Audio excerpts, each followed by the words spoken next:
Someone make it make sense. I'll be a couple.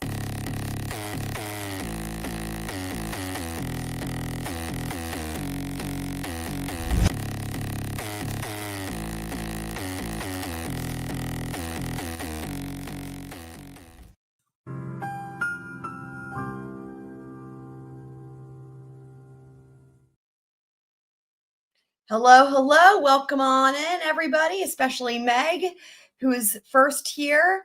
Awesome. Happy to see you as always.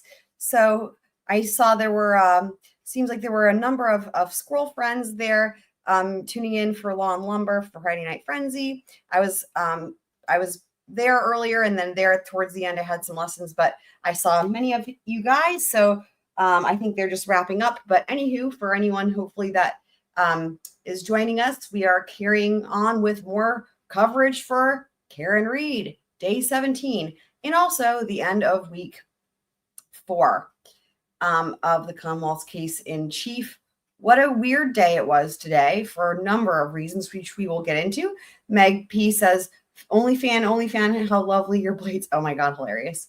There it is, the only fan, the one and only fan. Keeping the air circulating in the courtroom. Here we go. You are unmuted. Thank you. So I need to see counsel at sidebar, please. Oh, she's just, dude. I think that she is trying to outdo Judge Gull. It's the only explanation for things. Good morning again, counsel. First place of worst/most biased judge of all time. So good morning again, Ms. Reed. Good morning, jurors. Surely is. So I appreciate your patience. I have to ask you those 3 questions. Were you all able to follow my instructions and refrain from discussing this case with anyone since we left yesterday? Yes. Everyone said yes or nodded affirmatively. Were you also able to follow my instructions and refrain from doing any independent research or investigation into this case? She doesn't deserve Everyone I'm just like, I'm at the point where I just feel like sick just seeing her in a robe. Like, she does not deserve to have a robe, in my opinion. Yes or nodded affirmatively. Right. Did anyone happen to see, hear, or read anything about this case since we left yesterday? I have one other important instruction for you folks, and it's so important that each and every juror can hear the evidence or the testimony that's presented, can follow the testimony, and can understand and evaluate the testimony of each witness and the exhibits. In order to do that, I just want to be very clear that it's important that people do not comment on the evidence or make any comments. Once you enter the room, it's probably a good idea to just listen. Don't talk. Don't make any facial expressions. No muttering under your breath. No audible noises, because I mean, it must be really hard to not make facial expressions if you're a juror on this trial. You know what I mean? people need to I hear would what's be going on, to out. understand everything. So out of respect for your fellow jurors, I would ask that you be very careful to make sure you don't do that. And out of respect to the lawyers who worked so hard to get this case before. Okay?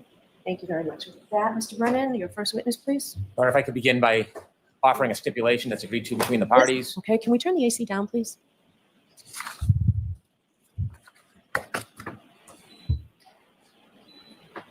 A different tie. Thank you. Yes. Your Honor, if I may, I'd like to read a stipulation agreement between the Commonwealth and the defense. Okay. And the stipulation between the parties is as follows. Now comes the Commonwealth and Karen Read, the defendant in the above captioned matter.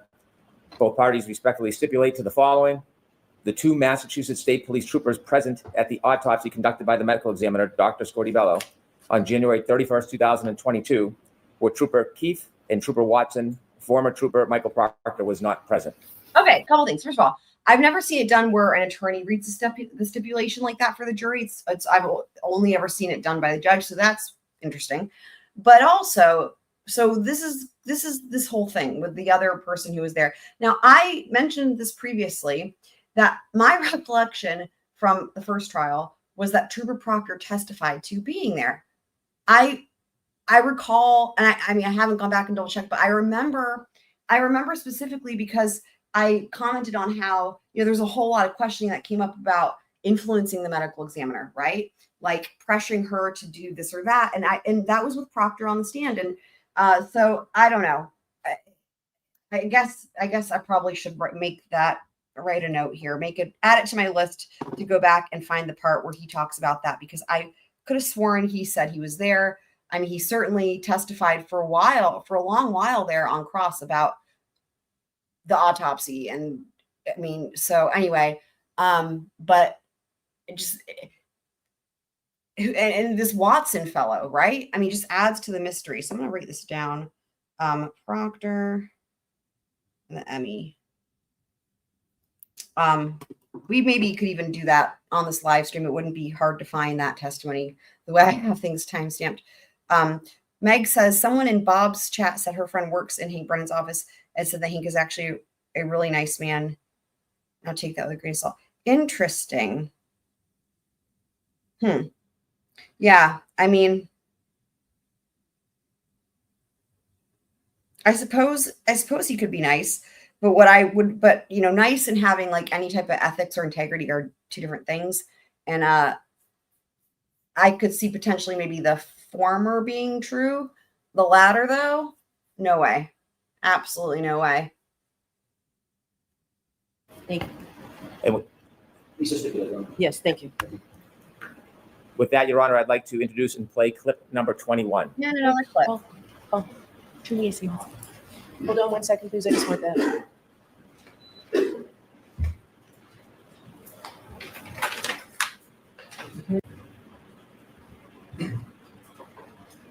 So John's laying there, his left and his right, and I approach John from the left. That's where the street is. And he had a piece of glass, like perched on his nose, like just wedged like a splinter would be. And I just pulled it. And as soon as I pulled it, it just gushed blood down his face.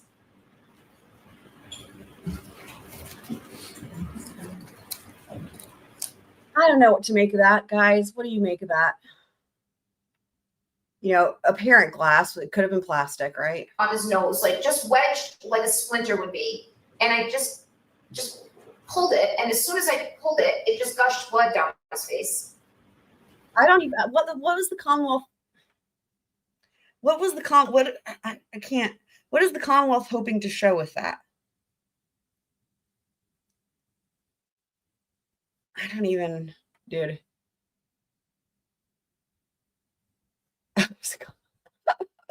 They need some cough drops. That's the answer. I don't even know. I just don't even know what to make of that clip, to be honest with you guys.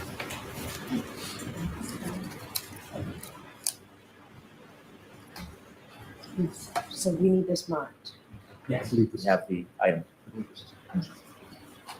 169. I mean, I guess maybe they're hoping to show that there was at least, according to Karen Reed, some sort of piece of glass already present before they had the opportunity to plant anything. I don't fucking know, dude. Yeah. You're on the call, call Andre Porto to this case.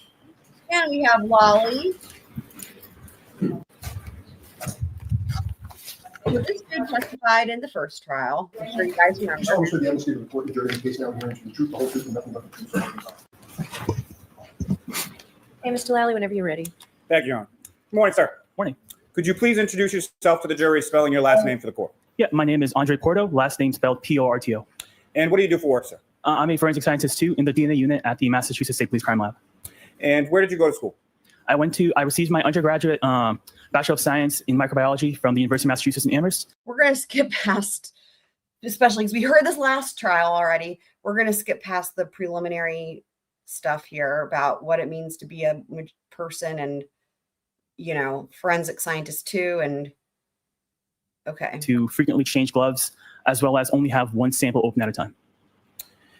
Now, Yeah. with your work at the I know, lab, I'm there, with you on that, Meg. I mean, I don't think any of us ever thought we would see the day where we're like, oh, kind of grateful to have Lolly for a change, right? But this is where we're at these days.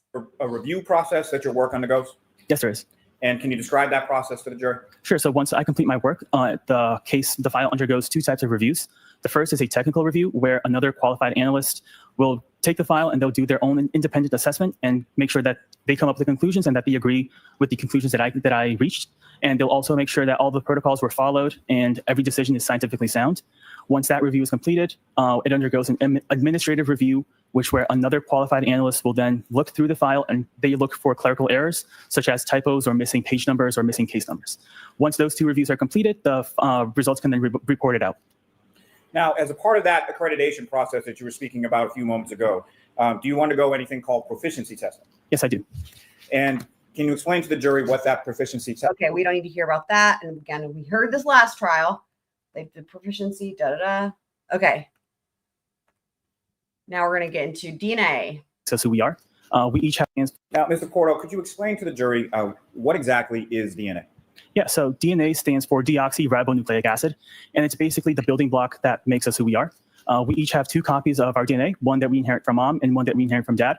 And that this combination makes sure that, barring with the exception of identical twins, we all have different DNA. And is DNA the same in every cell of a person's body? Yes. So what that means is, so identical twins. I know we've talked about this before on this channel, but I can't recall. So identical twins, is their DNA literally identical? Because that would be tricky, right? If you've got a crime and that person was a twin, whoever committed it was a twin or whatever, and there's DNA, it's like, that would make things difficult, wouldn't it? If it's like, it doesn't narrow it down, you know what I mean? It's like, could be them, could be the twin. Is if I were to take a blood sample and a saliva sample from the same person, the same DNA profile will be generated. Now, you spoke a bit earlier about the different steps included in the DNA testing. If you could, just a little bit slower, go through each of those 4 steps again for the jury. Sure. So like I said, it's a 4-step process. So extraction, quantitation, amplification, and detection. So extraction, we use chemicals and heat to burst open the cells to make that DNA available for use. Quantitation, step 2, we take a small sample of that extracted DNA. We use a different set of chemicals and an instrument. Meg, for some reason, I had a recollection that when we talked about this before, whenever it was, for whatever reason it came up, I had a feeling, I remember thinking it was you that actually had information into this. And here you are with information that the DNA can change with lifestyle and living situations. Really? It also changes the older they get. Really? Fascinating. Love it. You guys are awesome. Always learning stuff from y'all. To estimate how much DNA is available for use. Amplification is the 3rd step, which I mentioned is the basically molecular photocopier, where it makes millions of copies of specific areas of the DNA. And then the 4th and last step is detection, where we run those amplified copies through an instrument, and we generate the DNA profile as an electronic file on the computer. Now, Mr. Porto, what is STR? So STR stands for short tandem repeats, and they're the locations that we're making the millions of copies of. Now, in your work at the lab, you have something that's referred to as a known item? Yes. And can you explain to the jury what a known item is? Sure. So a known item is an item that's taken directly from a person to be used as a reference sample, so we know what the source of that profile is. And conversely, what is a questioned item? A question. This model, they follow this model from the way they do this in the FBI. And we've heard a lot about this with Casey Anthony in that trial. Very interesting. So it's actually a great system, right? So you have a Q and then a number, or a K and then a number. And it's a great way of breaking it down that, whenever you hear the Q, it's an unknown, it's a question, right? And then a K being known. So an item is an item that's taken, let's say, from a crime scene where we don't know what the source is. Now, do you also have terminology within your lab as far as a parent versus a child item? Yes, we do. And can you explain how those labels are and how they reference to what you do in your work? Sure. So a parent item is, for example, the original item, and the child is a sample of that item. So, for example, this box of tissues would be the parent item, and if you were to swab the outside, the swab would be the child item. So the box of tissues would receive, let's say, an item of 1-1. The swabbing of the outside would receive an item of 1-1.1. The parent and child thing, I've not heard that one before. Now, what are positive and negative controls? Yeah, so a positive control is a control that has it's a known sample with a known DNA profile that we use in every step of the DNA analysis process to make sure that each step and instrument worked as expected and properly. And then a negative control is a sample that has no DNA in it, only receives the chemicals that we use. And that's to ensure that the chemicals that we're using don't have any DNA inherent to them. Now, when you as an analyst or forensic scientist too are assigned work within the DNA unit, where do you retrieve that evidence from? Yeah, so I retrieve it from a locked cold room that's only accessible via keycard. Now, why are items kept in cold storage? Yeah, the cold storage helps preserve the DNA for long-term storage. And as far as the heat versus the cold, why is it that it's specifically kept, or why does the coldness of the storage room help preserve the item? The cold can help prevent, let's say, growth of bacteria and mold that can degrade DNA. And what does heat do, conversely, in reference to an item of forensic value? Heat can help degrade DNA and also promotes bacterial and mold growth. that can further degrade that DNA. Moldy DNA. Now, when you receive an item from the cold storage, how is that Love it. item typically Thorough. packaged Love when you retrieve it from there? Double check. Sure. So the item comes in these plastic, clear, transparent plastic sealed containers that has a label with a case number on it. And inside of that, each sample is within like a small plastic tube that has a label with a case number and item number. Now, at some point, were you assigned to perform some work on a lab case number 22-02184 pertaining to this defendant, Karen Reed? Yes, I did. I was about to say, I have a feeling he's going to say yes. And what type of work in general terms were you assigned to do in this case? I was assigned to do the DNA analysis process. And that was on several items, is that correct? Correct. And could you explain to the jury the sort of the process that you used to analyze evidence in this case? Sure. So the case underwent the 4 steps that I explained before. So extraction, quantitation, amplification, and detection. And there was a known standard that was done in this case, specifically in item number 8-1.1.1. Is that correct? Correct. And did another analyst test and report the results from the known blood standard from that item 8-1.1.1? Correct. And how is that done? Yeah, so that undergoes the same process that I explained. It'll go through the 4 steps: extraction, quantitation, amplification, detection. And then the analyst that did the interpretation and reported that out, the known standard out, they went through the profile to make sure that it's one from one person or a single source. And once that went through the review process that I explained, so technical and administrative review, and once that was all completed, the standard was available to be used for comparisons. And to whom was that known standard identified as belonging to? John O'Keefe.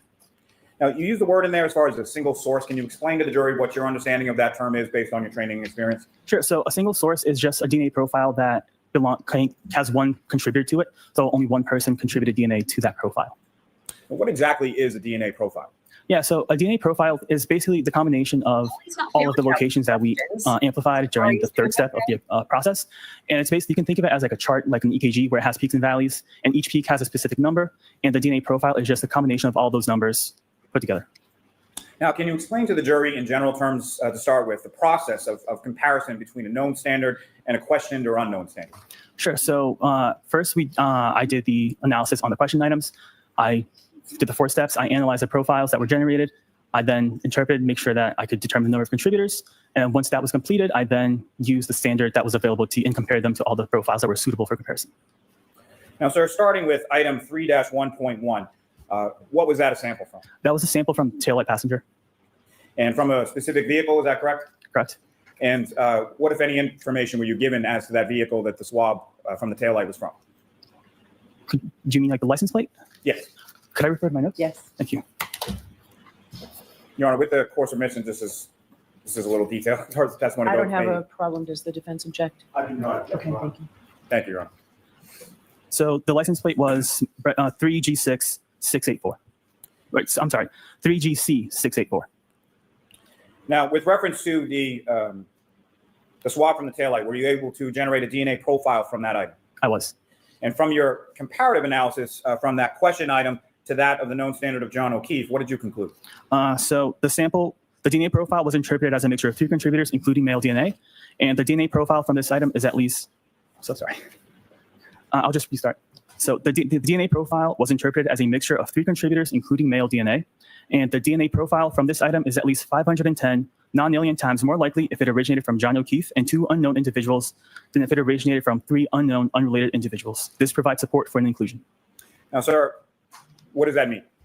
So an inclusion is basically when I look at the question DNA profile that was generated and I compare it to the known DNA profile. And if the characteristics of the known profile are consistent with the characteristics observed in the question DNA profile, that's an inclusion. Now, as far as that number, 510 non-alien, how many zeros in that number? So a non-alien is a 1 followed by 30 zeros. Now, that profile, in addition to Mr. O'Keefe's profile, also had 2 unknown contributors, correct? Correct. Now, was that item also submitted to an outside vendor named Brie Technologies for further analysis? Correct. And with reference to your comparative analysis from the profile from this item to Mr. O'Keefe's profile, if you could again just expound upon what does inclusion mean? Yeah, so an inclusion, I compared the known standard that I had available for use from John O'Keefe to the DNA profile generated from the Taillight. And the DNA profile was consistent with the DNA profile that I observed in the questioned item. And that's what an inclusion means. Now, regarding item 3-6, what is the description of that item? Yeah, so 3-6 is a root end of hair from exterior passenger side rear panel. And is that the same vehicle as far as the taillight sample? One's Correct. Meg. I'll have to try Now, that. with respect to hair in general, Sounds there's a root end and a shaft end, correct? Correct.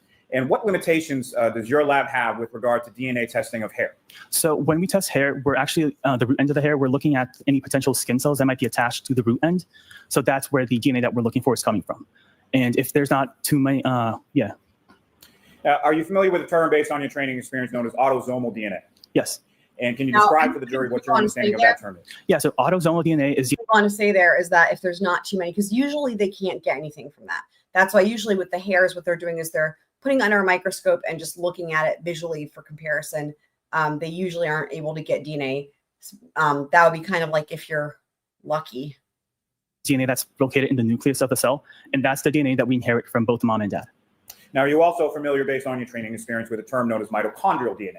Yes. And can you please explain to the jury what your understanding of the term mitochondrial DNA is? Yeah, so mitochondrial DNA is DNA that's found in the mitochondria of a cell, and we inherit that from the mother. It may be somewhat evident, but could you please explain to the jury sort of the difference between autosomal DNA on the one hand and mitochondrial DNA on the other? Yeah, so like I said, the autosomal DNA is the one that we have 2 copies of, where we inherit one from mom and one from dad. And then the mitochondrial DNA is a circular DNA that we just inherit from mom. Now, is the Massachusetts State Police Crime Lab equipped to perform mitochondrial DNA testing? No, we're not. Now, was the DNA extract from the hair also sent to that external vendor, Bodie Technologies in Lorton, Virginia? I'm not sure if the extract was sent, but I know that the shaft of the hair was sent to Bodie. Now, what testing did you perform on the hair? I did the regular DNA analysis process on the root end of the hair. And that was done prior to it being shipped to that external vendor, is that correct? Correct. And what conclusions were you able to draw from the testing that you did on hair? Yeah, so there was no human DNA detected, and STR analysis was not performed. Now, what does that mean, sir? Yeah, so it means that I didn't detect any human DNA. So there might be DNA on there, but it was below what our instrumentation could detect.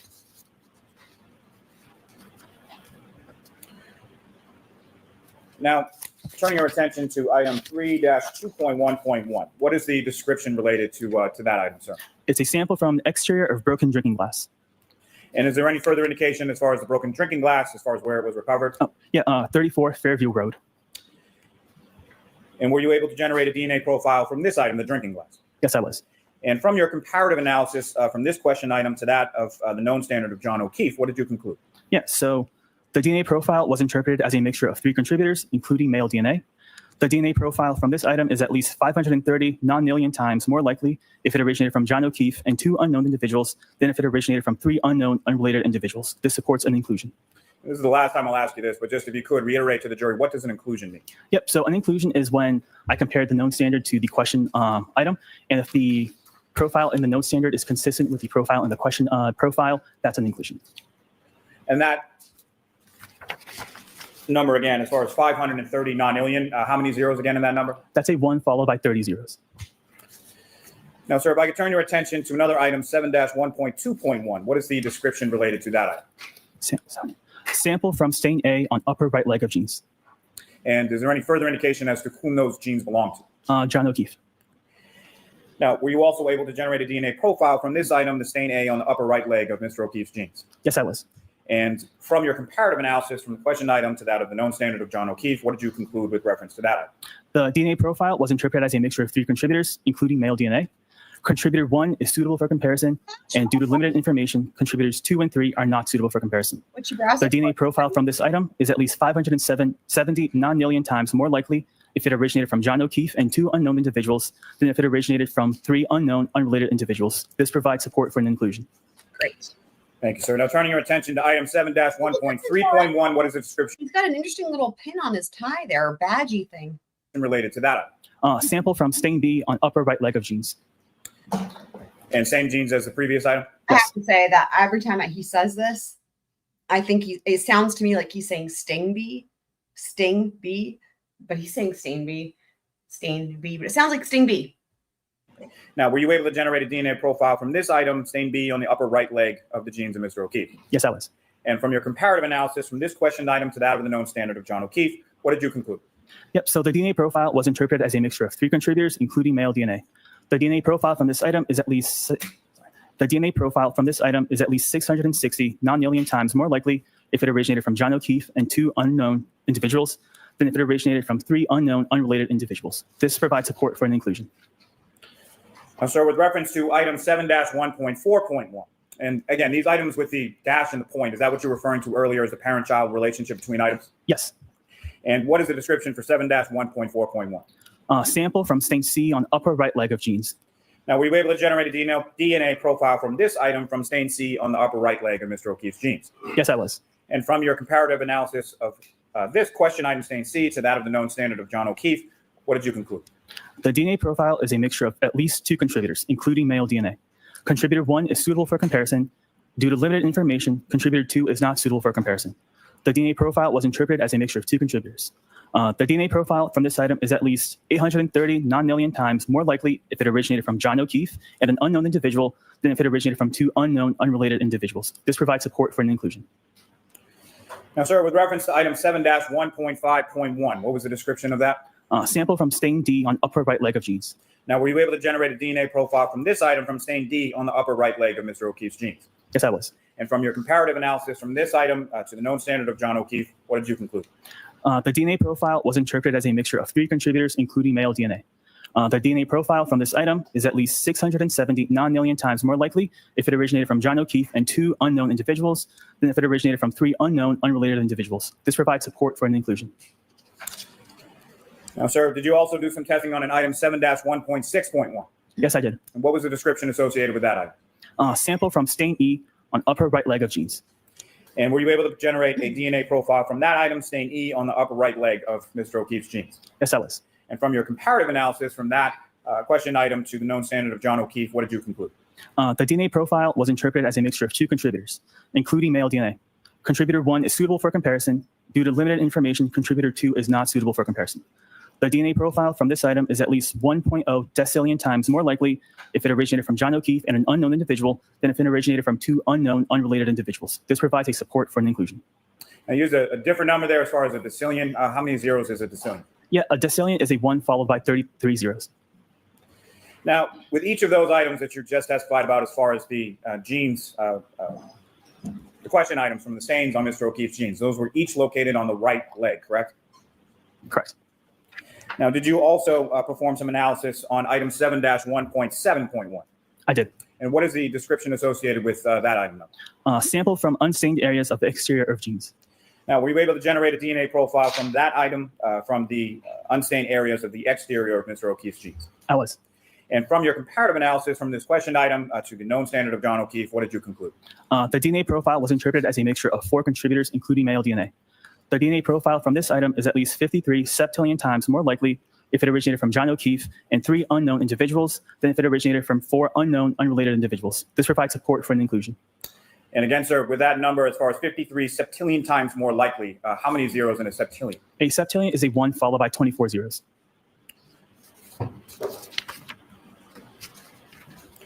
Now, sir, if I could turn your attention to what's listed as number 12 in your report, but item 7-18.4.1. Did you do some testing on that item as well? Yes. And what was the description associated with that? Sample from stain C on top front of Gray's long sleeve shirt. And the gray long sleeve shirt, is that attributed as belonging to a specific person? Yes, John O'Keefe. And were you able to generate a DNA profile from that item, specifically sample from stain C on the top front of the gray long sleeve shirt of Mr. O'Keefe? I was. And from your comparative analysis from that questioned item from the shirt to the known standard of John O'Keefe, what did you conclude? So the male DNA profile was interpreted as originated from a single contributor. The DNA profile from this item is at least 58 octillion times more likely if it originated from John O'Keefe than if it originated from an unknown, unrelated individual. This provides support for an inclusion. And again, sir, that... First of all, I mean, this whole thing, it's like, I don't really know, John O'Keefe's DNA is on his clothes. But also Meg. Okay, remind me what color you usually use. And are you using Shades EQ? Because we can totally talk about that.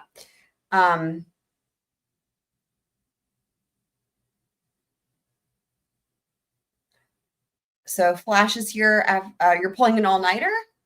Interesting.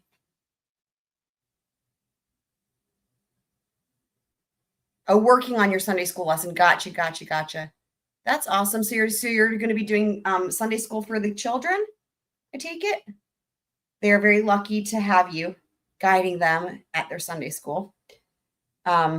I were ever somebody at Sunday school, not that I ever was, but if I ever was at Sunday school, I would be like, I want Flash to be my teacher.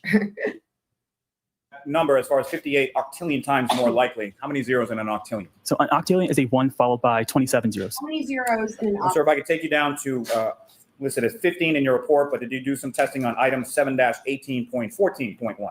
I did. And what was the description associated with that item? So sample from stain L on back bottom right of gray long sleeve shirt. And were you able to generate a DNA profile from that item? I was. And from your comparative analysis with reference to that item, the sample from stain L on the back bottom right of the gray long sleeve shirt, in comparison to the DNA profile from the known standard of John O'Keefe, what did you conclude? So the DNA profile was interpreted as a mixture of 2 contributors, including male DNA. The DNA profile from this item is at least 1.0 decillion times more likely if it originated from John O'Keefe and an unknown individual than if it originated from 2 unknown, unrelated individuals. This provides support for an inclusion. Now, sir, did you also I perform some didn't know there was Sunday school for adults. Wow. analysis on an item numbered 7-18.17.1? I did. And what was the description associated with that item, sir? Sample from unstained areas of exterior of gray long sleeve shirt. And similarly, were you able to generate a DNA profile from that item, the sample from the unstained areas of the exterior of the gray long sleeve shirt of Mr. O'Keefe? I was. And from your comparative analysis from that question item to that of the known standard of John O'Keefe, what did you conclude? The DNA profile was interpreted as a mixture of 2 contributors, including male DNA. Contributor 1 is suitable for comparison. Due to limited information, contributor 2 is not suitable for comparison. The DNA profile from this item is at least 960 nonalien times more likely if it originated from John O'Keefe and an unknown individual than if it originated from 2 unknown, unrelated individuals. This provides support for an inclusion. Thank you, sir. I'm going to group a couple, 4 separate items from your report, starting with what's listed in your report as number 9 is item 7-3.1, correct? Correct. And what is the description associated with that item, sir? Sample from stain D on right instep of sneaker.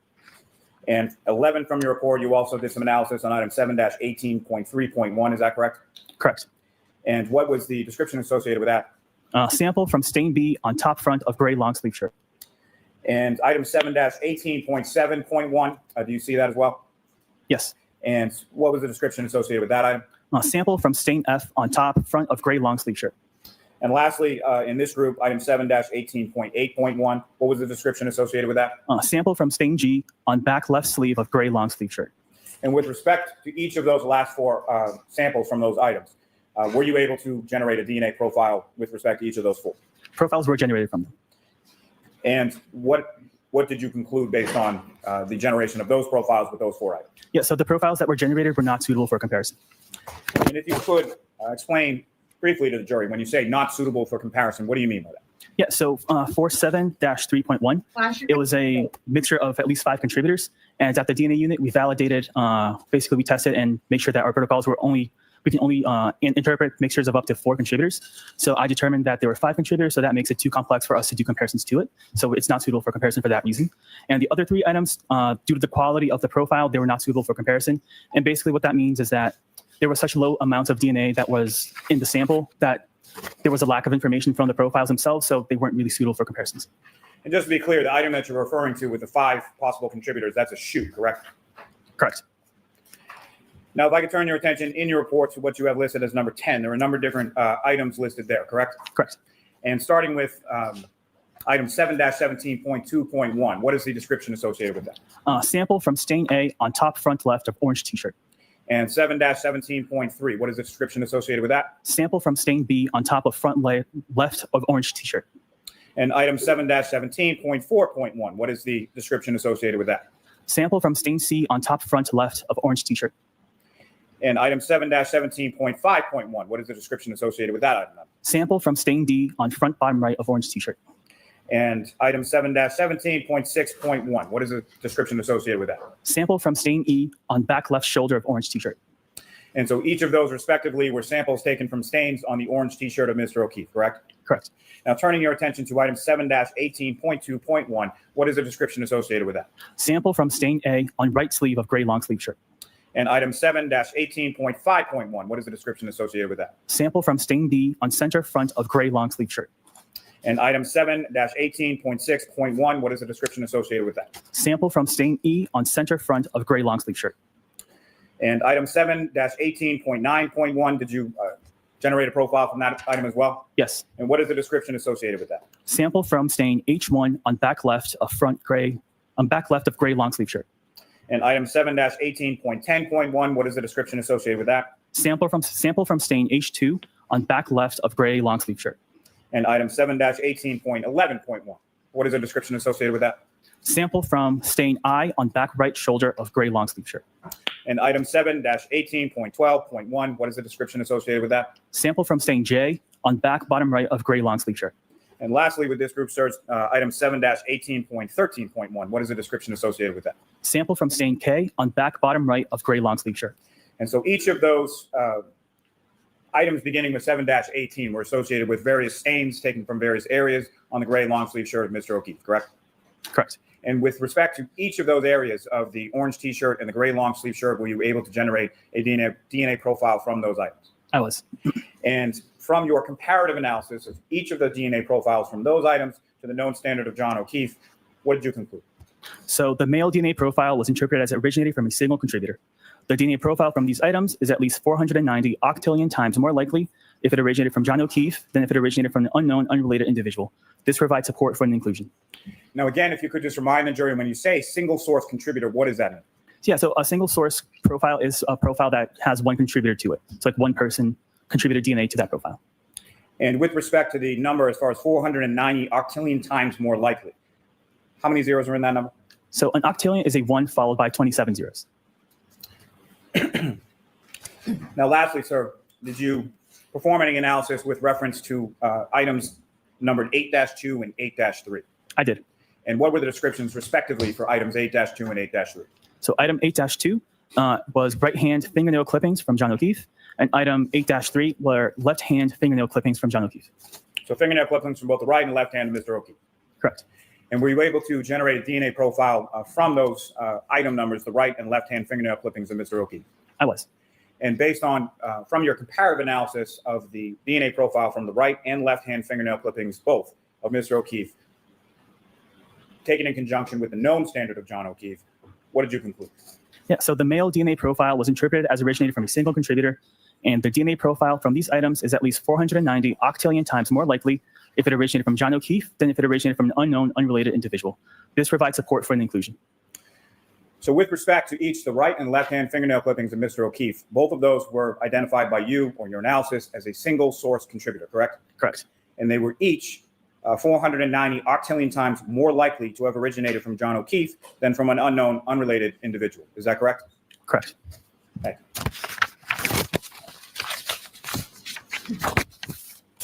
Thank you, sir. I have nothing further on. Anyone? Yes.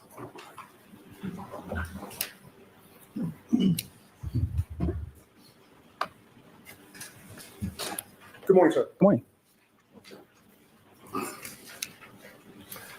Mr. Porto, I would like to start by asking you about item 3-1.1, which you've identified as a sample from the passenger side taillight of the vehicle. Can you orient yourself in your report to that item? Yes. And that, of course, was the passenger side taillight that was attached to the vehicle, correct? Correct. You were never asked to do any DNA comparison on any pieces of taillight connected with this case, correct? Let me check my other report.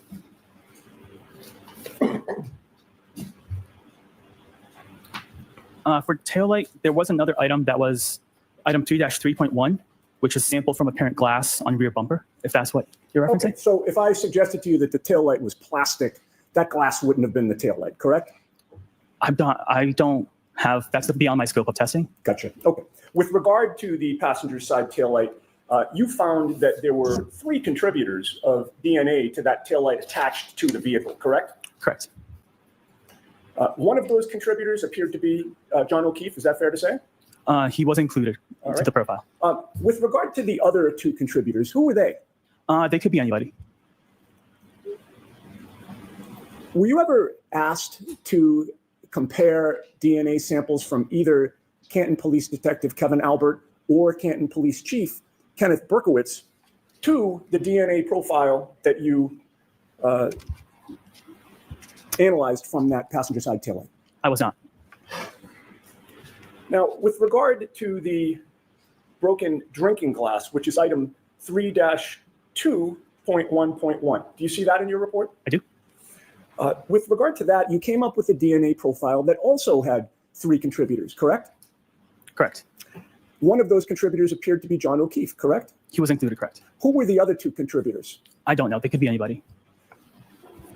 Were you ever asked with regard to that broken drinking glass to compare the DNA profile that you analyzed with the DNA of either Boston Police Sergeant Brian Albert or ATF Gosh, are agent? you referencing something in the Manson transcripts? If it's indoctrination, my first thought would probably be, if it's related to Manson, probably cult indoctrination. Brian Higgins. I was not. Now, with regard to 7.1.2.1, or maybe it's 7-1.2.1, that's the stain A from the upper right leg of the jeans.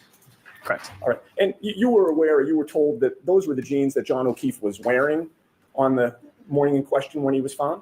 Based on the sample description, that's what it seems. All right. And it turned out that his DNA was on his own jeans, correct? He was included in the profile. All For right. And that was unsurprising to you, correct? And with regard to that item, you found that there were 3 contributors of DNA, correct? Correct. With John O'Keefe being one of them.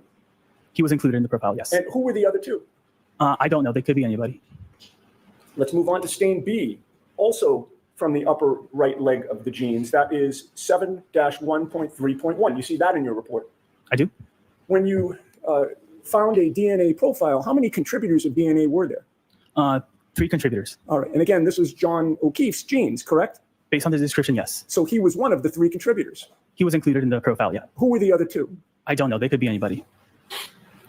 Moving on to stain C from the upper right leg of the jeans, 7-1.4.1. You see that in your report? I do. With regard to the DNA profile that you analyzed there, how many contributors of DNA were there to that profile? At least 2, and it was interpreted as 2 contributors. And again, this is the same pair of jeans that he was found in, correct? Based on the description, yes. And you said at least 2 contributors. It actually could have been more than 2.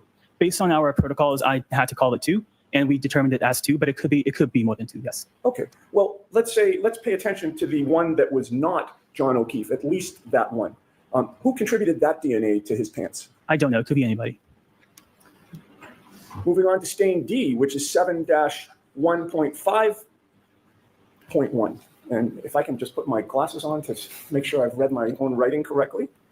Actually, is it 7-15-1? Did I get that wrong the first time? D? I'm sorry? Do you mean Stain stain D. Stain D. Stain D is 7-1.5.1. Oh, I had it right the first time. Okay. With regard to that stain, you also got a DNA profile. And how many contributors were there to that DNA profile? I interpret it as 3 contributors. And again, this John O'Keefe's genes, correct? Correct. He was one of the contributors to his own genes, correct? He was included in the profile. And with regard to that stain on the upper right leg of his jeans, who contributed the DNA to the, who were the other 2 contributors of DNA to that stain? I don't know. They could be anybody. And then finally, with regard to that upper right leg of the jeans, there was also a stain E, correct? Correct.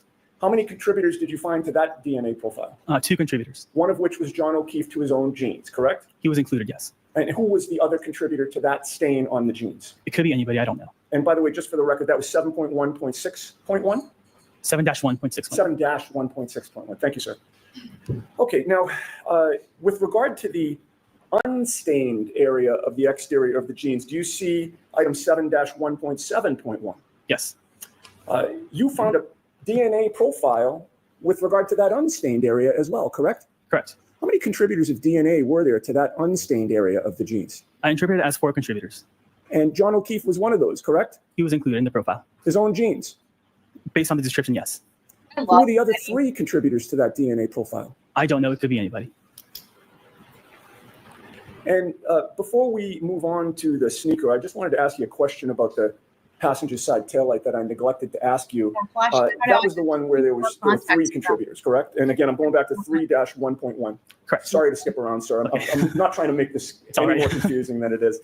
With regard to the passenger side taillight and that DNA profile, are you able to determine when that DNA was deposited on the passenger side taillight that was attached to the vehicle? No, I'm not. No. Are you able to testify with any certainty that it was deposited there, say on January 28th or 29th of 2022? No, I can't. So consistent with your analysis of it, are you able to say whether it occurred prior to January 28th of 2022? No, I can't. Were you aware that that vehicle was John O'Keefe's girlfriend's vehicle? I was not. Were you provided any information about just how often he had been in and around that vehicle prior to January 28th of 2022?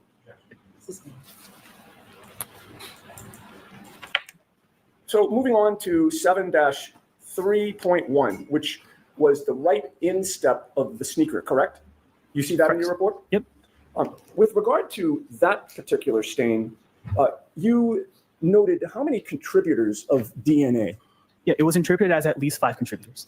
And when you have interpreted it as at least 5 contributors, what does that do to your ability to find out who contributed that DNA?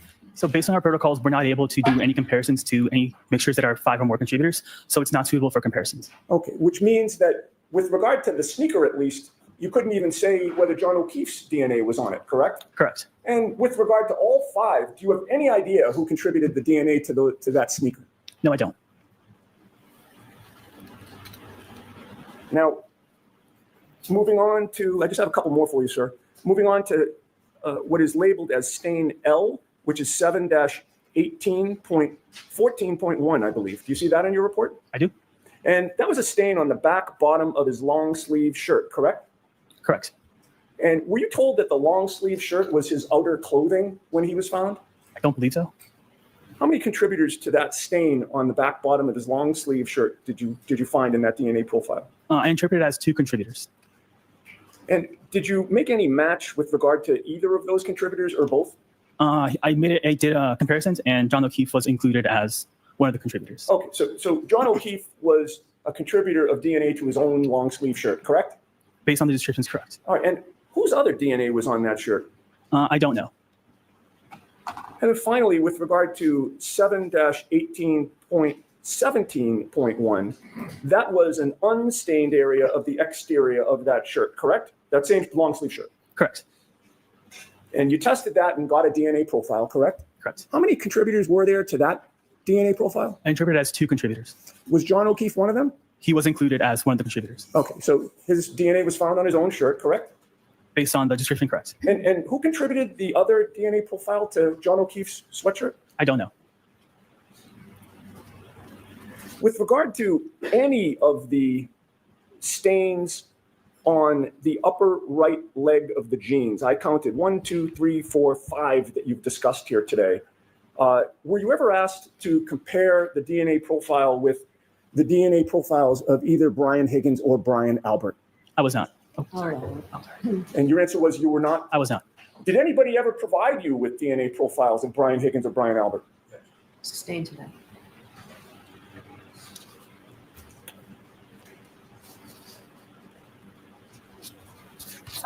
I may have one moment, Judge. Yes.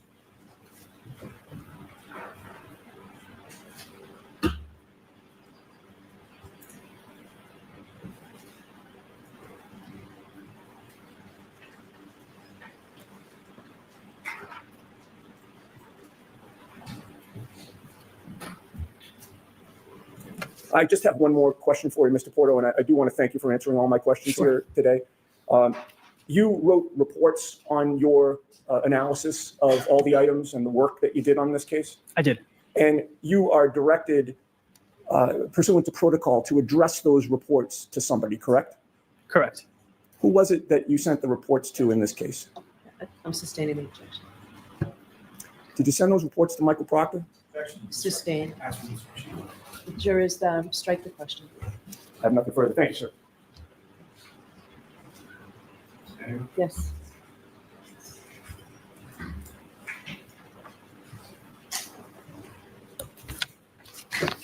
Mr. Porto, based on your training and experience in the years of doing DNA testing, Yes. have you ever asked to pursuant to protocol to address those reports to somebody, correct?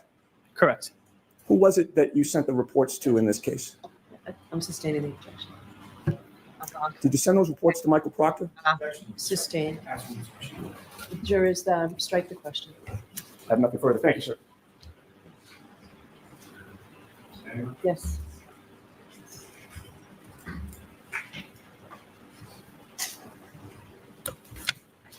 So hey Meg, so did you remind me, do you do your own toning or do you get it done? And then also what was your current level? And I remember you said there was a mixture. I'm just curious what your current one was because you said you wanted to go darker. So the question was asked if there was an accomplice.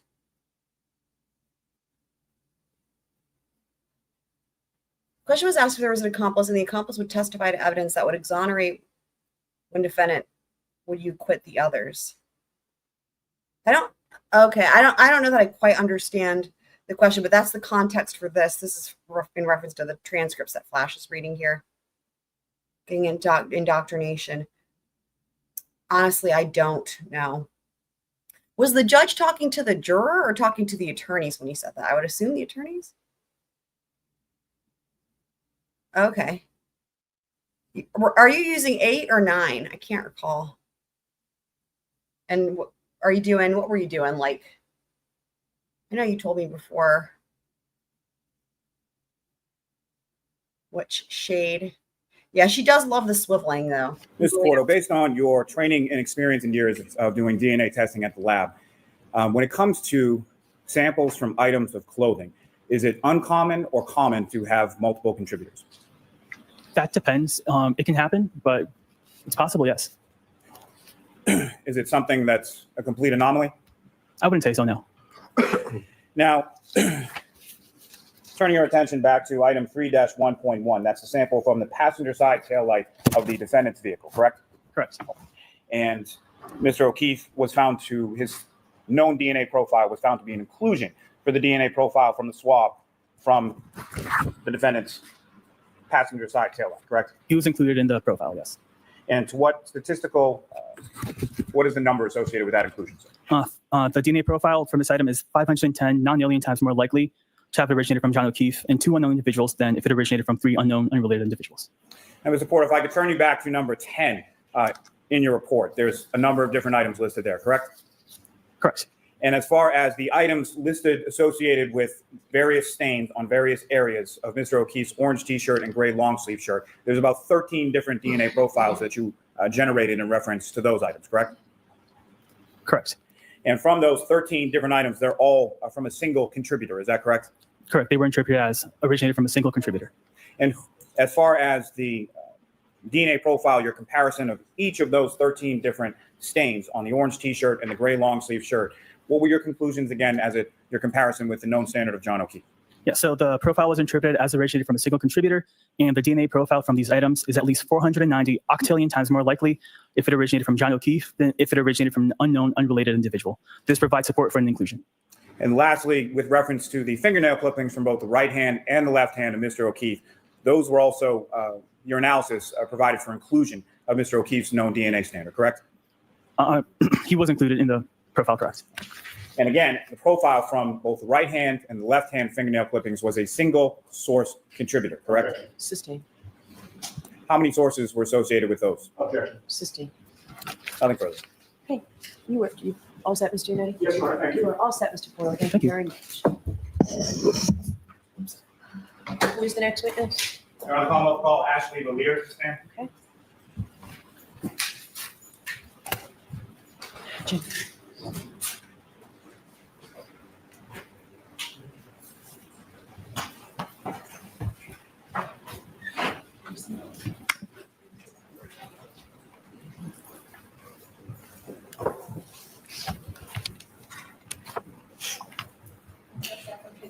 Right hand, please. You solemnly swear the evidence given to the court and jury in the case I'm hearing is the truth, the whole truth, and nothing but the truth, so help you God. I do.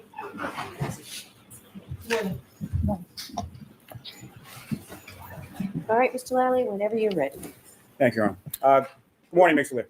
Good morning. Could you please introduce And yourself? then last year, although her hair is different, so I like the green, very fun. So we're going to skip over the pleasantries since again we saw her last year.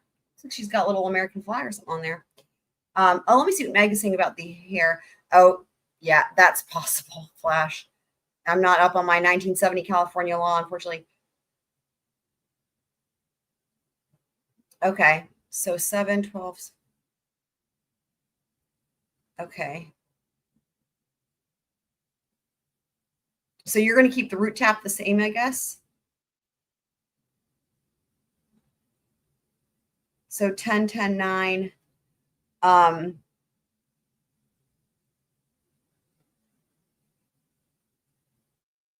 Yeah, if you did like 9s with like a splash of 8, it's almost fun to mix them around. I love doing that. If you do like 9s with like a splash of 8, that might be enough.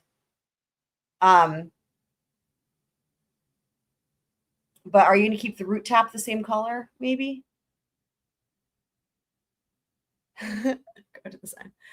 It's too bad you don't live here, because like I always wish I had somebody I could you know, could do blonding and whatnot. Blonding and blonde toning. But I don't have anybody that I know locally that has blonde hair, believe it or not. I can't even think of anybody. So I have no one I can practice on. Except for myself. But anyway, all right, so here we go. Let's see how far we got. A lot of small things. So paint, fibers, glass. Okay, perfect. Trace evidence. Here we go. Excellent. Gunshot primer residue, physical matches. Arson covers fire debris evidence, and explosives covers explosives. Now, specifically with reference to physical match analysis, can you explain to the jury, just in general terms at first, how was that analysis performed?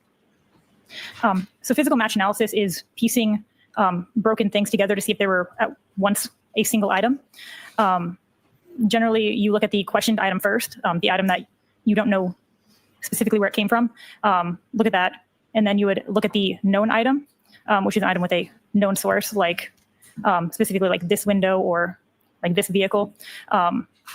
They're analyzed at separate times. And then if it looks like there could potentially be a physical match, you would analyze them together and see if they have a mechanical fit.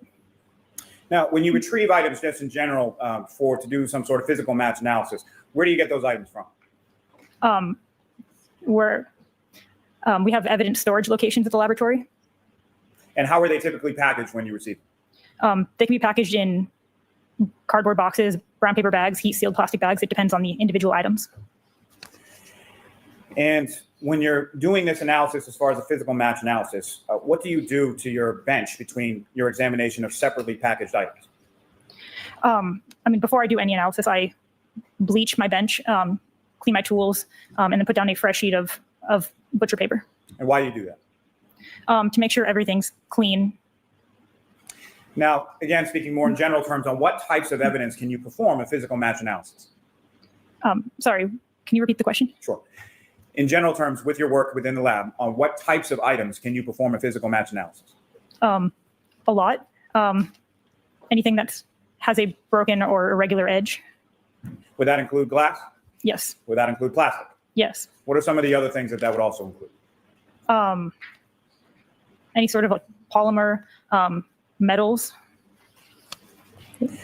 And when you're doing a physical match analysis, what instruments do you utilize in the course of that analysis? Generally, I'll use a stereo zoom microscope. Depending on the size of the items compared, I can use other microscopes as well. Now, what is a stereo zoom microscope? A stereo zoom microscope is a microscope that's mounted on a stand. So it gives a wider range of view that you can look at larger items.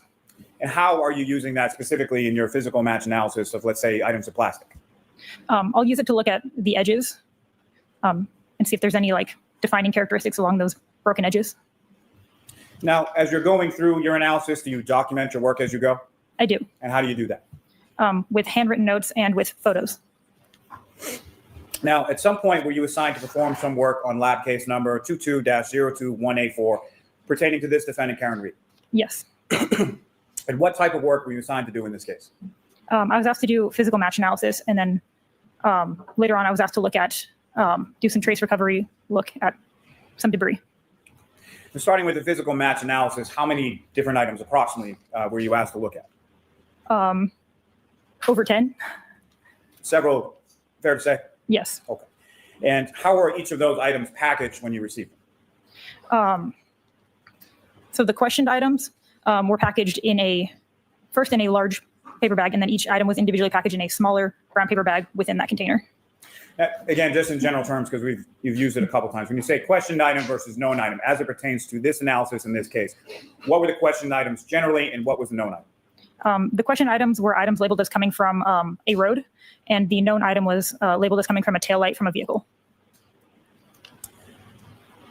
Now, in this case, did you perform your physical match analysis in the same manner that you've previously described based on your education, training, and experience within the lab? Yes. Now, initially, you had examined some various plastic and glass items, and there was a drinking straw in there as well, correct? Yes. And specifically, as far as the item numbers that you looked at in this physical match analysis, could you provide the jury with a list of just the item numbers first to start with? May Your I? Honor. Do you have your report with you, Ms. Willett? I do. Okay, is there any objection to me using the report? No objection at all. So feel free to use it. Thank you, Your Honor. So the questioned items labeled as coming from the road were item 7-5, item 7-6, 7-8, 7-9, 7-10, 7-11, 7-12, 7-13, 7-14, 7-15, 7-16, and 7-19. And the known item labeled coming from the passenger side taillight is item 3-1. Now, Ms. Vaillier, within those specific item numbers of how things are labeled at your lab, if there are different pieces associated with the same item, how is it that you label those specifically in this physical match analysis here? So some of the items had multiple pieces within that item. So I labeled them A, B, C, etc., depending on how many pieces there were. Now, if you could, please explain to the jury just, again, the process that you followed in your examination of each of those items. So first I looked at the questioned items, the items labeled as coming from the road. I looked at, I documented the overall package because they're all packaged in the same container, the same brown paper bag. Documented that individually inside of it, there were a bunch of individual brown paper bags, documented that, and I went one at a time through them, opening each paper bag, taking written notes, taking photos of the items Alrighty. inside. Within each item.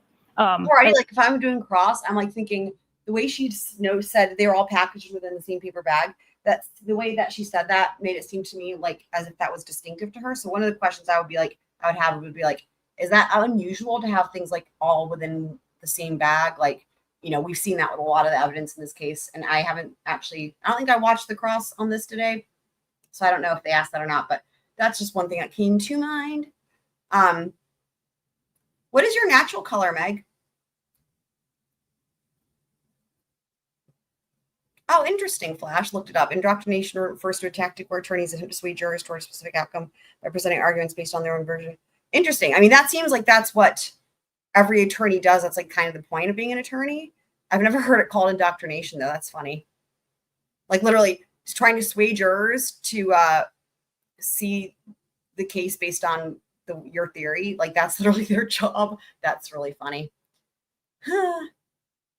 I looked to see if any of those pieces fit together. And I cleaned my bench in between the items. Your Honor, may I approach? Yes. And Your Honor, those quotes I've shown Mr. Yannetti all the photos in advance. Okay. Is there an objection to any of them, Mr. No Mayor? objection, Your Honor. All right, so why don't we just go ahead and mark them all as evidence? Your Honor, if I could, I was going to take them item by item. Okay, that's fine. Okay. Next, Vaillier, I'm showing you 4 photographs. You recognize those?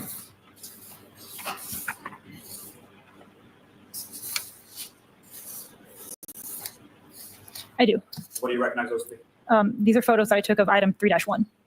Again, what was the description associated with item 3-1? Passenger side taillight.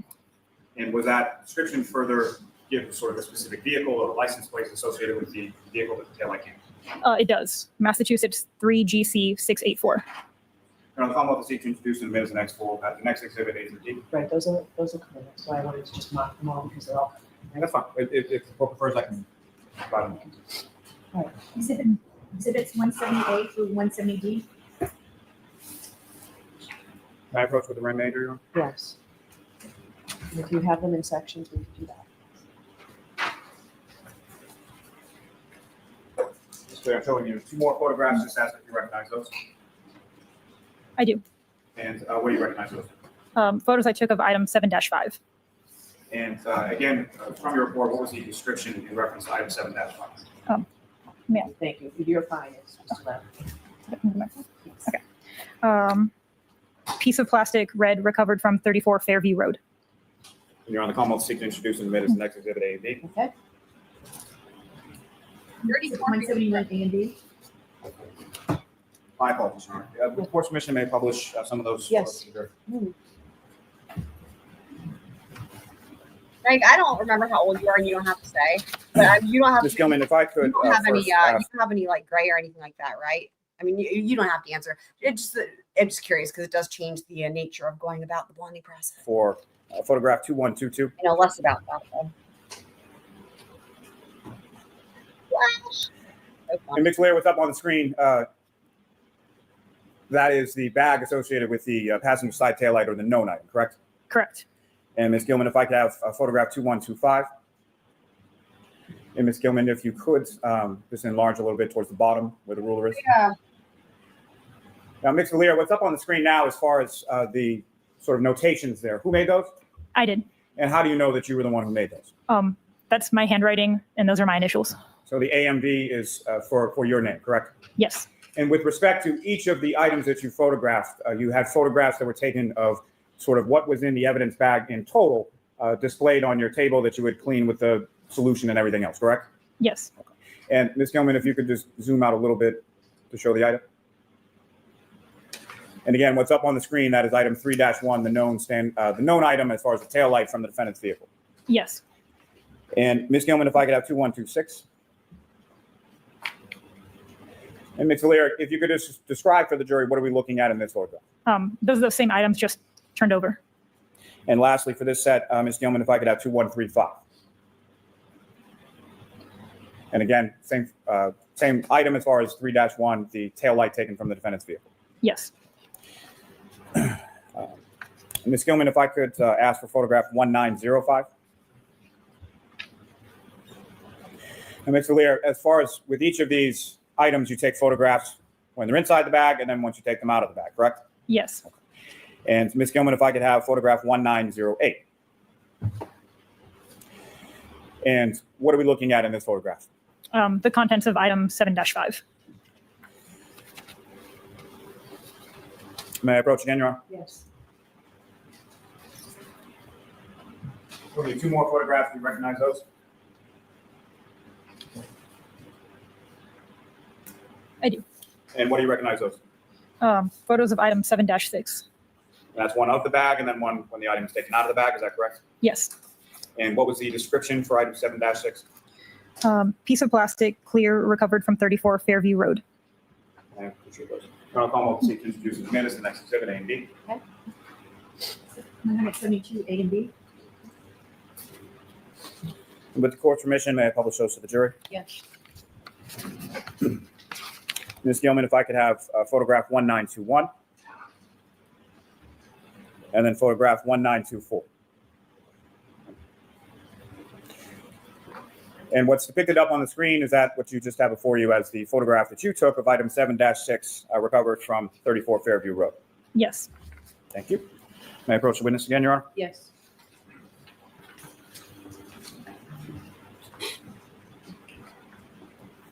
Other photographs, review those. Can you recognize those? I do. What do you recognize as? Photos I took of item 7-8. And one of the bag and then one of the items removed from the bag, is that correct? Yes. And what is the description associated with item 7-8? Piece of plastic, red and clear, recovered from 34 Fairview Road. Commonwealth seek to introduce in the minutes the next exhibit, A and B. And Your Honor, with court's permission, if I could publish those for the jury. Yes. Exhibits 173 A and B. Ms. Gilman, if I could have photograph 1931 and then 1934. And Ms. Gilman, if you could zoom in just a little on those items, please. And Ms. Vaillier, again, what are we looking at in this photograph of item 7-? What are we looking at again in this photograph? Excuse me. Photos of item 7-8. May I approach the witness again, Your Honor? Yes.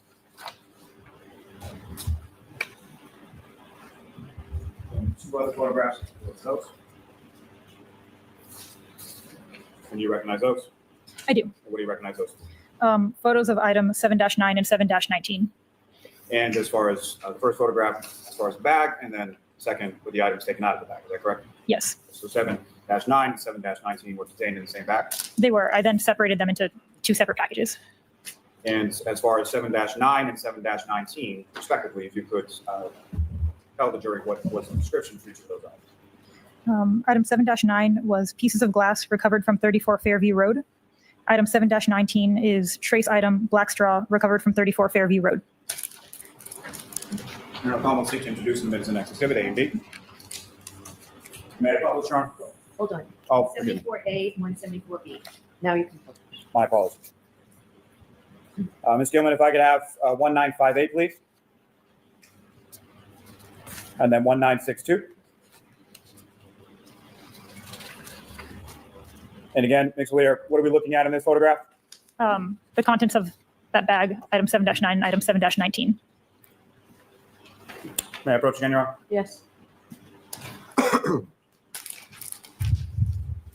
Two other photographs, do you recognize those? I do. What do you recognize that? Photos of item 7-10. And again, one of the bag and one of the contents of the bag, is that correct? Yes. And if you One thing could, I will please tell the say, jury what was the description for item 7-10. Yeah, that's what I thought. I thought you were slightly older than me. Yeah. So one thing I'll say though, to Lolly's credit, is that he's moving through this pretty expeditiously. And I feel like last year there were like so many issues. Remember, there also Judge Bev had like changed their whole system of how they label all the evidence, and it was like a mess. And this was just like excruciating. I feel like he moved through this. You know, this is just foundation, getting all this in, right? Before they get to like her actual opinion of what all fit together and whatnot. But I feel like they're moving through it pretty expeditiously, which, you know, good for you, Lolly. Way to go. Piece of plastic, red, recovered from 34 Fairview Road. Hey, Lolly. I'm going to introduce them as the next exhibit A and B. That's where we're at. Exhibit 175A and B. May I publish that for the jury, Your Honor? Yes. Ms. Gilman, if I could have 1952 Yeah, I don't have any gray either, obviously. And like, that's one thing though. It's like, and 1956. then it's like a whole other thing, right? I'm gonna have to like learn how you know, I guess the role of high lift, you know what I mean? Blonding. And again, Ms. Lear, what are we looking at in this photograph? Photo of item 7-10. I mean, not like it's all that different. but Thank you. something. Ms. Gilman, you can take that down. May I approach the witness, Your Honor? Yes. Two other photographs, do you recognize those?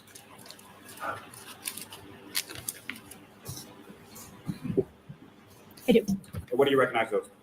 Photos of item 7-11. Again, one photo of the bag and one photo of the items outside the bag. Yes. And again, if you could, please tell the jury what the description is associated with item 7-11. Piece of plastic, 6, red, clear, and black, recovered from 34 Fairview Road. Your Honor, Commonwealth seeks to introduce and admit as the next exhibit A and B. Exhibit 176A and B. And may I publish, Your Honor? Yes. Ms. Gilman, 1979 and 1982. Again, Ms. Lear, I'm sorry, Ms. Gilman, if you could zoom in just a little on the items themselves. And Ms. Lear, what are we looking at in this photograph? Photo of item 7-11. These are photos, again, that you took in the lab during the course of your comparative or physical match analysis, correct? Yes. May I approach again, Your Honor? Yes. Two other photos, if you could look at those.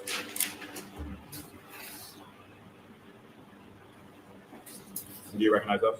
I do. What do you recognize those? Photos I took of item 7-12. And again, photograph of the bag, photograph of the items outside of the bag. Yes. If you could, please tell the jury what's the description of item 7-12. Trace item, 14 glass and clear plastic, recovered from 34 Fairview Road. Your Honor, Commonwealth seek to introduce them as the next Okay. exhibit A and B. Exhibit 177A and 177B. Your Honor, may I publish? Yes. Ms. Gilman, if I could have photograph 2015 and 2018. And again, Ms. Gilman, if you could just zoom in a little on the items. Thank you. And Ms. Lear, again, what can you describe what's depicted up on Carly the Eagleson, right? A photo I took of item 7-12. That is like better and good. Your Honor, may I approach? Yes.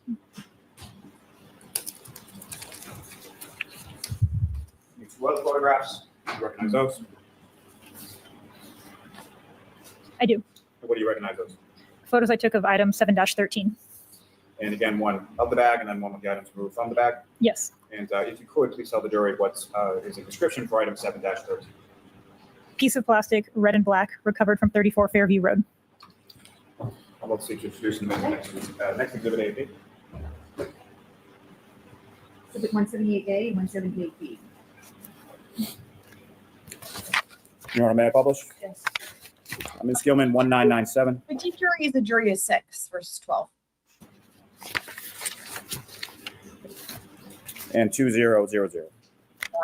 Two Proctor's And right. again, Ms. Gilman, if you could, please zoom in on the items. Thank you. And Ms. Vaillier, directing your attention to the screen, can you describe to the jury what is depicted on the screen now? A photo I took of item 7-13. May I approach the witness, Your Honor? Yes. Two other photos. Do you recognize those? I do. What do you recognize that? Photos I took of item 7-14. And again, one of the bag and one of the items removed from the bag. Yes. And While he's getting his and steps please tell in. the jury what the description today, is associated with item 7-14. Pieces of glass recovered from 34 Fairview Road. I want to see introduces the next exhibit A and B. Exhibits 179A and B. May I publish, Your Honor? Yes. Ms. Gilman, if I could have 2009 and 2012.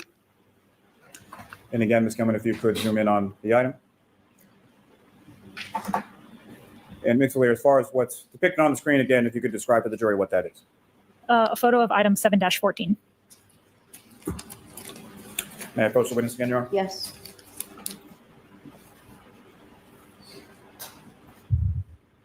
Other photographs, if you could you recognize those. I do. And what do you recognize as? Photos of item 7-15. And again, one of the bag and one of the items taken from the bag, correct? Yes. And if you could, please tell the jury what is the description associated with item 7-15. Piece of plastic, 3 clear and 5 red, recovered from 34 Fairview Road. On the Commonwealth, seek to introduce and admit as the next exhibit A and B. Exhibit 180A and 180B. May I publish, Your Honor? Yes. Ms. Gilman, if I could have 2072. Yes. Yes. And 2077, please. Again, if you could zoom just a little as far as the items are concerned. And Ms. Vaillier, what are we looking at in this photograph? Item 7-15.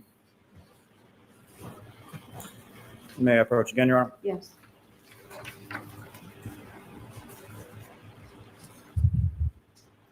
Other photographs, do you recognize that? I do. What do you recognize that? Photos I took of item 7-16.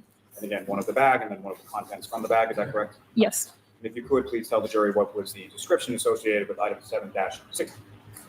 Piece of plastic, red and clear, recovered from 34 Fairview Road. I'm about to seek to introduce the minutes of the next exhibit. Exhibit 181A and B. May I publish, Your Honor? Yes. Ms. Gilman, if I could have 2036 and 2040. And Ms. Gilman, if you could zoom in just a little. Thank you very much. And Ms. Vaillier, if you could, please describe for the jury what we're looking at in this particular photograph. This is item 7-16. Ms. Gilman, you can take that down.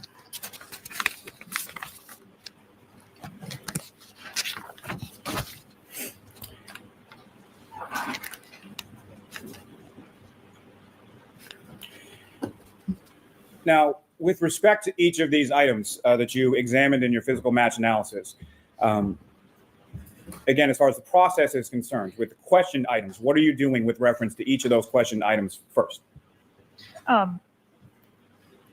First, I document them, as you've seen.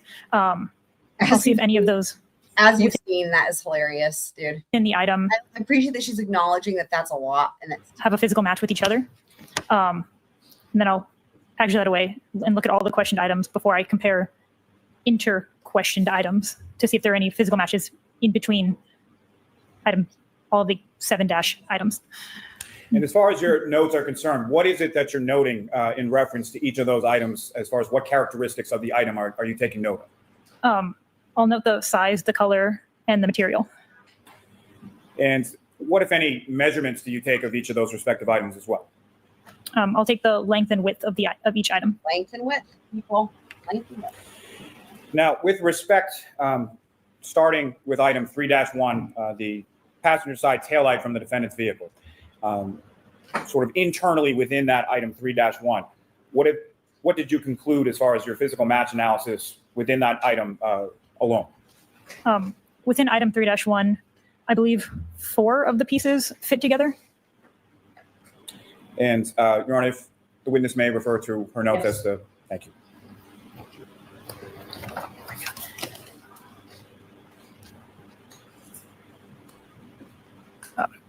Yes, four of the pieces fit together within item 3-1. And which 4 of the pieces? Pieces A, B, D, and F. And as far as the labeling of those pieces of an individual item, let's just start with item 3-1. A, B, D, and F. How are they labeled, and how do you sort of physically label those items? We have a label maker in the lab, so I'll print out the case number, the item number, and then A, B, C, and my initials, and that goes physically on each of those items, or all of those pieces. So if any of those items had a sticker on it with a letter or something associated with that, that would be something that you did during the course of your physical match analysis, correct? Yes. Now, if I could turn your attention to item 7-5, piece of plastic red recovered from 34 Fairview Road. What did you conclude as far as your physical match analysis just within that single item? There was no physical match noted among those 3 pieces of apparent plastic. And when you say no physical match found from the different pieces within that item, what does that mean? The broken edges of each piece did not align. So the broken edges of the individual pieces within item 7-5 did not fit together with the broken edges of pieces within item 7-5, correct? Yes. Okay. Now, with respect to item 7-6, a clear piece of plastic. Hold on, let me hear that part again. Pieces of apparent plastic. And when you say no physical match found from the different pieces within that item, what does that mean? The broken edges of each piece did not align. So the broken edges of the individual pieces within item 7-5 did not fit together with the broken edges of pieces within item 7-5, correct? Yes. Okay. Now, with respect to item 7-6, a clear piece of plastic recovered from 34 Fairview Road. Remember there was talk about a chalk that they were going to use. I think that got approved. I don't know if they used it or not because I haven't seen all this. But the chalk was going to try to help illustrate this insanity so that people could see what the heck. Like, I remember last year in the first trial, so much of this was just completely useless because it was like you just had no idea like what they're talking about, right? It's like they show all the pieces and then they talk about them and they're not showing you the pieces they're talking about as they're talking about them, or like what fits and what doesn't fit. There was like maybe 1 or 2 things that did get brought out last year where it's like you could glean something from it, but honestly, a lot of it was just really not effective, I feel like. And it seemed like a chalk was completely necessary. So anyway, hopefully they have that this time.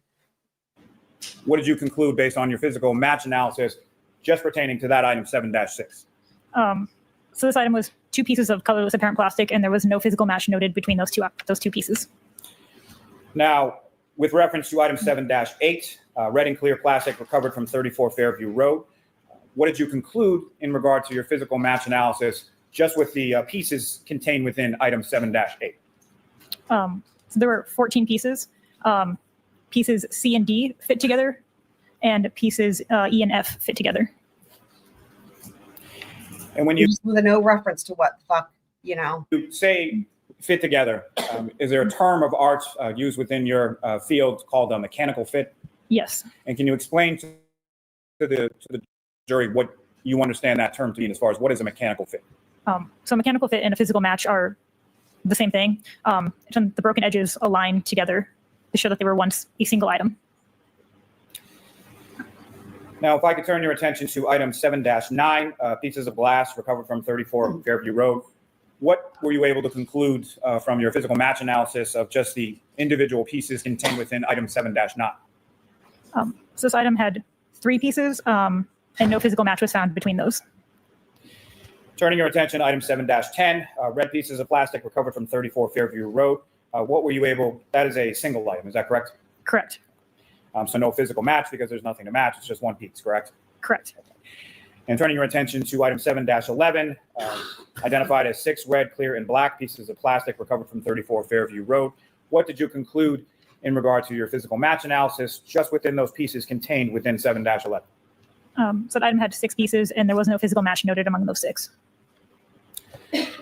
Now, turning your attention to item 7-12, which was identified as 14 pieces of glass and clear plastic recovered from 34 Fairview Road. Again, what did you conclude from your physical match analysis just from the various pieces contained within item 7-12? So there were 14 pieces overall. Pieces B, C, D, F, and K fit together mechanically as one unit. And then pieces E and I fit together mechanically as one unit. And pieces M and N fit together mechanically as one unit. Now, through your examination of these pieces in particular and other pieces as well, did you note any debris contained on the pieces that you located? Yes. And can you say anything as far as what that debris was, or was there any analysis done of that debris specifically? I just note that there was debris present, and I package it into a tin that's retained with the original packaging. Now, turning your attention to item 7-13, that was a piece of plastic, red and black, recovered from 34 Fairview Road. Is that correct? Yes. And again, just with respect to your physical match analysis of the various pieces of 7-13, what did you conclude? So that item had 3 pieces, and there was no physical match noted among those 3. And again, with reference to item 7-14, piece of glass recovered from 34 Fairview Road, that was again a single item, correct? A single piece, yes. So I'll turn your attention to item 7-15, 3 clear and 5 red pieces of plastic recovered from 34 Fairview Road. Is that correct? Yes. And what were you able to conclude from your physical match analysis, again, just from the various pieces contained within item 7-15? So there were 8 pieces in this one. Pieces F and H fit together mechanically. Turning your attention to, lastly, for this purpose, item 7-16, a piece of plastic, red and clear, recovered from 34 Fairview Road. What were you able to conclude from your physical match analysis just contained within the pieces of that single item, 7-16? So that item had 7 pieces. Pieces A, C, and D fit together mechanically.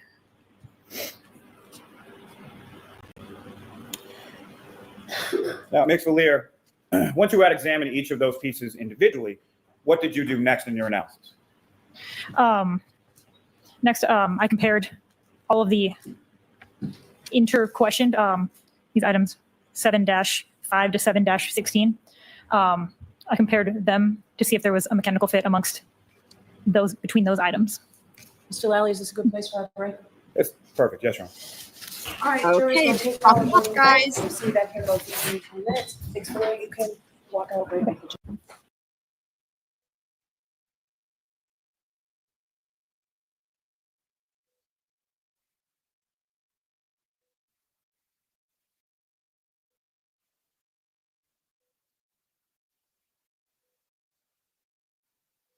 Muted.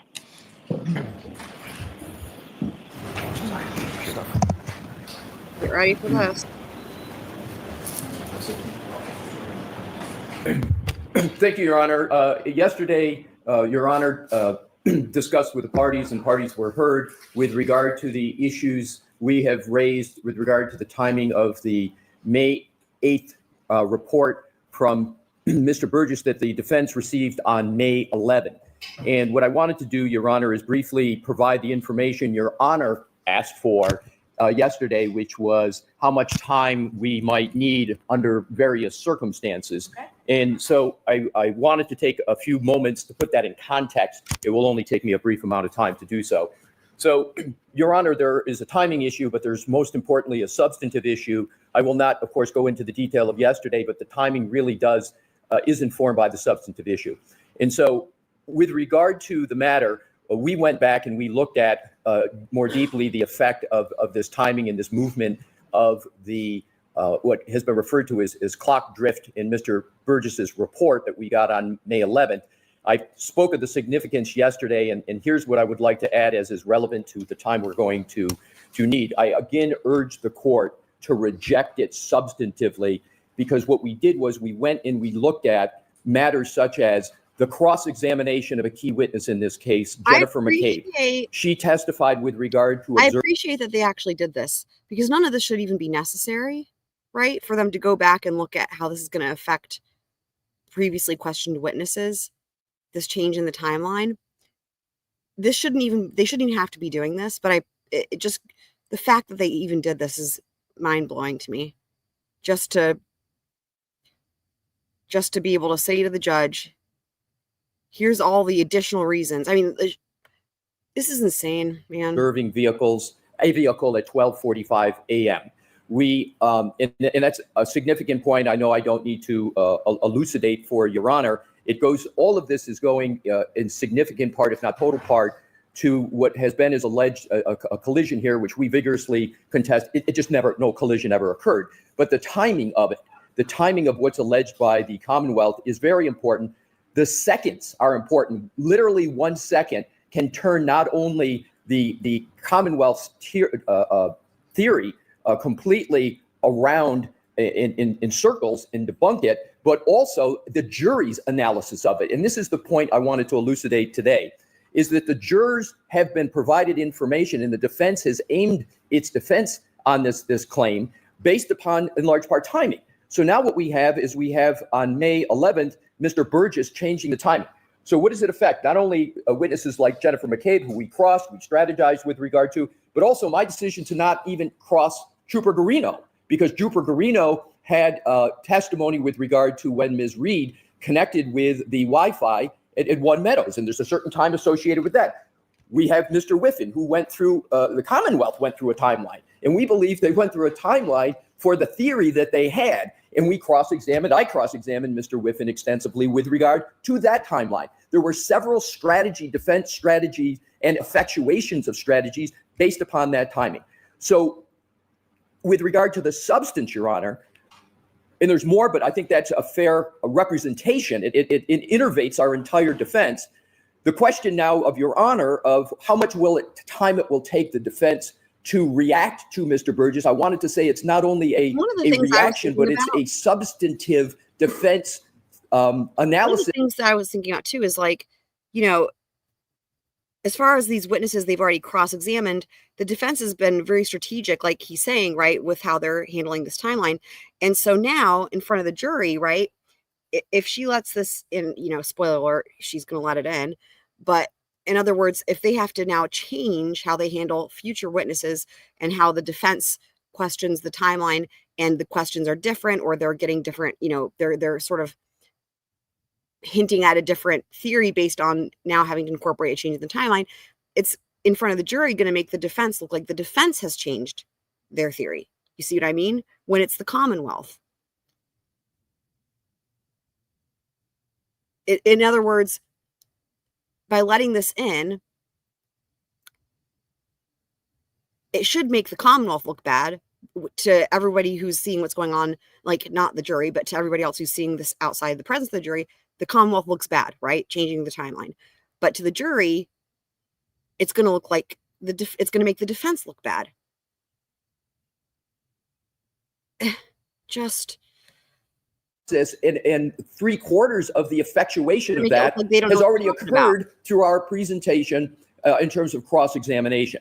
So we would have to, and we're still evaluating that, revisit all of that. And secondly, we would have to put that into the calculation of all of our witnesses that we've already prepared that are based upon that timeline. So it is a very significant point. And to the extent that the Commonwealth tries to argue, well, we never really committed that much to a certain time period. I again urge the court to look at the report of Dr. Judson Welcher, where he has 1162-2 with a specific range, 1238 to 43. And even in their range, it's a very small time, which further supports how each second matters in this regard. Now to the answer to the question Your Honor asked yesterday. Again, I urge that it just be rejected and we keep this trial moving in its current pace. To the extent that that does not occur, and again, we urge that it be rejected, the report, because it's a Rule 14 violation, there is no remedy for the defense. However, to the extent, and given Your Honor nonetheless asked me for an answer in time, we would need 4 days to be able to address it. We will not ever be able to recover strategically or substantively from it, given all that's been presented to the jury. And it will be very difficult to figure out how we're going to go present a defense after we've already presented to the jury our defense and our cross-examination. It's not really structurally possible to simply take 4 days and address Mr. Burgess, because we can't go back to all the witnesses I just mentioned and others and start crossing them in eliciting testimony with this new time period in mind. But I wanted to answer the question, Your Honor, respectfully. It would be 4 days for us to even go from where we are now and then try to alter not only witnesses such as Arca, but DeSogra and Gaffney and other types of witnesses that we have in that regard. So, Your Honor, respectfully, that is my response. All right. Does the Commonwealth want to be heard? And the other thing I will say is, like, the Commonwealth didn't have to change their timeline, right? Even if they got new information, they could have just proceeded forward with everything as it was. In my opinion, the only reason that they're even trying to change the timeline at this juncture, mid-trial, is because they know they're going to get away with it. They know they're going to get away with it. Otherwise, they wouldn't be doing this, right? Like, why else would you be doing this unless you know that Judge Bev is going to rule in your favor? I mean, Respectfully, Your Honor, the defense is very confused. Oh my They God. attempt to confuse the issue. They attempt to confuse Your Honor about. The defense is confused. Respectfully, he says. Respectfully, Your Honor, the defense is very confused. They attempt to confuse the issue. They attempt to confuse Your Honor about what the impact would be. This has never been a change. The government is not changing their timeline. The Commonwealth is not changing any information. The Commonwealth is not offering anything that affects in any way the testimony of witnesses. It's notable in the argument there is no relationship to the facts of the actual report that was provided. The Commonwealth has always provided the data, which they have, and they hadn't a chance to analyze.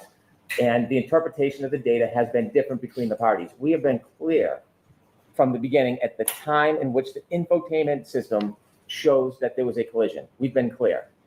And the data has been clear. That has never changed. That data in the telestream system is based on a clock in the Lexus, which both sides know full well is different than a clock in an iPhone.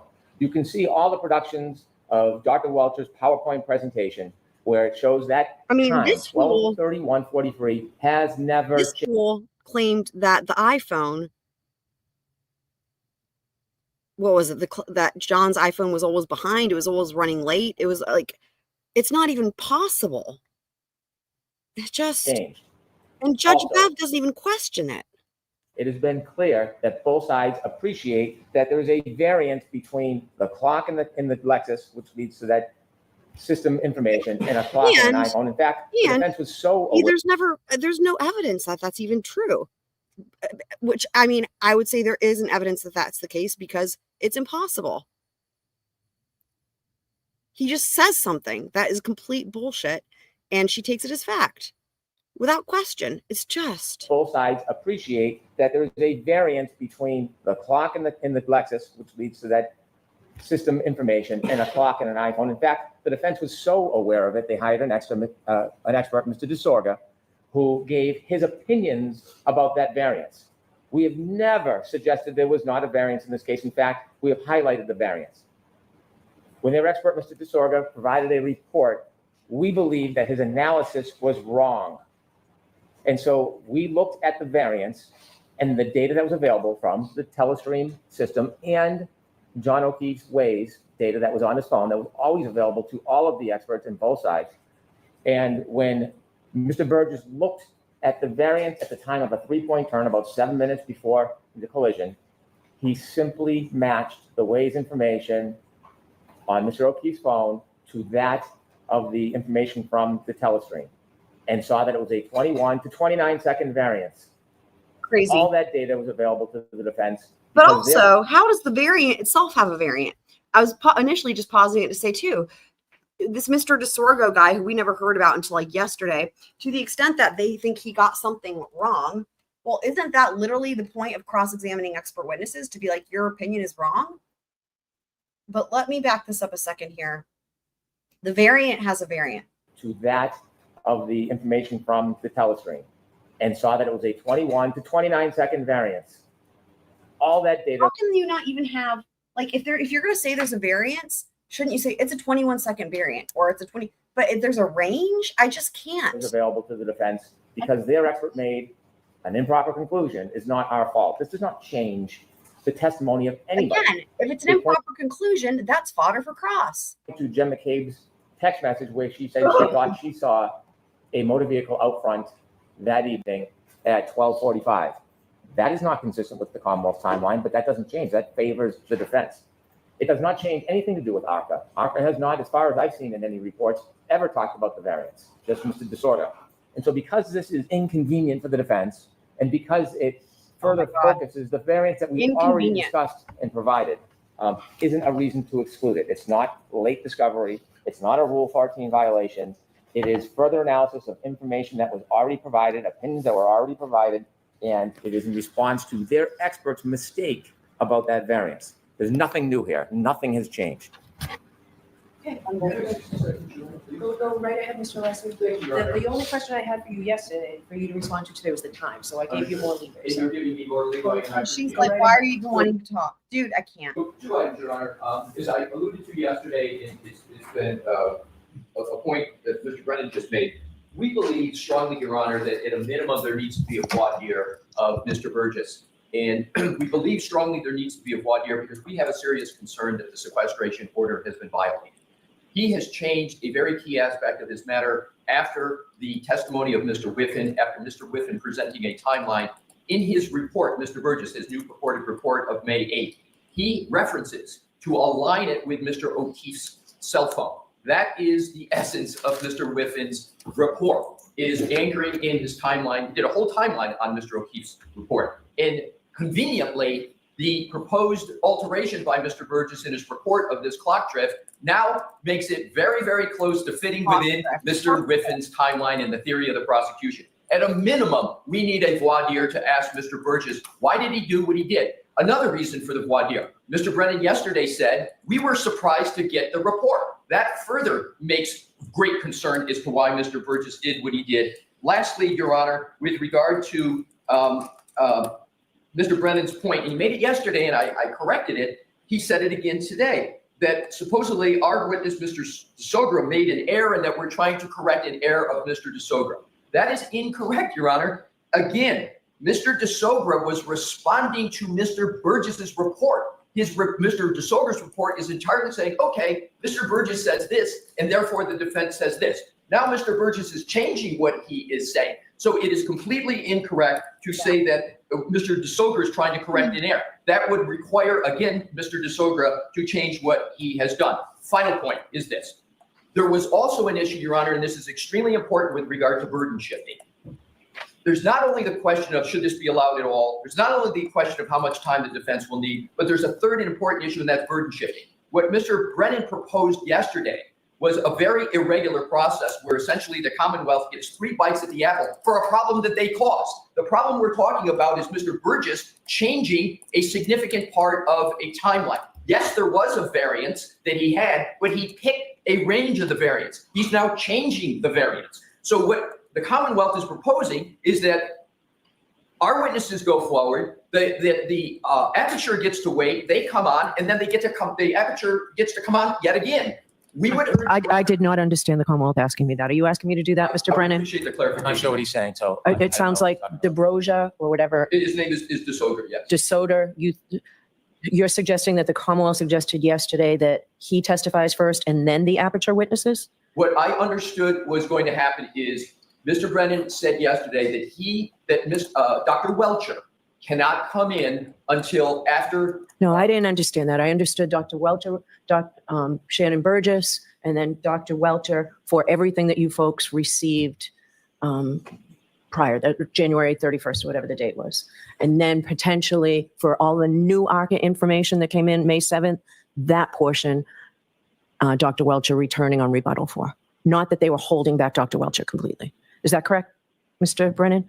That's the conversation I had. That conversation I wasn't part of. Yeah, I think you misunderstood that, Mr. Alessi. So just so I'm clear, what is it that the Mr. Brennan, all right, this is separate, and I'd really like to give everybody a break here. What is it the Commonwealth is asking to do regarding that?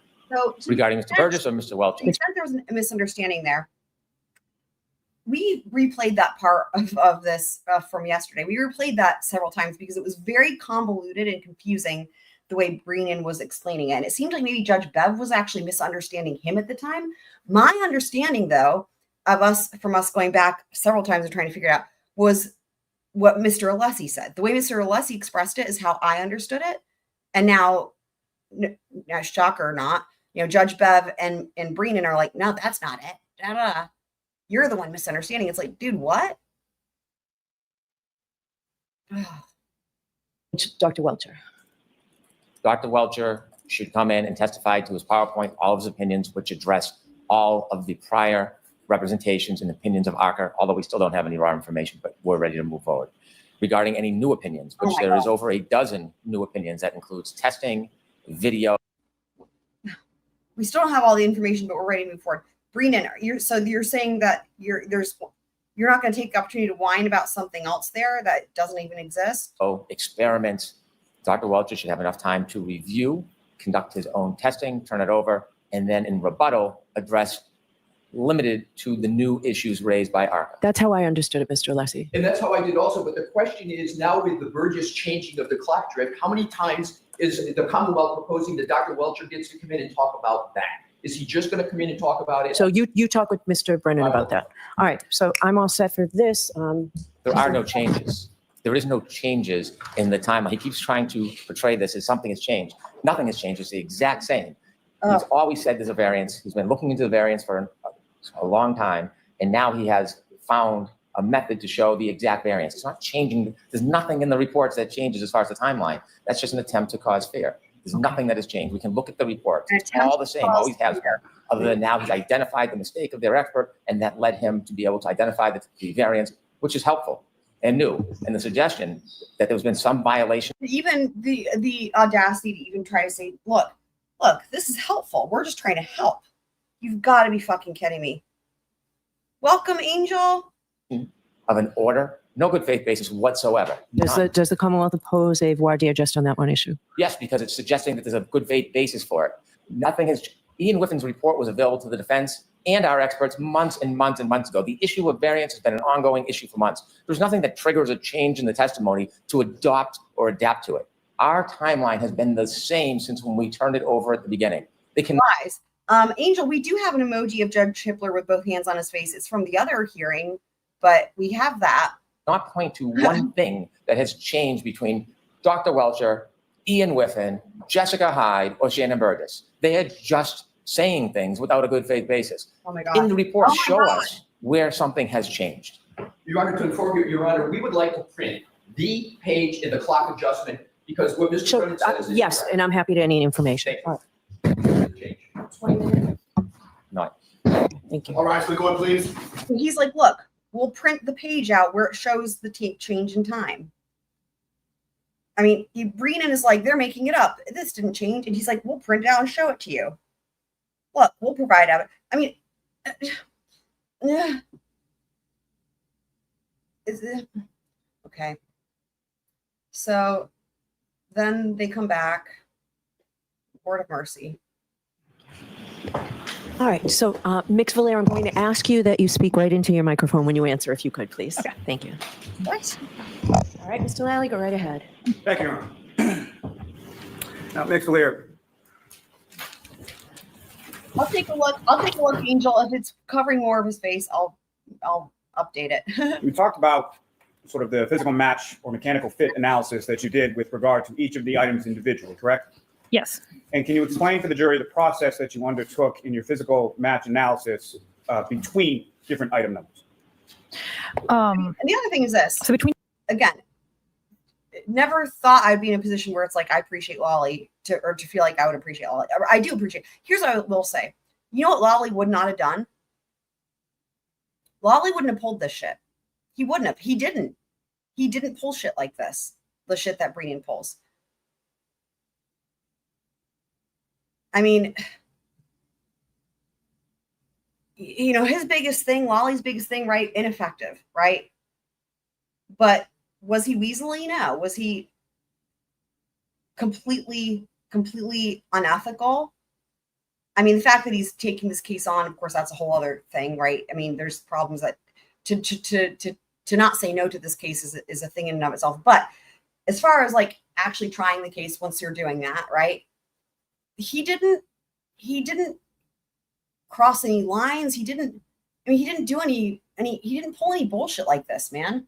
You know what I mean? He just was boring and ineffective, and you know, what if any, and who if anyone was driving the ambulance, and like, but Brennan, man, I mean, different items amongst the questioned ones.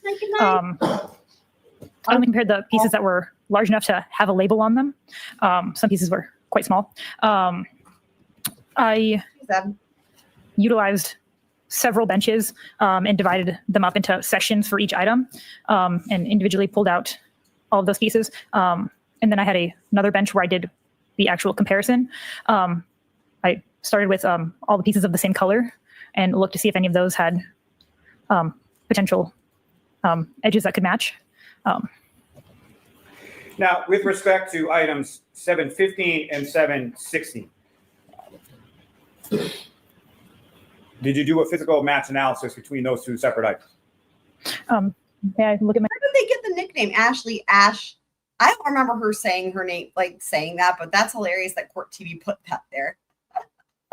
It's the only witness I've seen a nickname like that. Yes. Meg, I also thought that. I also picked up on that she seemed more nervous this trial. I picked up on that as well, which is interesting. Like, and I felt like the previous dude also. I have to wonder if when they testified in the first one, they didn't maybe realize how well they would have known it was high profile. But here's what I wonder. I wonder if some of these witnesses that just did their job for their forensics, right? You know, they weren't involved in fuckery. They just tested the items. They're not part of the law enforcement, right? They just did their freaking job testing the shit. You know, it's like, I have to wonder if when the first trial happened and then after they testified and then they could go back and watch it, and if they went back and watched it, or if like, you know, people maybe made fun of them, you know what I mean? Like how people do, or if they got threats or harassment. I mean, I wouldn't be surprised, right? If people, like if there was repercussions for them testifying, which there shouldn't be, right? That's one thing I wondered, but also I wondered if maybe it's just because now they're fully aware of just how high profile it is, that there's like billions of people, not billions, a lot of fucking people watching. But yeah, I definitely picked up on the fact that I thought both of them seemed more nervous, but with her in particular, she seemed, it was really noticeable to me as well, Meg. Good night again, Flash. We love you. Yep. Not involved in the fuckery, just doing their job, testing the shit. Yep. Yeah, where's Twiz? I don't know where Twiz is. I mean, physically, he's still in Boise, which I don't know why he's still in Boise, but I don't know. And Heather too. They haven't popped in. So actually, I don't think I've heard from Heather or seen Heather at all today. But yeah, Twiz is still in Boise for some reason. Yes. And what, if any, conclusions did you come to in relation to your physical match analysis between item 715 and item 716? Two pieces from item 7-15, F and H, fit mechanically with two pieces from item 7-16, F and G. And what, if any, conclusion were you able to draw with reference to the physical match between pieces from item 715 and pieces from item 716? Those four pieces were at one time together as part of a larger unit. Now, Ms. Vaillier, what physical match analysis did you do with reference to item 7-6 and 7-11? So one piece from item 7-6, piece B, fit mechanically with one piece from item 7-11, piece D. So those two pieces were at one time together as a larger unit. A large unit. And Ms. Vaillier, with reference to items 7-8, 7-9, and 7-16, what, if any, conclusions were you able to draw from any physical match analysis you did between pieces from those three items? So two pieces from item 7-8, pieces C and D, one piece from item 7-9, piece A, and one piece from 7-16, piece E were found to have a mechanical fit. So those pieces were at one time together as a larger unit. Lastly, for this section, at some point did you do a physical match analysis for the glass pieces in items 7-12 and 7-14? Yes. And what conclusions were you able to draw from your physical match analysis between 7-12 and 7-14? There was no physical match between the glass pieces from, or parent glass pieces from 7-12 and the glass piece from item 7-14. Now, Ms. Vaillier, are you aware that there was an additional analysis that was done with respect to glass pieces and other glass pieces that you didn't examine in your analysis at your lab? I know that there was other trace work done. I'm not sure exactly what the work was. Okay. And do you know who performed that additional trace work? Christina Hanley. And who is she to you as far as in reference to your work at the lab? She's my supervisor. Now, with regard to each of these items individually, they came as labeled in individual bags, as we demonstrated on the screen, correct? Yes. Okay. And with respect to those bags, did you note any particular date associated on the front of those bags? That's documented in my photos. And all I'm asking here is that with respect to each of those bags of items, whether they be 3-1, 7-4, 7-5 or 6 or 8, many of those bags had different dates on them, correct? Yes. Okay. And when you received those items in that bag, you essentially removed the items from those individual bags, placed them on the table, and examined them, correct? Yes. And that examination included a microscopic examination? Yes. Now, with respect to any of those items, there were some items that pieces within the same bag that had the same date on that bag did not fit together mechanically, correct? Yes. However, there were items from one bag collected on one date that did fit mechanically with items from another bag collected on another date. Is that correct? Yes. Now, if I could turn your attention to item 3-1. Again, for the jury, what is the physical description associated with item 3-1? Item, passenger side taillight, Massachusetts 3GC684.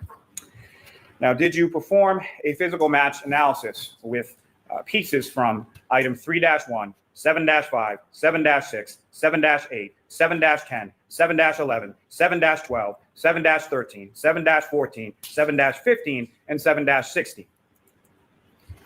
I compared them, yes. And what, if any, conclusions did you come to from your analysis, your physical match analysis between item 3-1 and all of the items beginning with the number 7?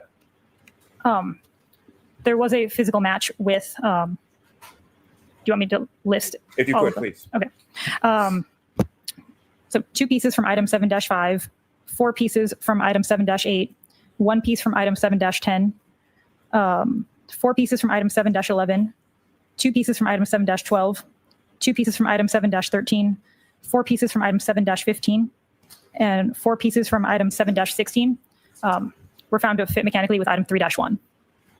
And what, if any, conclusions were you then able to draw from your physical match analysis between item 3-1 and each of those respective items beginning with the number 7? Yeah, Those pieces were once together as part of a larger unit. May I approach, Your Honor? Yes.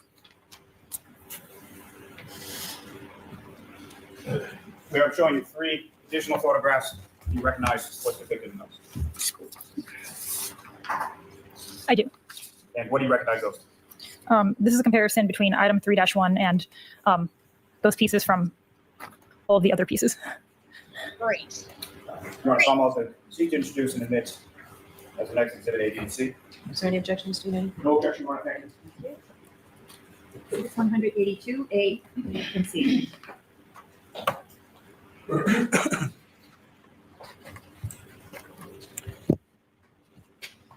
And may I publish, Your Honor? Yes. Ms. Gilman, if I could have photograph 2096. Ms. Gilman, yes. If you could even zoom in just a little bit more on the item itself. Shout out to Miss Gilman, by the way. Hero. Ms. Vaillier, what are we looking at in this photograph? So those pieces that I labeled from item 7 dash, all of those, they all fit together mechanically into this piece. And as far as earlier, you were testifying as far as the label maker and the different various pieces that you would label throughout the process of your physical match analysis. Do you see these in this photograph as well? I do. And where are they located with reference to the reconstructed piece above? They're those little white rectangles on the piece.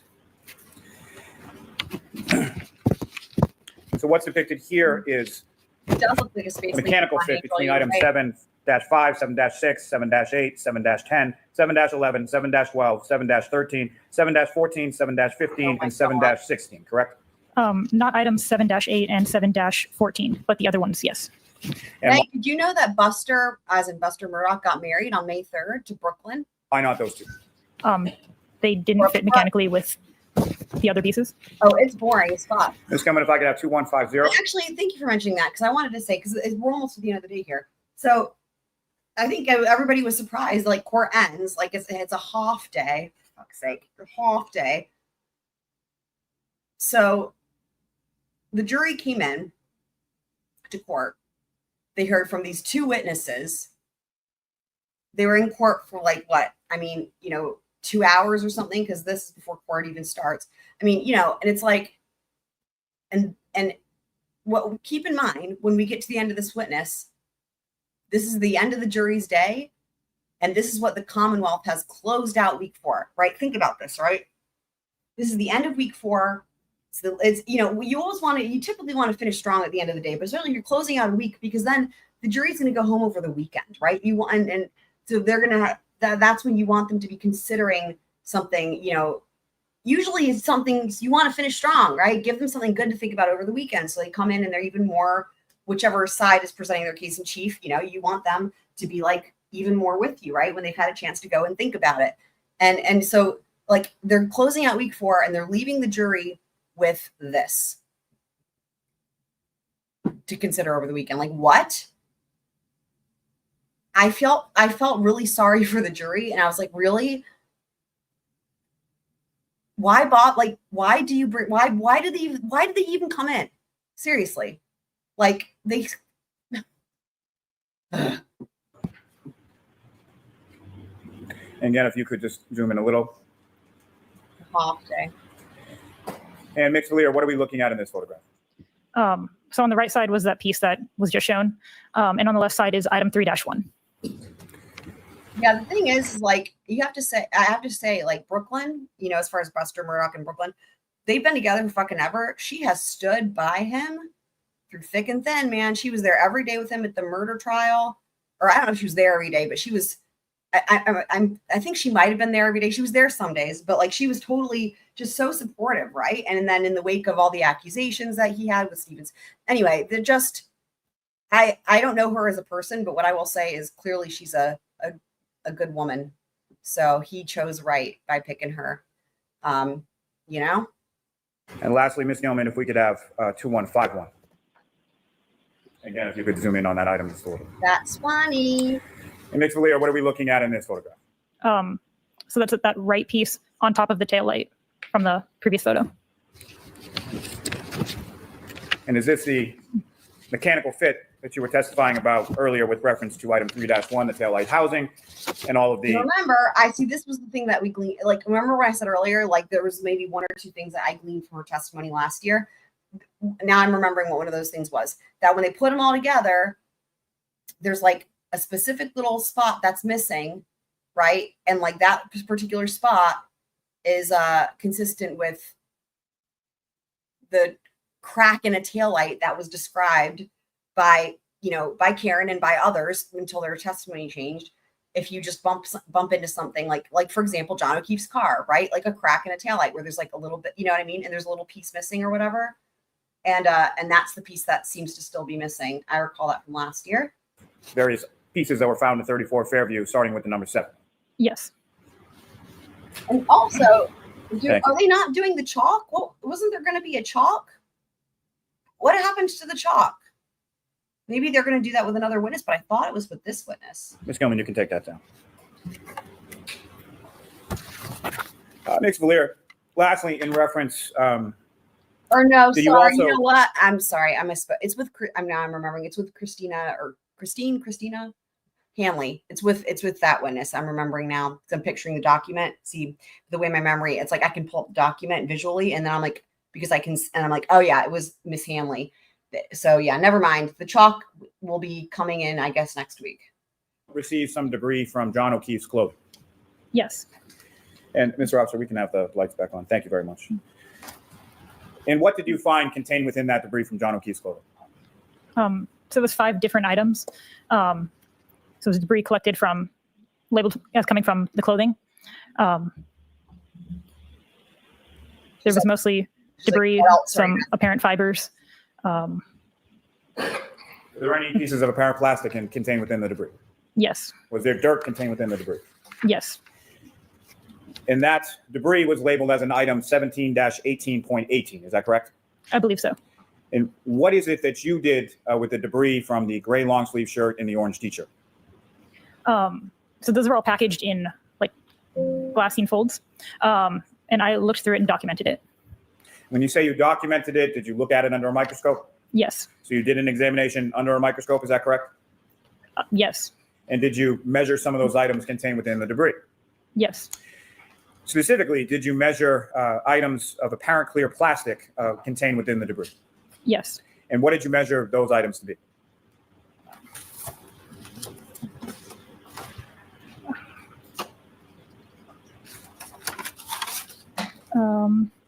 The piece of clear apparent plastic was approximately 1/8 inch by 1/16 inch. And once you had conducted your preliminary analysis of those items, where did those items go? I did no further examination on this myself. Christina Hanley might have examined some of these further. Thank you. I have nothing further. Cross.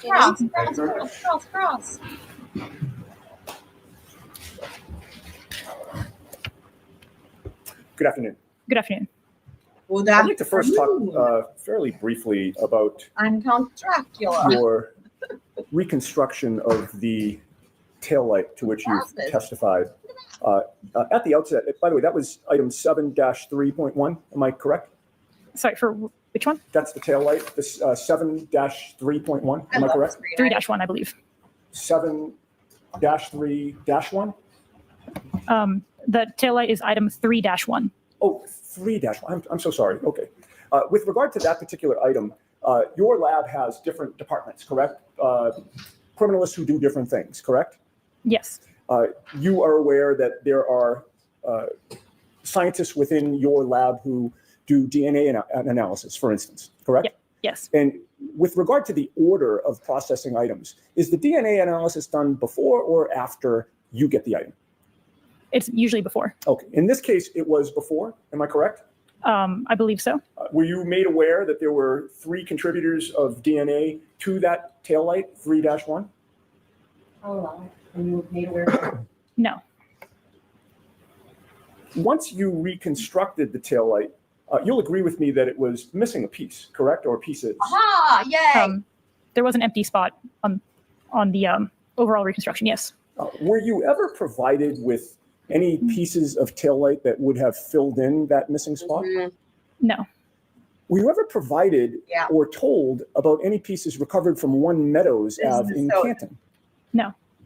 Yeah, and this is crucial, right? This was I remember when this happened last year. It was like, wow, man. Were you ever told about a collision at One Meadows Ave in Canton? Pain in the rat, just a classic moment. In any case, you'll agree with me, there was no glass in that taillight at all, correct? Within the taillight, I classified them as apparent plastic pieces. There's no glass as part of the taillight, correct? I mean, it depends on what you call, like the bulbs usually have glass as far as I'm aware. Those are very, very thin glass though, correct? Those bulbs? Yes. All right. Now, your lab received clothing in connection with this case. You've testified to that, correct? I received the debris labeled as coming from the clothing. I've never I never saw the clothing at all. Right, but you're aware that your lab received clothing before the debris got to you, correct? Yes. And your understanding was that that was John O'Keefe's clothing in which he was found on January 29th of 2022, correct? It's labeled as coming from him. I'm not sure of the date that it was found. Okay. You understand the procedure of that goes on at your lab when it receives evidence? Yes. And you know that once clothing is brought to your lab, it's given evidence numbers, correct? Yes. And then one of your colleagues at the lab handled the clothing and or examined it, correct, before it came to you? Yes. And your understanding is that one of your colleagues retrieved debris from those items of clothing and then packaged it in a fold before it got to you, correct? Yes. You then open up the fold and you look at the debris, correct? Yes. You never saw that debris inside the clothing, correct? Correct. And the pieces of clothing that come in are given evidence numbers when your lab receives them, correct? Yes. For instance, the orange t-shirt was given or was named item number 7-17, Yes. and the gray long sleeve shirt was item 7-18, correct? Yes. And your lab is accredited, correct? Yes. There is a complete chain of custody from the moment the clothing was brought to the lab to when the debris was removed from the clothing, ultimately to when you're in court today handling the items, correct? Yes. Our in-lab chain of custody extends from when we receive it to when the submitting agent it is returned to the submitting agency. Okay. And you have complete confidence that the chain of custody at your lab is effective at making sure that the evidence does not get lost or mixed up or contaminated, right? I mean, the chain of custody is meant to track where a piece of evidence is. The evidence unit also does inventories and audits to make sure that things are where they're supposed to be. And you have confidence in your lab's chain of custody policies and procedures, correct? Yes. But you'll agree that your lab cannot control who handled the clothing before it arrived at your lab, correct? Yes. There are times in which crime scene technicians or criminalists from your lab actually participate in the search for evidence at a crime scene, do they not? Some of the people at the lab are crime scene responders, yes. There are times when they actually take custody of evidence. Again, I'm talking about people from your lab, professionals. They take custody right from the crime scene and transport that evidence to your lab, correct? Yes. In those circumstances, your lab would have a complete chain of custody from discovery to seizure to testing or whatever comparison you're doing until you release the items, correct?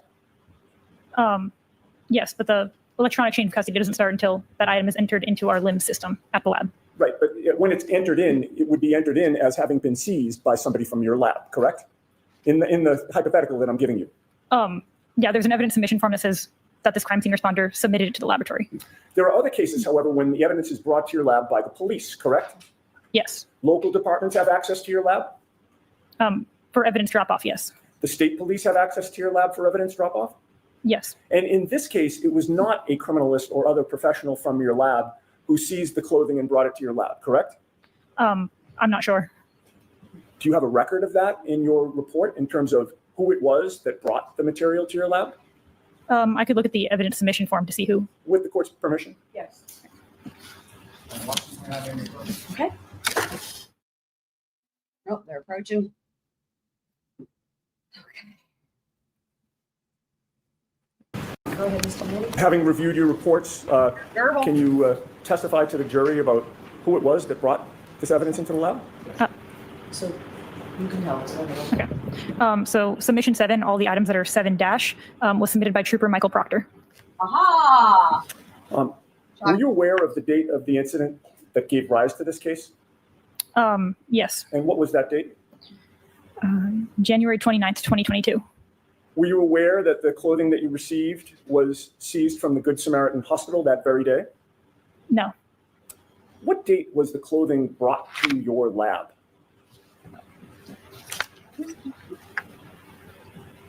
March 14th, 2022. So that means that your chain of custody at the lab began on March 14th of 2022, correct? Mm-hmm. Yes. And would you agree with me that was about 6 weeks after the date of the incident, January 29th of 2022? Yes. And of course, you can't speak to the chain of custody from January 29th to March 14th of 2022, correct? Correct. And you have no information and do not know why Michael Proctor waited 6 weeks to bring this clothing to your lab, do you? Sustained.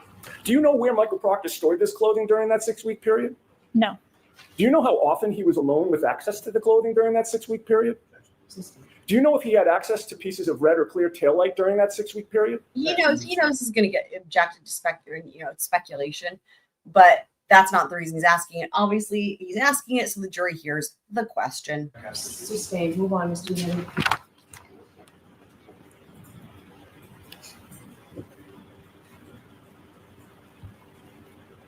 You were not present when the clothing was seized, correct? Correct. Meg, so the thing You is, did not have custody. the thing is that they already stipulated that the two people present were the trooper. What the fuck his name was, Walker or something, Watson, and that Proctor wasn't there. They already stipulated that. Of this clothing from January 29th of 2022 to March 14th of 2022, correct? Correct. You do not know what was done with the clothing before it arrived at your lab, correct? That, I guess, is supposed to Cover this, Mr. Brennan. Move on, please. One last question. Yeah. You can't. You've covered this, Mr. Unetti. Why are you making comments like this, dude? Oh, God. You're not supposed to be. She doesn't do this to the Commonwealth. Dude, I can't with her. Correct. You do not know what was done with the clothing before it arrived at your lab, They correct? said Connor, Keefe, and Watson. You covered this, Mr. Brennan. Move on, please. One last question. Meg, did you miss that? It was at the beginning of the. Well, we're almost done with this last question, and we'll go and listen to that part from the beginning of the day. You cannot vouch for how the clothing or taillight pieces were handled before they got to your lab, correct? I cannot. Anything further, Mr. Vaillier, or you all set? What? I'm not privy. No. Mr.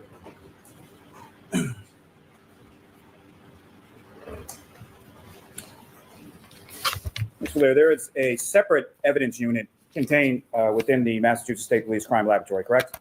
Correct. Should have let And me cut fair it to say in. you have absolutely nothing to do with that, correct? I'm not a part of that unit. And so your responsibility as far as chain of custody is concerned is from when you retrieve the item during your analysis and then when you return the item to the evidence unit, correct? Correct. And from that analysis that you performed, you found that there were 10 different items, starting with the number 7, that were a mechanical fit to 3-1, the taillight housing from the defendant's vehicle, correct? If it's 10 items, I can count them. Exactly. As far as all those items beginning with 7 that you went through or elucidated on your direct examination, each of those were a mechanical fit to each other and then to the taillight housing in 3-1. The pieces that were previously stated, yes. Nothing further. So I can do your balayage color as well, Angel. I can do balayage. I can do foliage. Meg and I were talking about this earlier here. Yeah, like that's the thing is like I if you do it yourself, then it's amazing, right? Because it does cost a lot of money. But when you do it yourself, like I literally could go right now and be like, oh, I feel like I'm gonna, chuck this highlight in here or paint this section or whatever. I've got all the shit I could go do right now. It's so convenient. I know you're in Australia. You got to come from Australia, and Meg's got to come from South Dakota. Y'all got to come to North Carolina. Okay. So here's the thing. Let's just revisit this before we go to this end of the day nonsense, which is where they go on the record here with the stipulation. Okay. So I thought it was Proctor. Now, again, we'll just go back and look. I remembered Proctor testifying that he was there last year. That was my recollection. We're going to have to go back and take a look. That's what I thought. Okay. We're going to have to just find it, but that was what I thought. So that's what I had said before. Like I remembered him testifying that he was there. Right. And it looked like it was him, but then you had this stipulation read. Thank you very much. With that, Mr. Brennan, your first witness, please. Or if I could begin by offering a stipulation that's agreed to between the parties. Okay, can we turn the AC down, please?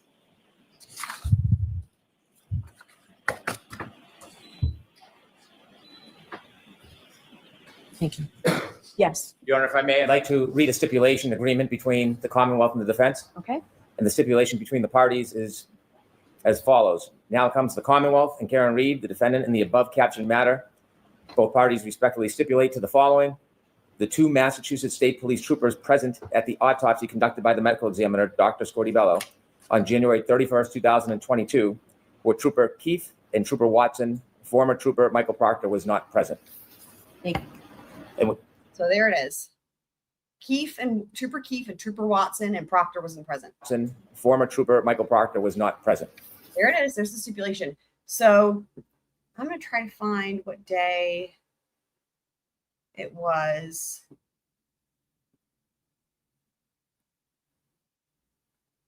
Okay. So we're going to check this. Because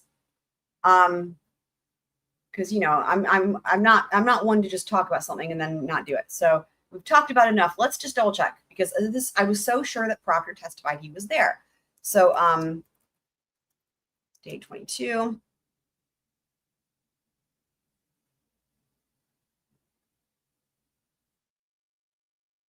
All right, hang on, give me a second.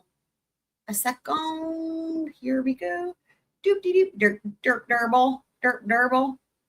Look, guys, did you guys miss him? Literally, when I pulled this up, like, this is just wherever I had left off with whenever the last time I watched this was, which was I have no idea. But look at this pause game that it was automatically on. So, okay, so there's no CCs, fine.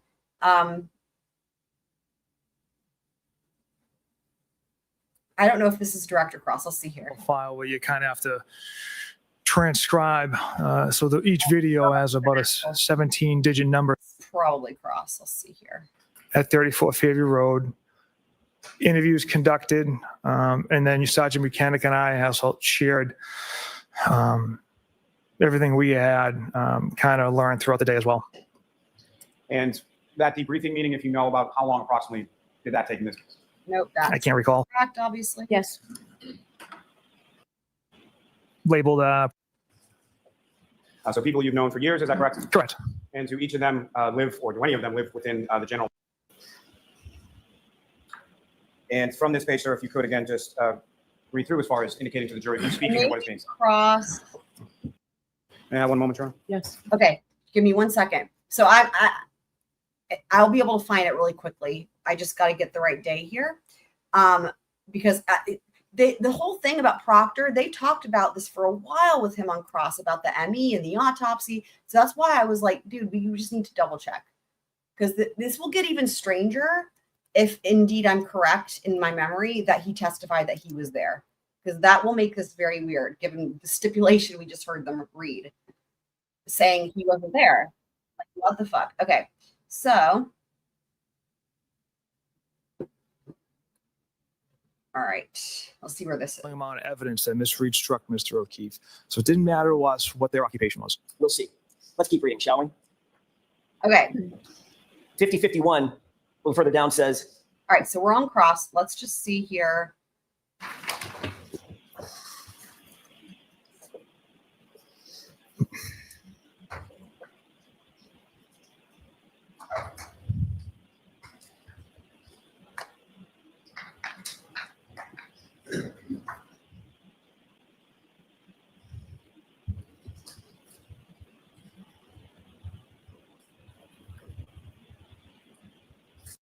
Thank you. All right, go right ahead, Mr. Thank you, Your Honor. Jackson.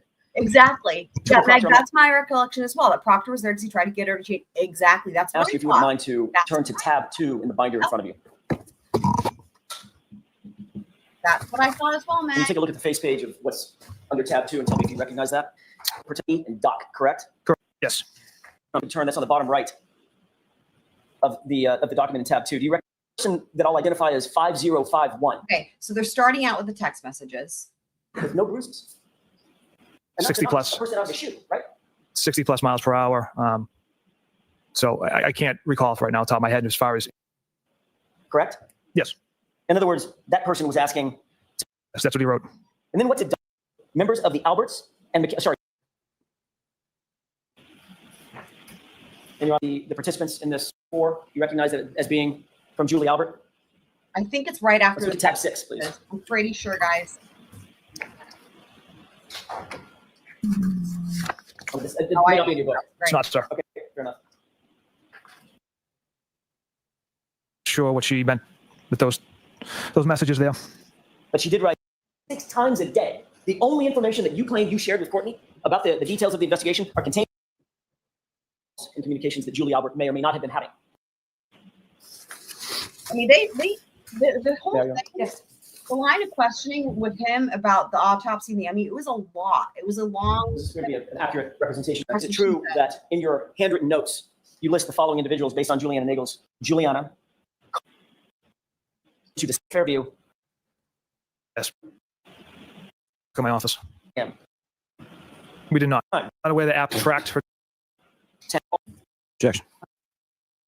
Okay, hang on. Break.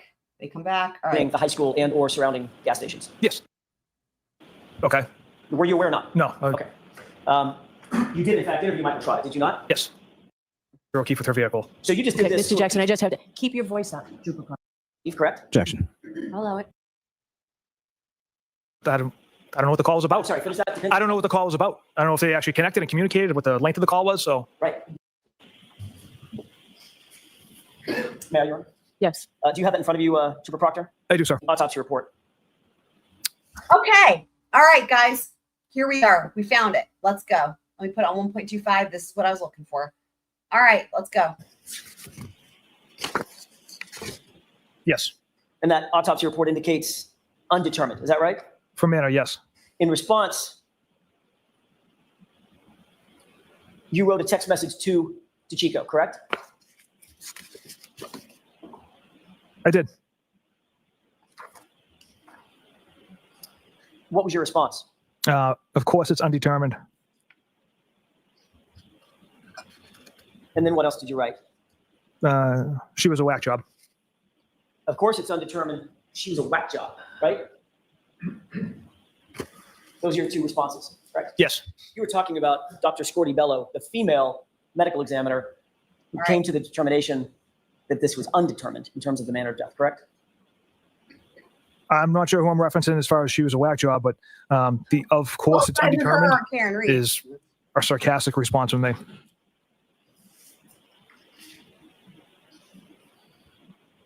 Have a moment, Your Honor. Sure. Dr. Scorti-Bello is a whack job is because the cut and dry case that you had hoped for wasn't really going your way, right? Objection. Sustained. When you referred to she's a whack job, were you referring to Dr. Scorti-Bello? I don't recall. Were you displeased with the undetermined finding? The Chico dude, that's who they were texting. So we're not to the part yet about who was there, but we're getting there. Instead of a homicide finding, because that was an obstacle in your investigation. Objection. You can break that down.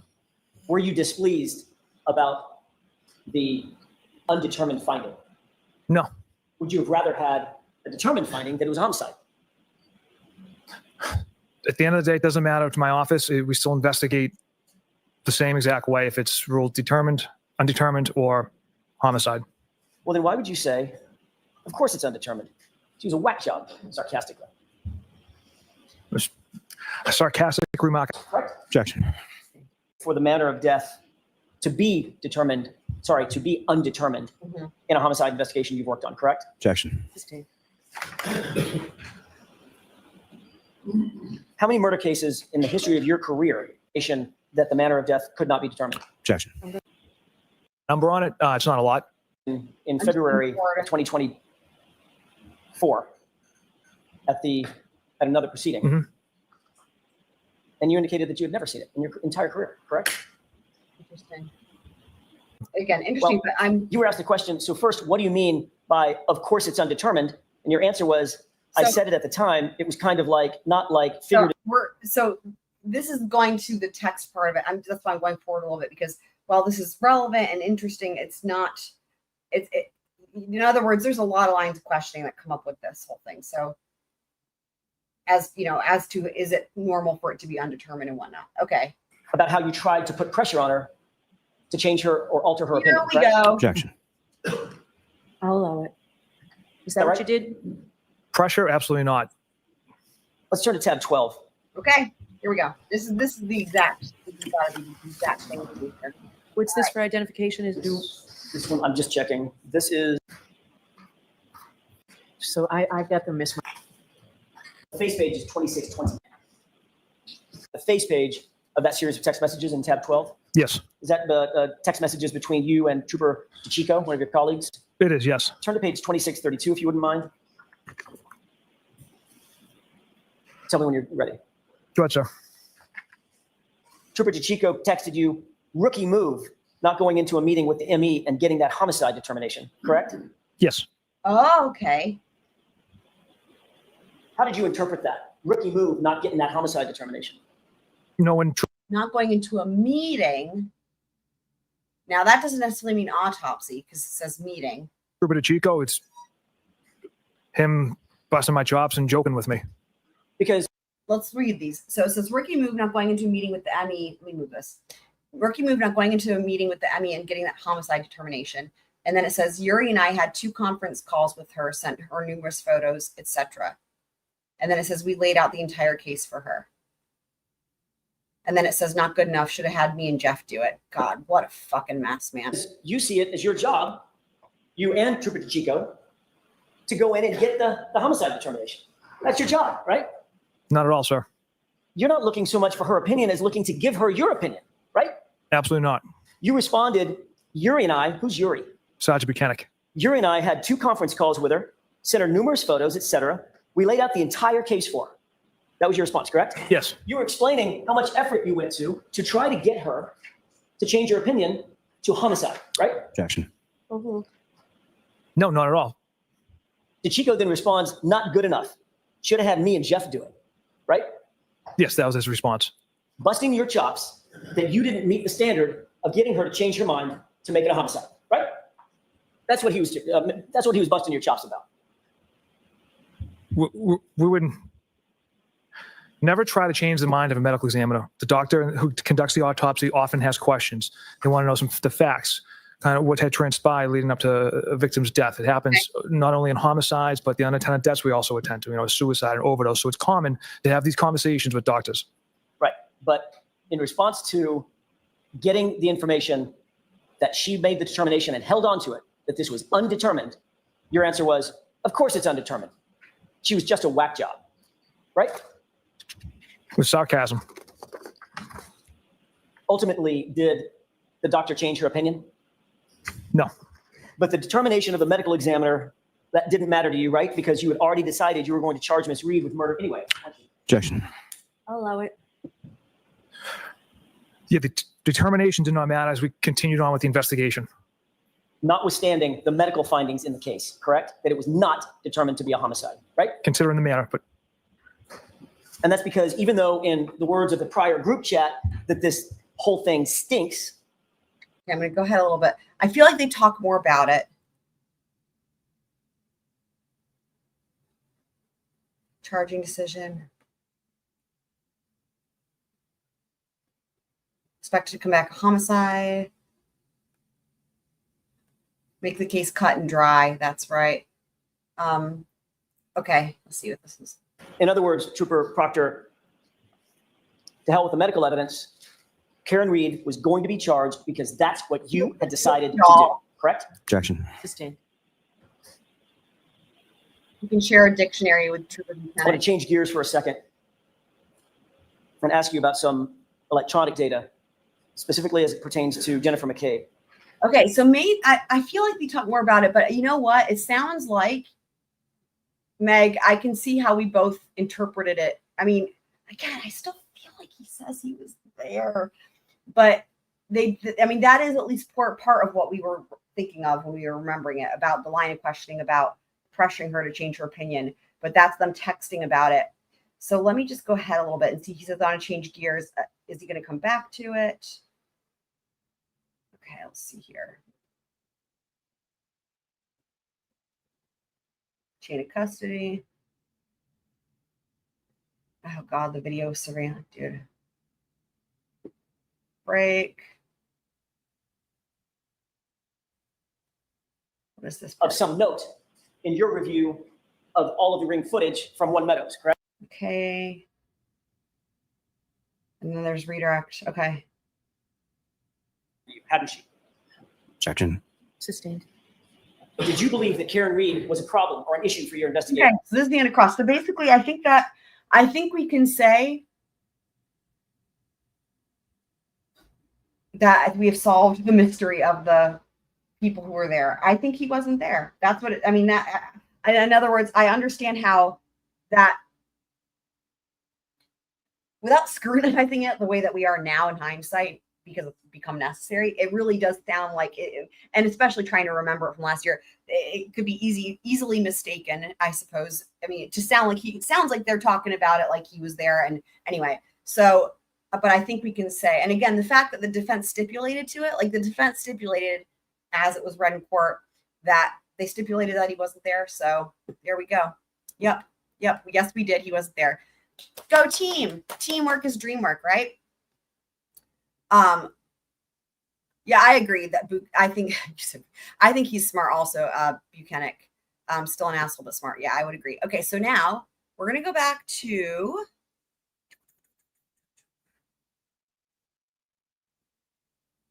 where'd it go? Okay, so now we're going to go back because to finish out, now that we've closed the loop on that part, now we're going to go back to the end of the day here. So, and then I have some other things we're going to take a look at. All right. Okay. So before we recess, I appreciate the council provided me with the information. Mr. Leslie, I got the 2 reports that you had that were incorporated and what the Commonwealth had given me a few minutes before, but I appreciate that it was pointed out here. We've had full argument on this. I'm already like, we've had full argument on this? What? Look, between yesterday and today, it was like maybe 10 minutes. And the vast majority of it was Brennan switching the issue away from what the actual issue was. But okay. Yesterday and today. I thought that was a joke when I'm like, is that a joke? What? My findings for the record are that the defendant has not persuaded me of undue surprise or unfair prejudice by this information, and I don't find that there's delayed disclosure. Of course, all of this is ample game for cross-examination. Get fucked. Certainly as to what Mr. Burgess knew, what he'd looked at, why he looked at it, when he looked at it, why he changed his report, and violation of the sequestration order is all for cross-examination, and I will give you a lot of leeway with that, Mr. Leslie, but I'm not having a voir dire on that. Mr. Leslie, I can tell you, obviously, you've got a great facility for cross-examining on the shut the fuck up. Underlying information here. Stop acting like you're giving them a favor, doing them a favor. It is part of the Constitution that they're allowed to cross-examine witnesses. Confrontation clause, 6th Amendment. It's not like you're gifting them the opportunity to cross-examine. Fulsome cross-examinations. I have every confidence you can do it here again. But if after... I am so sick of the word fulsome. I feel like, I mean, she says it and freaking Hitler says it. And I think Brennan says it. I don't know that I'd ever really heard that word ever, but now it's like everybody's saying fulsome. Can we just say full-throated instead, please? To the direct, you demonstrate that you need further time. I'll certainly hear you on that. And more importantly, perhaps, if you feel that the testimony of Jen McCabe and the others that you've mentioned is critical and that you need to recall them, I'll hear you on that as well. So regarding Dr. Welcher, as my understanding, the request yesterday was for, and it's been a request, I think, a few days. We've addressed it at sidebar, and I found that it wasn't. She even says here, and my understanding of the request, yeah, no one understands the request. It was convoluted as fuck, dude. Dr. Welcher. He tried to act like Alessi was confused, dude. As my understanding, the request yesterday was for, and it's been a request, I think, a few days. After she's couching it like that, I mean, she's still not clear on it, dude. We've addressed it at sidebar, and I found that it wasn't the right time. Let's see how much Dr. Welcher could go through. I understand Dr. Welcher will testify in the Commonwealth's case in chief next week or so, Mr. Brennan. Hopefully next week, if not All right. the day after the holiday. And that will be for all of the material that was provided to the defendant initially, right, by the Commonwealth's discovery deadline? Correct. And what you're asking for is that after ARCA testifies, the new information, you're asking for rebuttal, right? Yes, limited to the new information. All right. So I would allow under these circumstances a limited rebuttal, and we can define the scope after we hear the testimony of ARCA. So those are my rulings. Your objections were noted. I'll see everybody on Monday. All right, so go ahead, please. I'm going to go back actually because when she's dismissing the jury, I wonder if they talk about scheduling with the holiday and whatnot. When you return the item to, you found Taillight House. And items. As far as all those, each of Dude,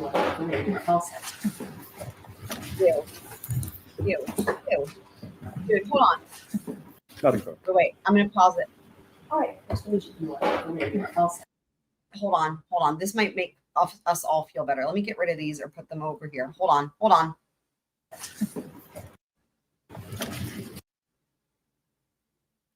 You guys, do you know what this is? I'm taking a screenshot. Don't worry. No one panic. I'm taking a screenshot. Literally. Do you guys know in the Sword in the Stone? I'm gonna have to find a picture. In the Sword in the Stone, hold on. This will make everybody feel a whole fucking lot better. And we're gonna do side by side. This is gonna save the day. Hold on. Okay. Give me just a second. Oh my God. I feel so much better already.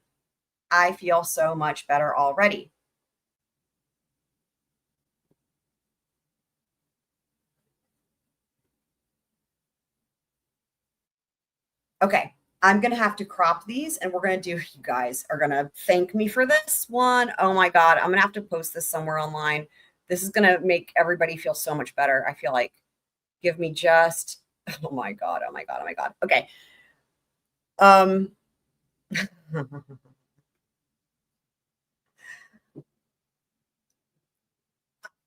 going to work some magic here and we're going to just listen to her bullshit here at the end while I get this ready. You guys will be glad I did this.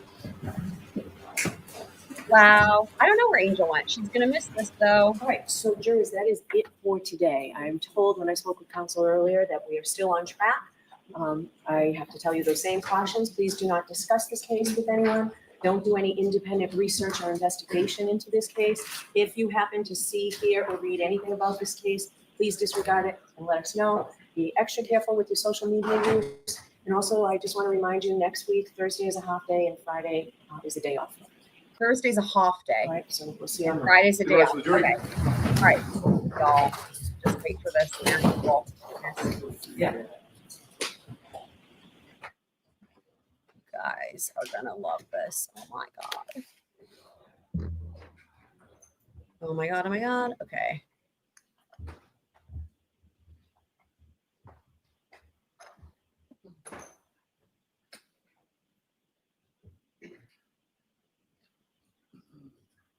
You may be seated.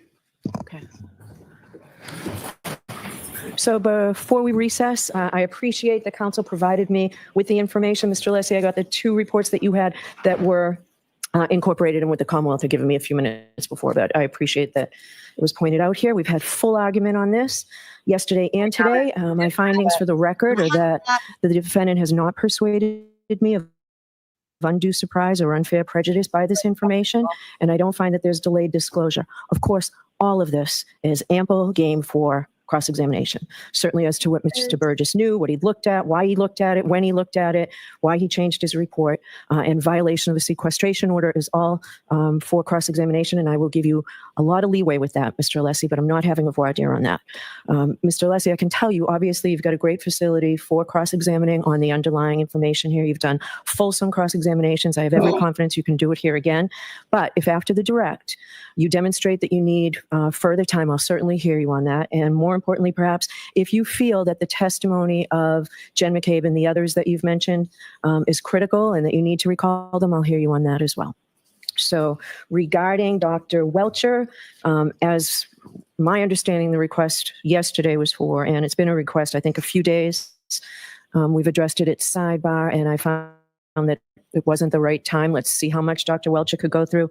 I understand Dr. Welcher will testify in the Commonwealth's case in chief next week or so, Mr. Brennan. Hopefully next week, if not All right. the day after the holiday. And that will be for all of the material that was provided to the defendant initially, right, by the Commonwealth's discovery deadline? Correct. And what you're asking for is that after ARCA testifies the new information, you're asking for rebuttal, right? Yes, limited to the new information. All right. So I would allow under these circumstances a limited rebuttal, and we can define the scope after we hear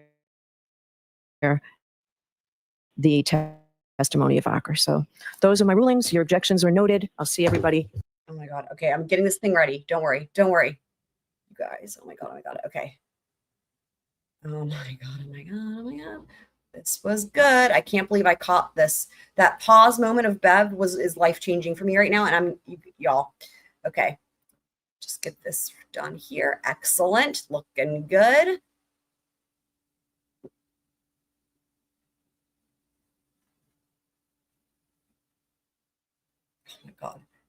Oh my God. This is good right now. And then I need to get them side by side. Oh my God.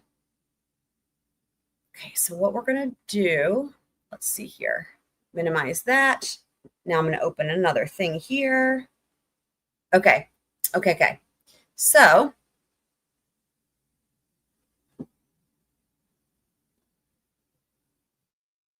what I'm going to do is share my screen. Oh my God. Let's just get this lined up. This is worth doing properly, and you will see why in just a moment here. Holy shit. This is like maybe my life's best achievement. I'm not even kidding right now. I'm so excited to show you guys this. Oh my God. Oh my God. Oh my God. Oh my God. Oh my God. Okay.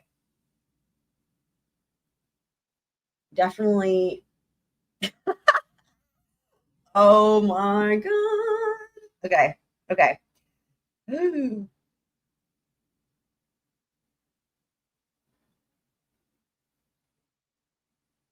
All right.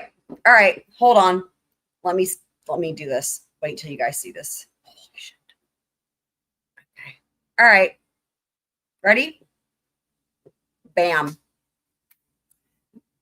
Just looking.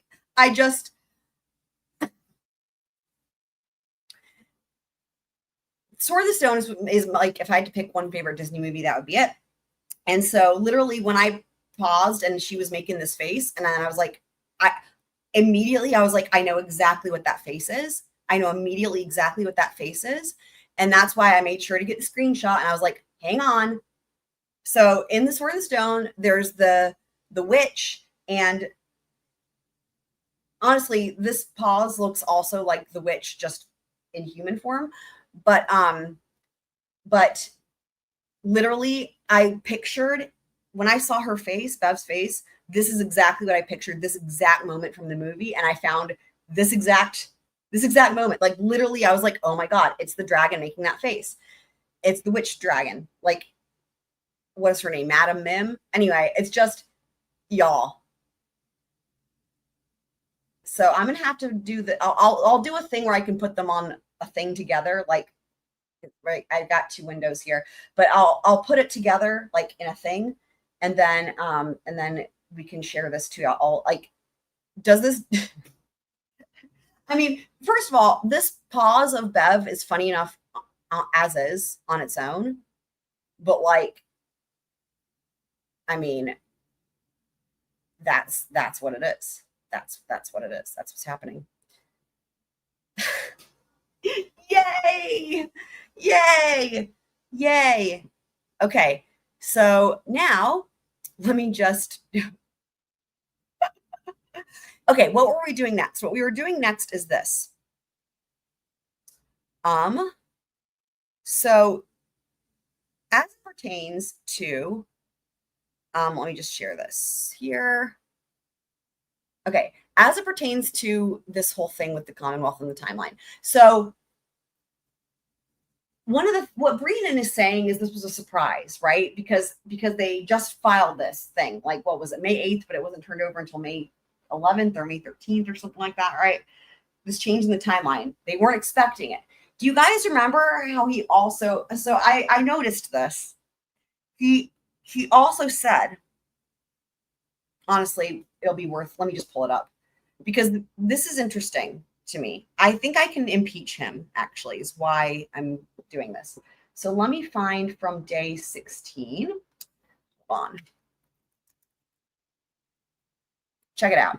We're going to do this. We're going to do this the right way. Okay.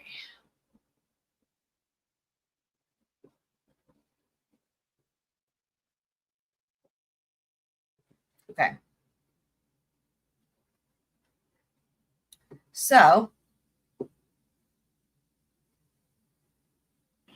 I think and I understand that it's very months ago, has a whole section. And that 7 minutes before I'm looking for something specific. Mr. O'Keefe's phone was 21 to 29 seconds ahead, which means you subtract that Okay, his phone was ahead. time, which puts it in the same variance. I think that I'm not the only one that couldn't remember if they were alleging that his phone was always behind or always ahead. So it's always ahead. Hang on. For the collision. Mr. O'Keefe's phone was 21 to 29 seconds What scuttle? ahead, which means you subtract that time, which puts it in the same variance that we've been arguing from the beginning, that the collision occurred at the same moment when Mr. O'Keefe last had user interaction, and that reconciles with the data. It does not change the text stream data or the black box information on the car whatsoever. It does not change ARPA's analysis whatsoever. We received this report on May 8th. Okay. I was surprised to receive it. I welcomed it. We turned it over on May 8th. There was no delay. It's been a week now. The defense has had this information. And so this is not an attempt to align anything. While it may reconcile or identify that variance more closely, it doesn't change any data whatsoever. And so this is not a Rule 14 violation. The effort was in response to disclosures that we believe were wrong by the defense expert, and it is clarified and it is favorable for us. And so we should be able to use it. Did you intend to use it in your case in chief or only if this witness disorder? I don't remember reading that name, so I don't know how to pronounce it. Case in chief, for my case in chief, because we now have this available data. As I said, this wasn't ambush, isn't something that we sat on. It was in response. Fortunately, we received their expert report, which caused us to focus more closely. And now that we've identified that variance, rather than having an open variance of 30 seconds, we should not be precluded from favorable information that has been provoked by a report by the defense. Okay. Okay, I think I need to go back to the beginning part. It's either the beginning part. So, and I'm looking for, so he talks about opening statement. Two. Examine it now for Just like the defense issue is that. Okay, guys, here we go. Case as here we go. Time goes on. This issue, the relevance of this issue has been clear throughout the case, including my opening statement. Including my opening statement. The issue is that clocks are different. There's a clock in a Lexus that runs on a different time than that of an iPhone. And if you recall in my opening statement, okay, I talked about the fact that there are variances between those clocks. So instead of a moment that coincides happening at the precise second, sometimes there's a variance of time between the two. So the Lexus clock could be at a variance with an iPhone, but the event still could happen at the same time, given the clocks have different times.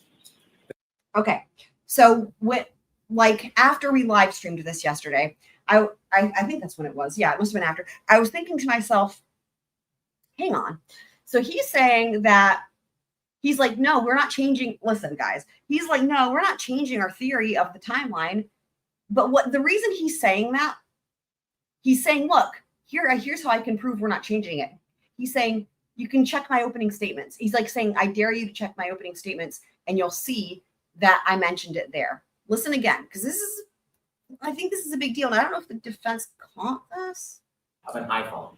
If you recall in my opening statement, I talked about the fact that there are variances between those clocks.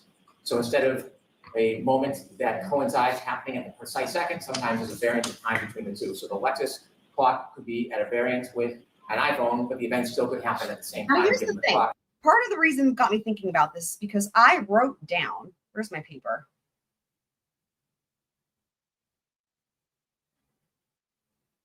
Which paper is it? I wrote down 36. See, I write all these times down and then I don't. There it is. I wrote it down. It's on my sheet of paper. 12/32/16. I have it written down. 12/32/16.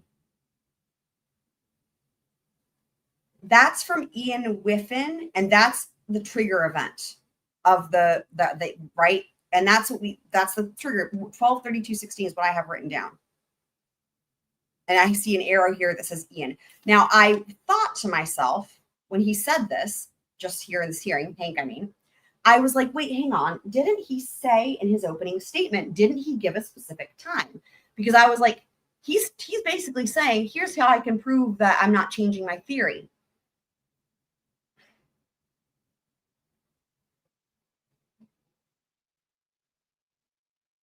He's saying you can go double check my opening statement. And I was like, wait, I thought that he said 1232-16 in the opening statements. Now, why does this matter? Because he's saying two things at once that both can't be true, guys. He's saying we didn't get this information until May 8th. This is a surprise, right? Different times.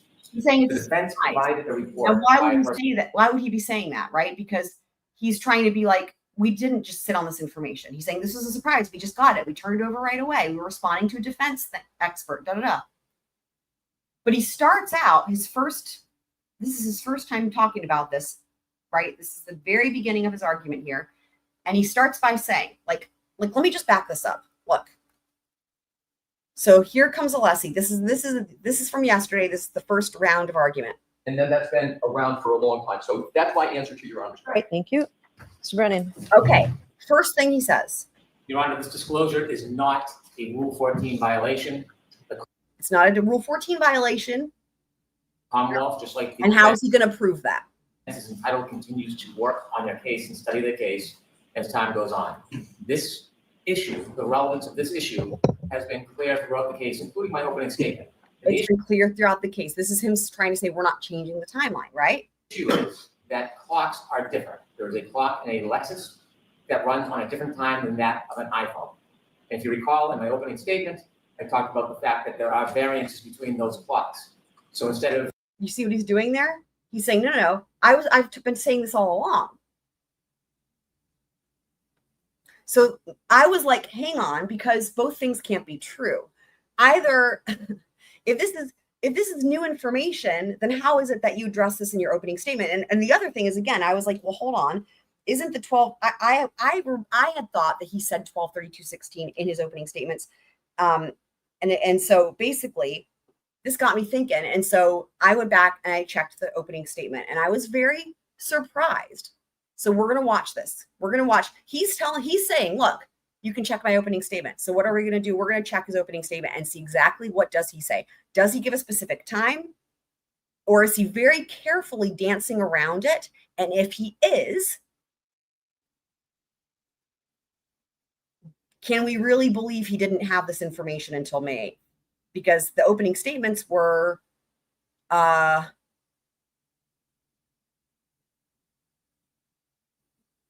when were they? They were, hang on.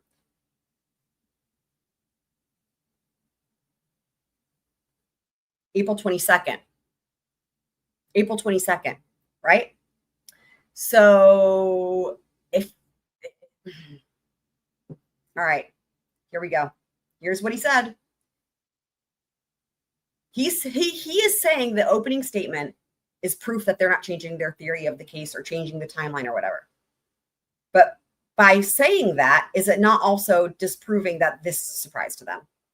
That's my point. The tree line and flagpole, and they reached that location at 12:34:33, and they're in the car and they stay there.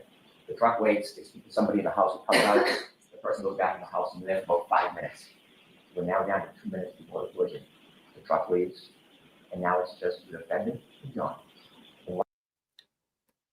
We're down to 2 minutes before the collision. So he gives a time here. Hold on. Stops. Roll very slowly. It's all very interesting. All the way to the end of the yard in the corner where there's a tree line and flagpole.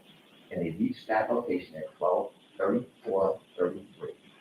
12:34:33. And they're in the car and they stay there. The truck waits. They speak to somebody in the house who comes out. The person goes back in the house and they're there for about 5 minutes. We're now down to 2 minutes before the collision. The truck 2 minutes before the collision.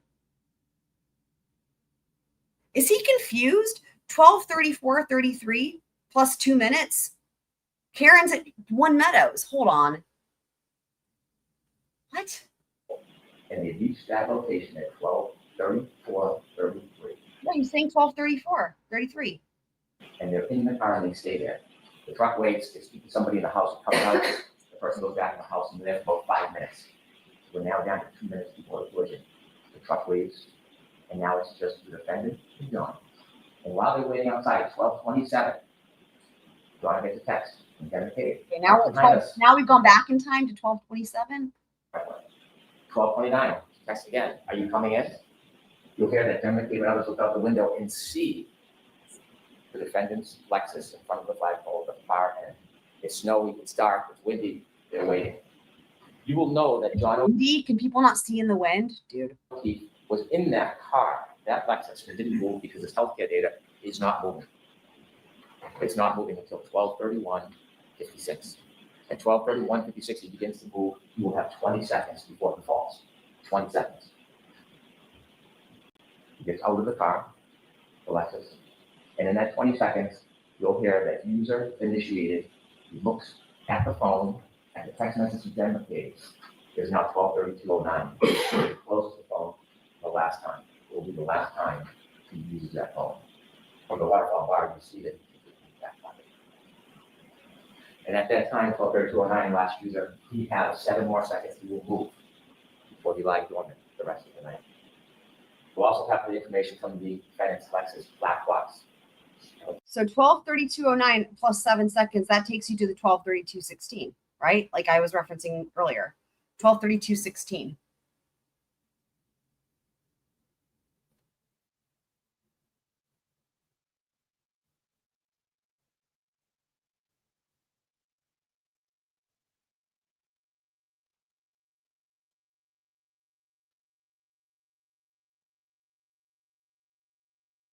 I don't.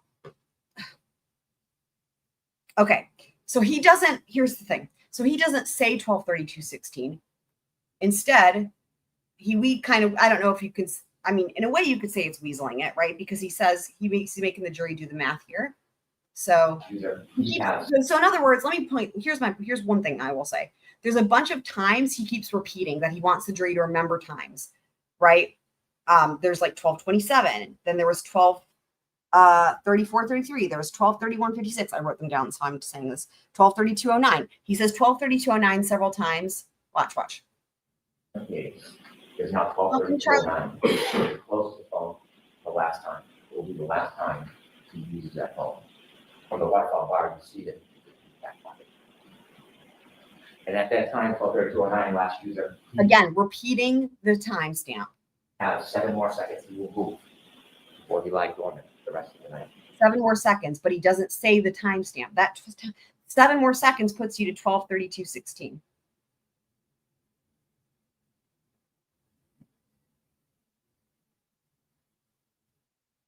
So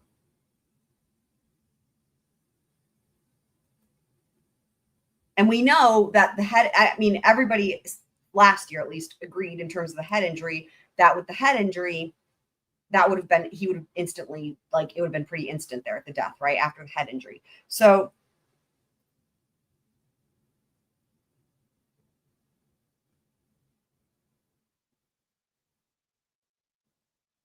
I'm just looking at my notes here.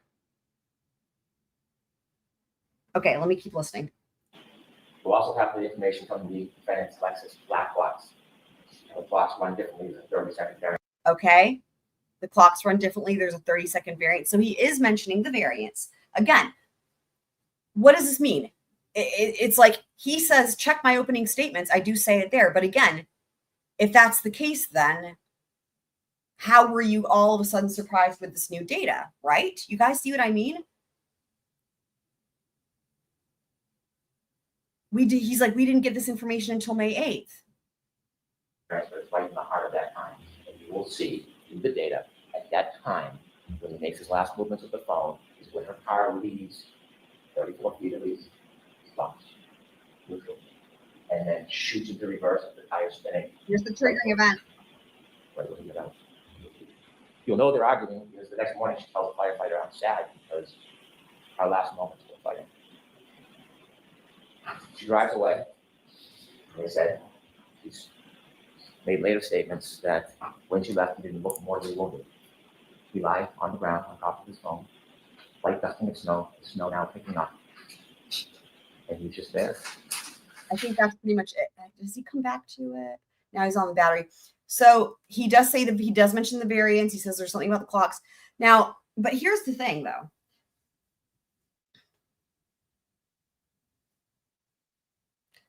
how this one thing that they are still not going to be able to do, even with this change in the timeline, is explain how the fuck Karen got back to One Meadows for the 12:36.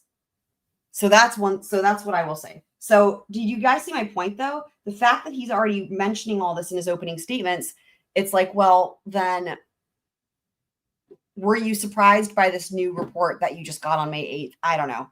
It's just, it makes me feel like he maybe had the information. Like, in other words, did he have the information earlier and did he ambush them? Right? You know what I mean? Like, that's what I think that's entirely possible. The fact that he was so careful, like the fact that he was so careful in his opening statements to word things, right? To where he doesn't say the timestamp 12:32:16, he implies it. And the way he's already referenced, he references the freaking clocks and the time variance or whatever. It's like that type of, like, I didn't notice that at the time. I didn't think it would have been, you know what I mean? Like, I wasn't looking for that at the time. It's like, whatever. But like, it's like going back in hindsight, it's like, hold on, how did he know to phrase things exactly so? You know what I mean? So, and if he did have this information earlier and didn't turn it over, guess what it would be? A Rule 14 violation, right? Okay, so that's one thing. Just drives me freaking crazy. I think that was something, and I don't know that anyone else even noticed this, right? Did anyone else go back and double check with his opening statements? I don't know. But we go hard here with the scrolls, right? We're scrolling at it. So now,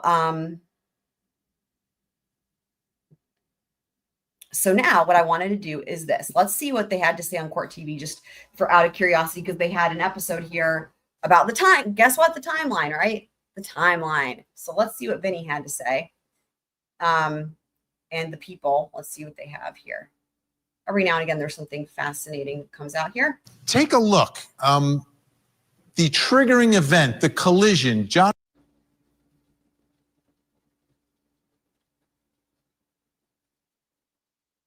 Okay, so they're saying the collision is at 12.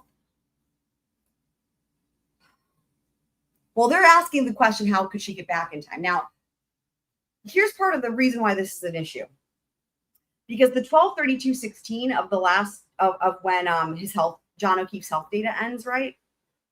It's like he locks his phone at 12:32:09, and then he takes a couple steps or whatever, and then 12:32:16. So that's when that time is supposed to be essentially, from what we can glean from it, the time that he collapses because of a head injury, potentially, right?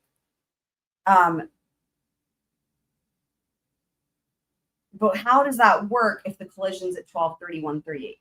So there's a number of issues here, right? There's the problem in the timeline with the collision, which is as per the triggering event from the key cycles and whatnot, right? That the collision versus the health data, that's one issue. And then you have another issue, which is the time of the collision compared to when she's connecting to Wi-Fi. So 12:31:38 to 12:32. If we even give them the benefit of the doubt and put it to 12:32:09. You know what that is? That's like that 30-second window. Dude, that's how they're trying to explain this. And that makes sense, right? Because remember what they said. They're like trying to match it to the phone data. And so what are they doing? They're saying the phone was always running ahead, which is impossible, right? John O'Keefe's phone was always 30 seconds ahead.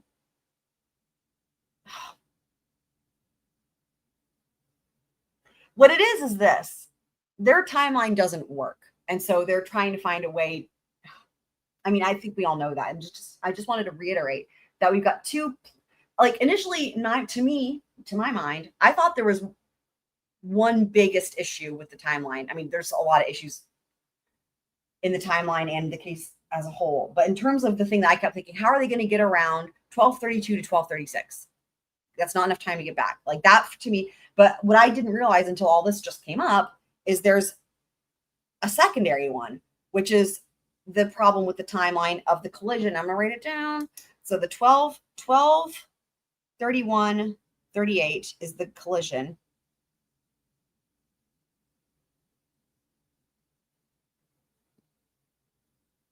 And remember, he's supposed to be dying like right after this, like pretty much immediately, right?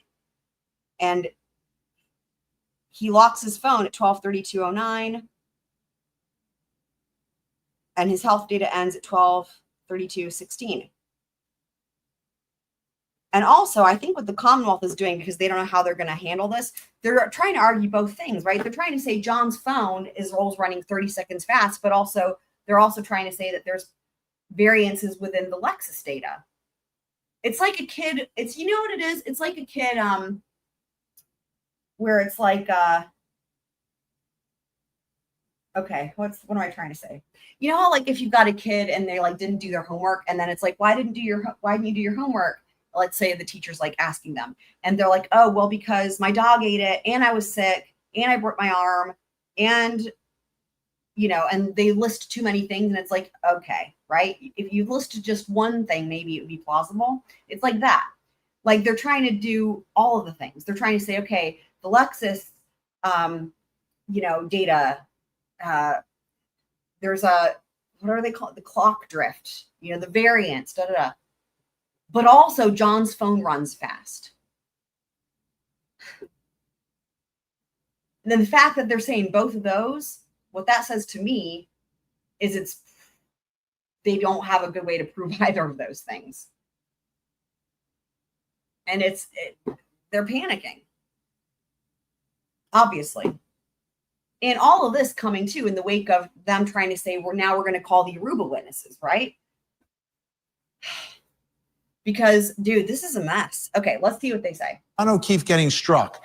Our understanding at this point is that the collision, according to the Aperture report, which came up during some cross-examination, was at 12:31:38 a.m.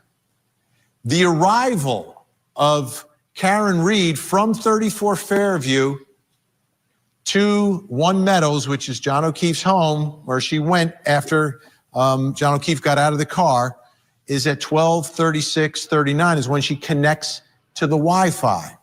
So if you look at the time of the collision, then the time that she connects to the Wi-Fi, and you do a little bit of math, it's about 5 minutes and 1 second, which brings us to the first question in our investigation. Was there enough time to get from 34 Fairview to One Meadows? And that's and the math that he did there, that's the wide end of the window, right? Because the collision, 12:31:38, but like, remember, there's a start time and end time to that event. And like, if I recall correctly, the event itself is like 30 seconds or whatever, right? Because it ends up being like 12:32, right? Like, all of us, like 12:32 has been like the number everyone's thinking of, because 12:32:09, the phone, like, that actually is better for the Commonwealth if they went with that. And here's why. Because 12:32 puts you closer to the time of the phone locking and the health data ending, right? Right. But then you're working with a 4-minute window of her, So anyway, but they're being generous here by giving her a 5-minute window, which we'll see if that's even still doable. Welcome, Needs and Z's. Yeah, and I don't know if you're just getting here or if you heard some of the other stuff about because I just was breaking down all that with the so the clock issue was brought up by Richard Green in the first trial, I believe. Right. I believe you. I don't fucking remember. I haven't watched his testimony since the first trial, but I remember there was also issues with the timestamps with the key cycles, but that's not surprising considering Trooper Paul being a mess. But to me, the timing of it's just interesting because it's like, again, like I was just saying, the whole thing about, did Brennan have this information earlier? Like, in other words, was this really a Rule 14 violation is kind of the reason that I was talking about it. So, okay, only about 5 minutes. Yeah. Like, because I think that there's, I just went and double checked with the opening statements, and I think that it's possible that it is a Rule 14 violation. Like, Brennan saying he just got it on May 8th. I don't know. It's interesting. So it might be going back and hearing some of that, as I was just going through all that. But yeah, so the collision, like the collision 12:31:38, Phone logs at 12:32:09. 12:32:16 is the health data ends. And again, I think it's just so weaselly, right? That they're trying to say that both things are true, that there's problems with there's the clock drift from the car, but also his phone runs fast. It's like, if you picked one, maybe it would be less weaselly. Okay, let's see what they say. 5 minutes and 1 second, which brings us to the first question in our investigation. Was there enough time to get from 34 Fairview to 1 Meadows? Now, let me bring in our guests who are going to help us through all of this. I am joined by attorney, former prosecutor Catherine Loftus is with us. CourtTV crime and justice correspondent Matt Johnson, trial attorney Wayne Dennison, you recognize him from the Johnny Depp case, and John DePietro, host and creator of... I don't think we need to see Season of Garris. I was going to say, I wouldn't actually recognize him visually if you didn't say who he was. Road Patrol Live, and he's turning into my partner in crime now all of a sudden. CourtTV field reporter Cody Thomas also with us. What I want to do is Cody and I, one night after the show here, took a ride just to see how long it takes, just following whatever the shortest route is according to the computer to get from 34 Fairview to 1 Meadows. Take a look. Okay, so what we're going to do now is we're going to drive from 34 Fairview to John O'Keefe's home, and we're going to time it to see how it goes. So let's hit start, and we're off. Like a herd of turtles. So we're going to see what the timing is to go from 34 Fairview to John O'Keefe's home, because the timeline in this case is huge. It's a big part of the story. You know, was there enough time? We know when she got back to John O'Keefe's house because she connects to the Wi-Fi. So is there enough time from when they allege the impact happened to when they actually arrive at John O'Keefe's? Is there enough time in between for all of those things to take place? Okay, we're about 1.5 minutes in, and it says we have about 4 minutes to go to get there. So let's see how that goes. The speed limit here is 30 miles per hour. That night, there's no one else on the road. Is she driving faster? Is she driving slower because of the snow? I mean, those are important questions. But if you're going normal speed like we are, we shall say we're now down to 1.7 miles as we make a turn. We're at 3 minutes. We're going the speed limit, and we have about 2 minutes to go, 1.2 miles away. What's good is that there really aren't any other cars on the road. We've run into one so far, but it's 30 miles per hour. All right, at 3 minutes and 45 seconds, we hit a red light. Did she hit any red lights that night? That's a big deal. And if she hit them, did she wait for him? All right, we're going back through. We're at 4 minutes now. We are now at 5 minutes, and it looks like we are 0.4 miles away, almost there. And the road is a little darker, I think, than it actually appears on the video. I think the video is making things just a little bit brighter than they are. But here we go. Another light that we need to make a right. And once we turn on this street, then I believe we are basically there. Nope, it's a no turn on red. No turn on red, so we'll wait. We're 5.5 minutes, 0.2 away. We're on Pleasant Street right now. And it should be coming up, I believe, on the right. Meadows Drive will be the first one on the corner. We are 0.1 miles, and here it comes. This is it, right here. Is that it? One more. One more. 400 more feet. We hit 6 miles. Yeah, this is it right here. We're at 6 minutes and 10 seconds. Wow. And we have made it. Just drive past. That's a big deal. That's a big deal. All right. Obviously, I wasn't driving. Cody was driving. So I want to ask Cody a couple of questions about driving. So Cody, as you're... Needs some says they got rid of Nick. Sorry, I was pulling something up here. Nick. Are you saying CourtTV? What Nick are you referencing here? But I wanted to show you guys. I promised you guys I was going to get this done, and I got it done. So here's the Bev picture. I got them put together on a thing. Okay, here we go. So this is the Judge Bev with Madam Mim from Sword in the Stone. Let's just, we got it made. We got it made with them both together. Okay, hold on. Let me show you guys here. Here it is. Here it is. Here it is. So again, this was a screenshot of her literally from right before they had that, right before she gave her ruling from today. Like this was like literally right at the end of the day. And and then I was like, oh, I know who that is. I recognize that face. So any of you guys that have seen Sword in the Stone will be like, oh yeah, I know that dragon.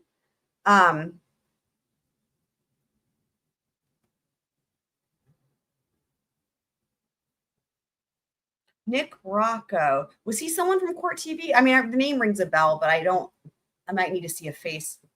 But yeah, there you go. So now I have this it's all made with side by side. Okay. So let me go back though to the thing.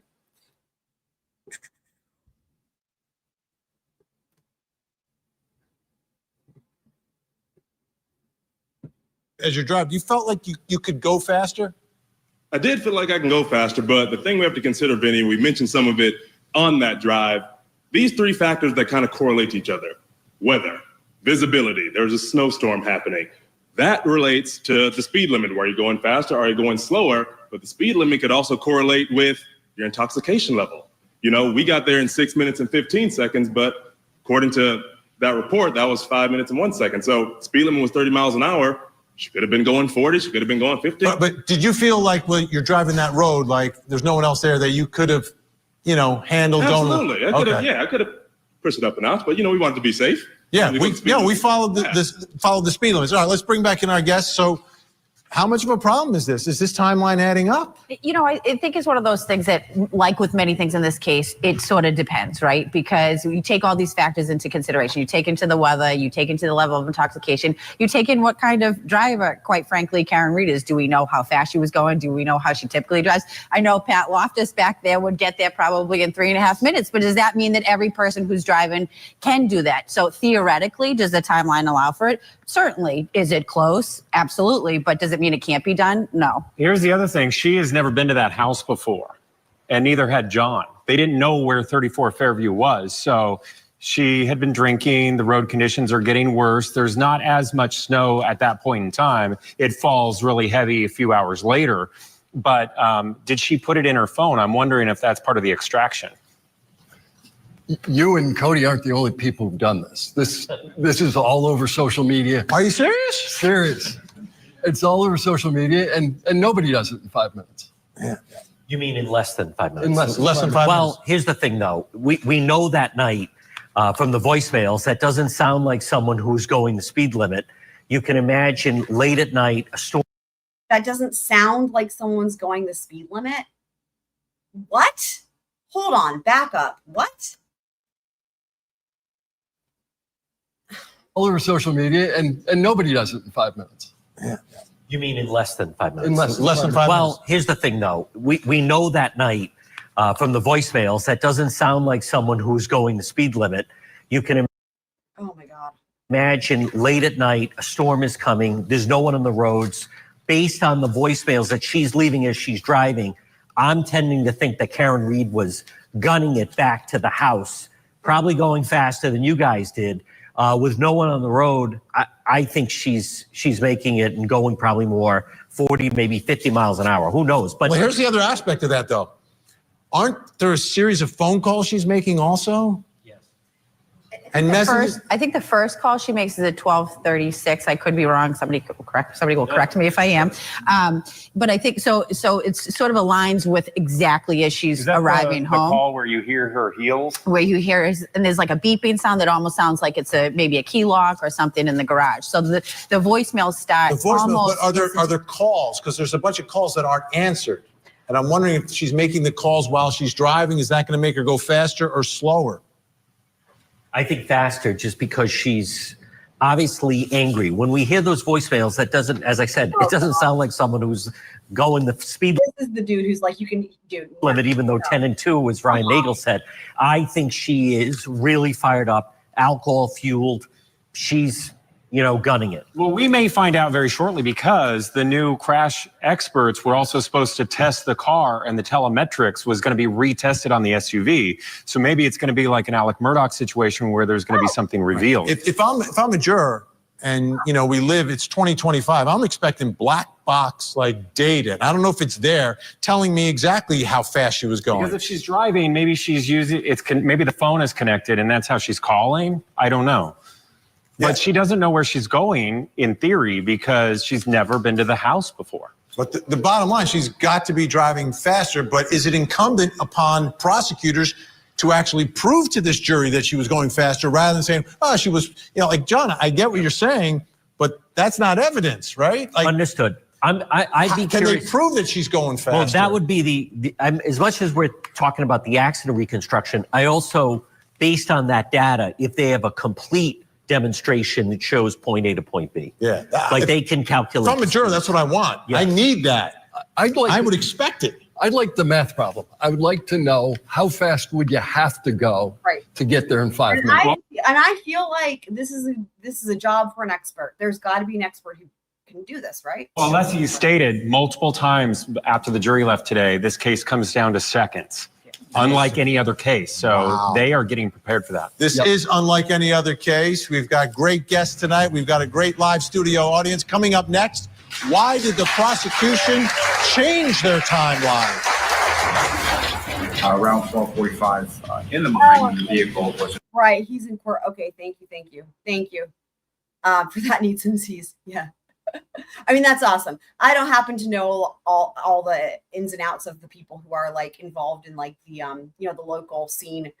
One can only do so much, you know what I mean? But that's awesome. I'm glad that he's raises front. And again, the name rang a bell, but I don't know that I've ever seen him actually. So you said they got rid of Nick. Who got rid of him? What do you mean? Do you mean they're not letting him attend trial or what?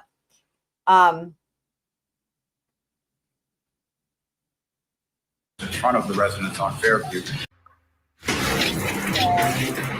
Is Karen Reed a killer girlfriend? She's guilty. I think Karen Reed, CourtTV. Because John,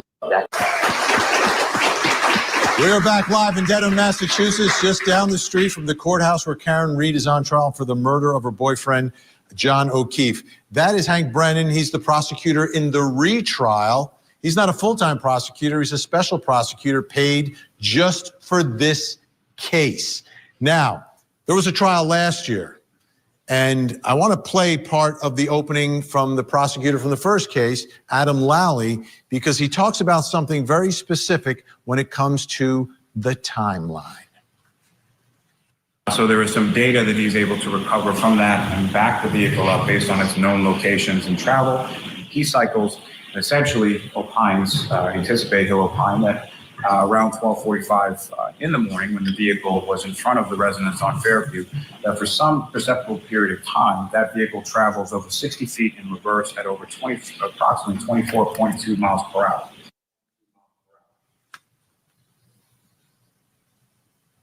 Okay. When we cover trials at CourtTV, when I cover them and our team gets together, a lot of times we try to put together a timeline. So based upon that from Adam Lally, that was our timeline. Like 12:45 seems to be the time that the prosecution is saying that SUV was thrown into reverse, and that's when Karen Reed, according to the prosecution, murders John O'Keefe. And that's what we went with. But you watch the prior segment, right? And it's like, this trial this year, it's at 12:31:38, according to this Aperture report. which brings us to the next question in our investigation tonight, which is, why did the prosecution change their timeline? Yeah, great question. What is going on here? Let's bring back in our guests, Catherine Loftus. We've got Matt Johnson. We've got Wayne Dennison. I see what you're saying. They haven't had him on. Gotcha. Yeah. I mean, I don't always, I'm not, how do you have time to watch all the things, Needs and Z's? Like, I was just going to say, like, I haven't watched all of these enough to even, to where I would have been like, oh, they changed it. Somebody else is missing. Literally, I've just seen a handful, and it's usually if we're going to watch it on a live stream.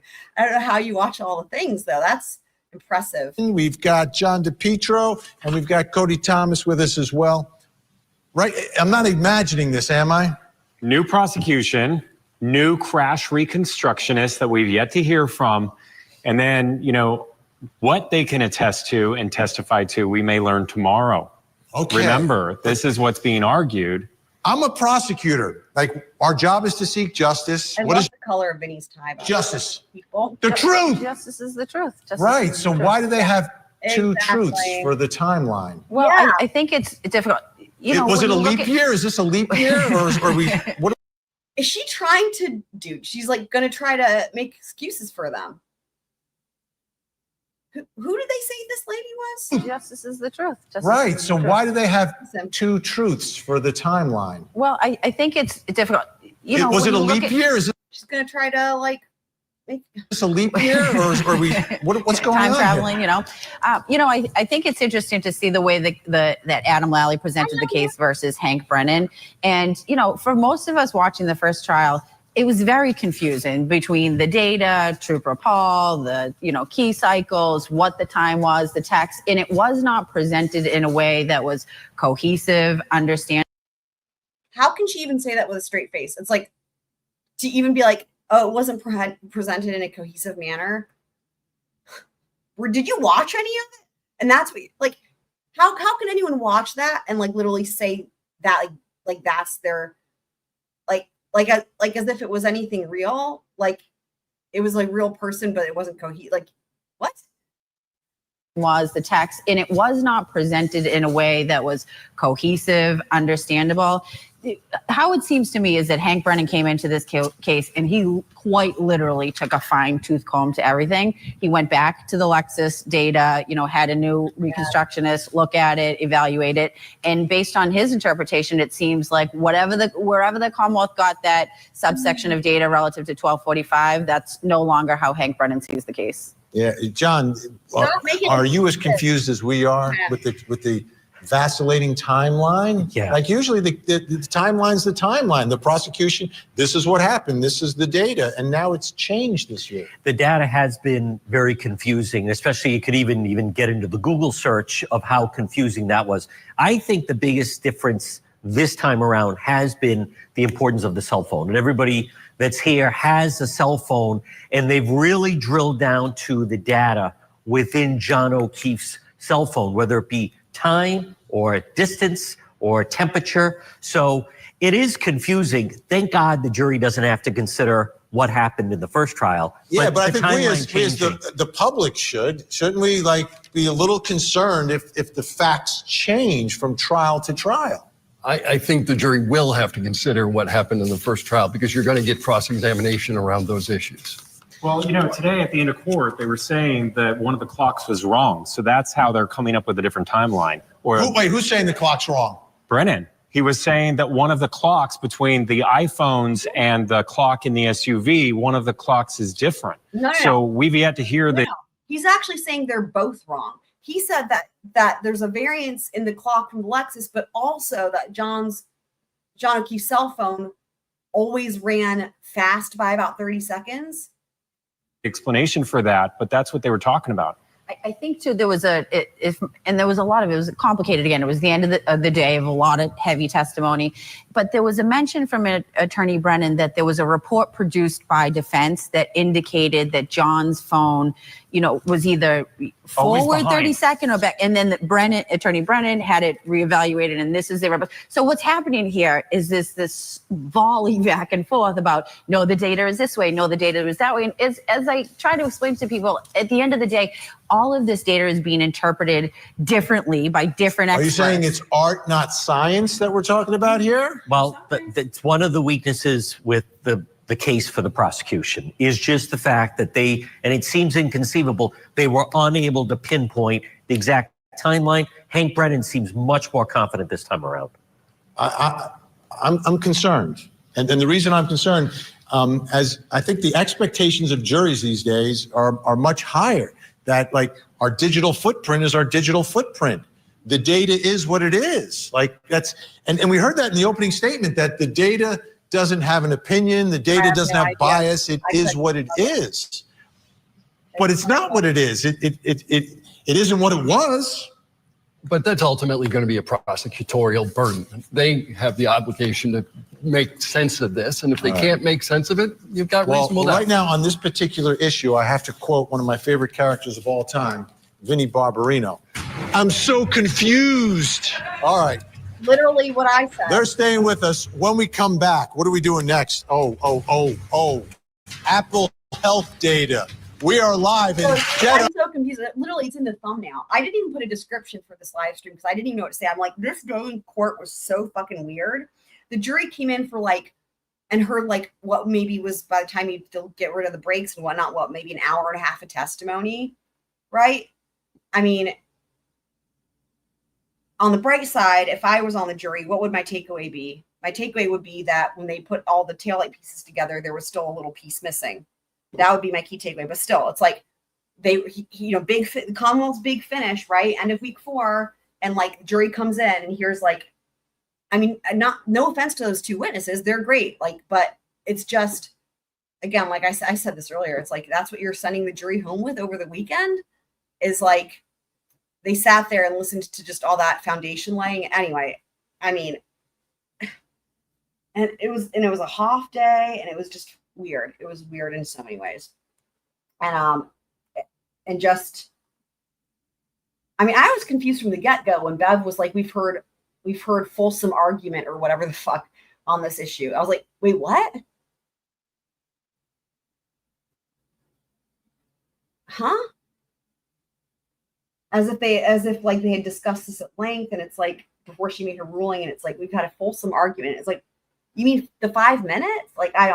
Anyway, no point. Of the retrial. Thing, I agree. That's what I'm saying. Century, the Karen Reed murder trial. We have a live studio audience. You'll hear from them in moments with their questions, comments, and very strong opinions about this case.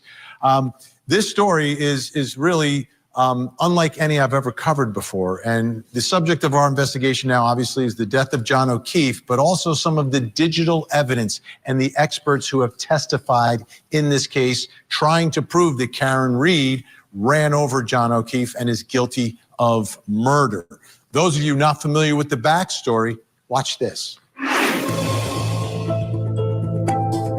The death of John O'Keefe, found lying in the snow outside 34 Fairview Road, has been shrouded in controversy, particularly surrounding the mysterious wounds on his arm. Some argue the injuries were consistent with a violent struggle, suggesting he may have been attacked by a dog inside 34 Fairview. However, the prosecution claims these wounds were inflicted when Karen Reed backed over John O'Keefe and her tail light was shattered on impact. The dispute over these wounds has only deepened the mystery surrounding John O'Keefe's death, leaving unanswered questions and fueling the legal battle as both sides try to piece together the truth and convince the jury what really happened to John O'Keefe that night.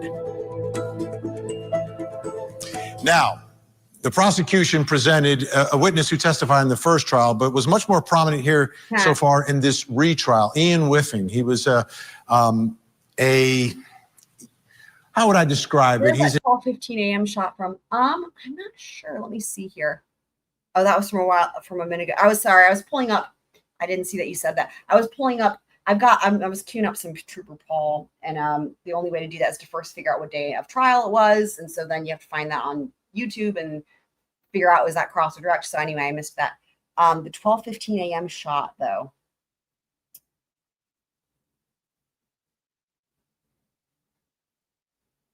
Oh, I see it right here. There it is. I actually recall this. This came in the first trial. It hasn't come in yet this trial. This looks like the do you guys remember when they had the custodian of records for like the library and shit come in or whatever? It's like the Canton Library surveillance footage type thing. Do you guys remember that? They played a couple little clips that where there's no way to prove that it's the Lexus. It could be the Lexus, but it's like her driving around town down in this area. There's like a couple little clips. Like I remember seeing that. I have no idea how they're going to explain that. So she's not on the ring camera at 12:36. That actually was something that Brennan made really clear, that that's the ring camera footage that's missing, quote unquote. But she connects to the Wi-Fi, right? She connects to the Wi-Fi, but she's not on the ring camera. Just to make sure that that's a distinction that actually was important. So yeah, I still have no idea how they're going to make that happen. And like this whole thing started out right with them doing a test drive to see, is it possible? And it basically seems like if you basically speed really well, like if you speed a fuck ton essentially, and you maybe run all the red lights, it seems like it could be possible, but they didn't test it out because, safety and whatnot. But like, to me, it's really a question for an expert, right? Like, even if you're not being safe and even if you're driving really fast or whatever, like, could it be possible? You'd have to just test it with like math and stuff, because I don't think anyone's going to break the law by running all the lights and speeding way over just to test it out. So anyway, so that's that footage came in. I remember that from last time. But part of his testimony was about the Apple Health data that was extracted from John O'Keefe's phone. And on that phone, it recorded him going up 3 flights of stairs or 3 climbs, they call it, on the Apple Health data. Take a listen to his explanation as to why it recorded these flight climbs. Between 22 minutes and 14 seconds and 24 minutes and 37 seconds, we have 3 flight climb events that are aggregated into that time period. And again, the location data shows that the device was traveling in a vehicle at that time. So we have the first record at 22:17, a flight climb event was recorded. I've highlighted that was a red line, and that equates to the red line that shows underneath the timestamp where the location was, where the device was at that time. The second record is 22 minutes and 32 seconds, showed with a green line, which shows over here. And then finally, 24 minutes and 37 seconds after midnight, shows with an orange line down here outside 34 Fairview. So what he's saying is that these Apple Health record flights climbed are recorded if you're driving in your car and I guess going up an incline. And that brings us to the next question in our investigation. Does Apple Health record flights climbed while driving? I feel like this was...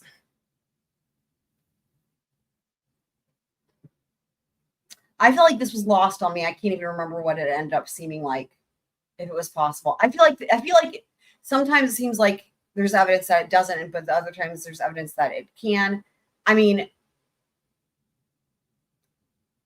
anyway, that's what they say. Does your Apple Health record the flight? Let me know, what did you take away from the testimony about this? Did you think it proved one thing, proved anything one way or the other? Climb when you're in the car driving. Still with us. Let's circle back. Catherine Loftus, CourtTV crime and justice correspondent Matt Johnson, Wayne Dennison, John DePietro with us, and CourtTV field reporter Cody Thomas as well. And Cody, you and I, again, up to no good, took a look at your took a look at your Apple Health and whether or not it actually works, right?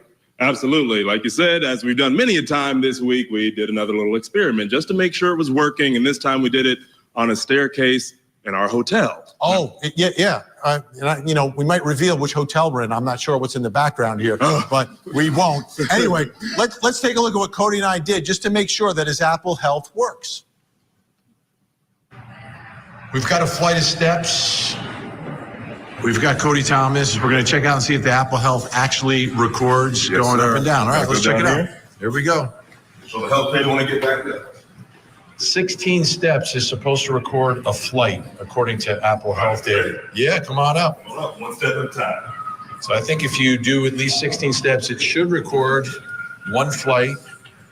And we'll check Cody's Apple Health data. Did it record? We'll go to the show all health, flights climbed, show all data, today's date, 11:01. 11:01. One floor climbed. Boom. So it worked. It recorded. Apple Health works. Elevation is dead. Okay, so we know his phone is working, right? So we took. He's saying that Apple Health does not record stairs while anything. So, but do you just know that because of like life experience, or or in other words, did the testimony from trial make that clear? Because I feel like the trial testimony didn't make it clear one way or the other. And that also feels like a million years ago when that came up. Oh, such a long time ago. So yeah. Took a look at the route that Ian Whiffen was talking about. Now let's put that map up on the screen. This is the one where he says on the left is Ian Whiffen's map, the 3 spots that showed the elevation. On the right is the route. And it's like, why is this map so shitty? Again, reminiscent of Idaho. Looking at the map on the left, and then again, normal map on the right. It's like, what's the deal with the shitty map? Cody and I drove. Where like you can't actually see anything. Like why? With his phone to see if it recorded 3 flight climbs. Let's take a look at what we did. Okay, so what we're going to do is retrace the route that Karen Reed and John O'Keefe took that night. Yep. Because inside the courtroom, Ian Whiffen, the expert, said on that drive down Oakdale to Cedar Crest Road is when the Apple Health data on John O'Keefe's phone recorded him going up 3 flights. Obviously, the defense says that's the stairs. Yep. And we've already seen that your Apple Health recorded you on the steps. Absolutely. So now we have to see this elevation going across these roads. We'll do the same thing. All right, so we're going to get in the car, take the ride, and then check our Apple Health data.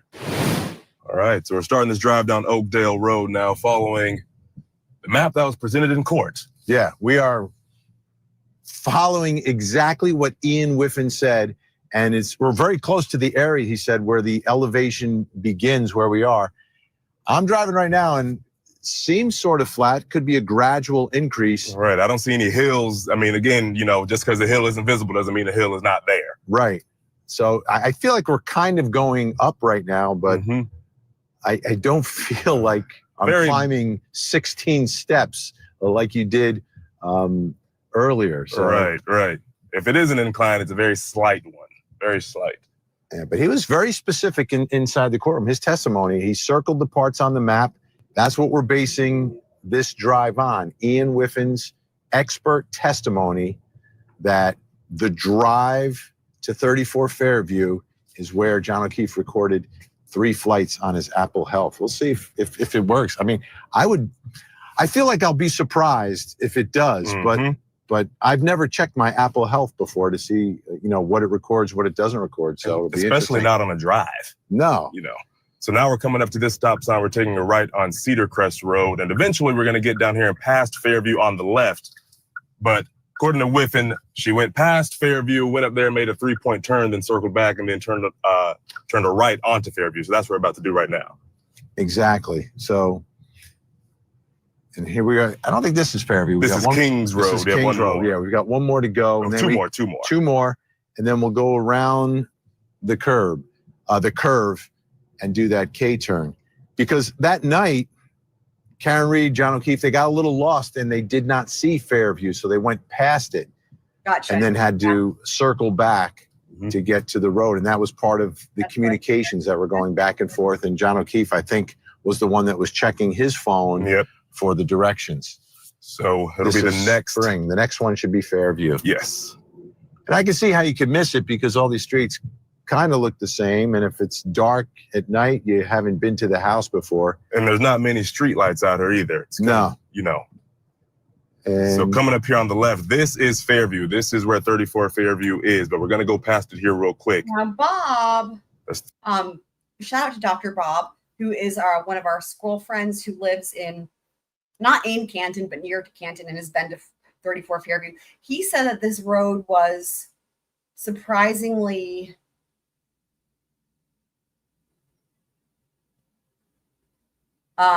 not steep, but curvy, if I recall. Like that the curve was made a big impression on him, but that like the Lolly kept referencing like a hill or something like that in the road. And he said that that was not his experience going there in person. And of course, as I'm sure you all have heard, that the yard is shockingly small. So Fairview on our left, right here. Okay, so we pass it.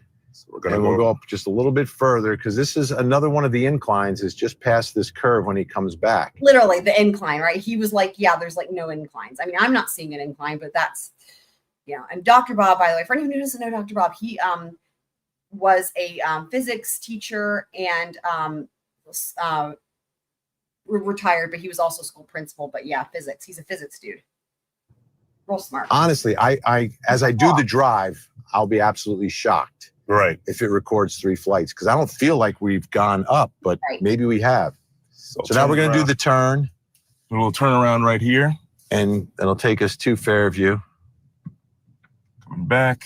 Why is Vinny sitting with his legs like that? Now coming from this way, Fairview will be on our right. On our right. And I think this little part of Fairview was what he referenced in his testimony was another elevation. You've got to be kidding, though. Really? And he was going off of maps that sort of told the story. I mean, really, the grasping at straws of it all. Look at like the incline, the elevation. Was another elevation. And he was going off of maps that sort of told the story of the elevation. What's interesting is 2 cars at this intersection, just like John O'Keefe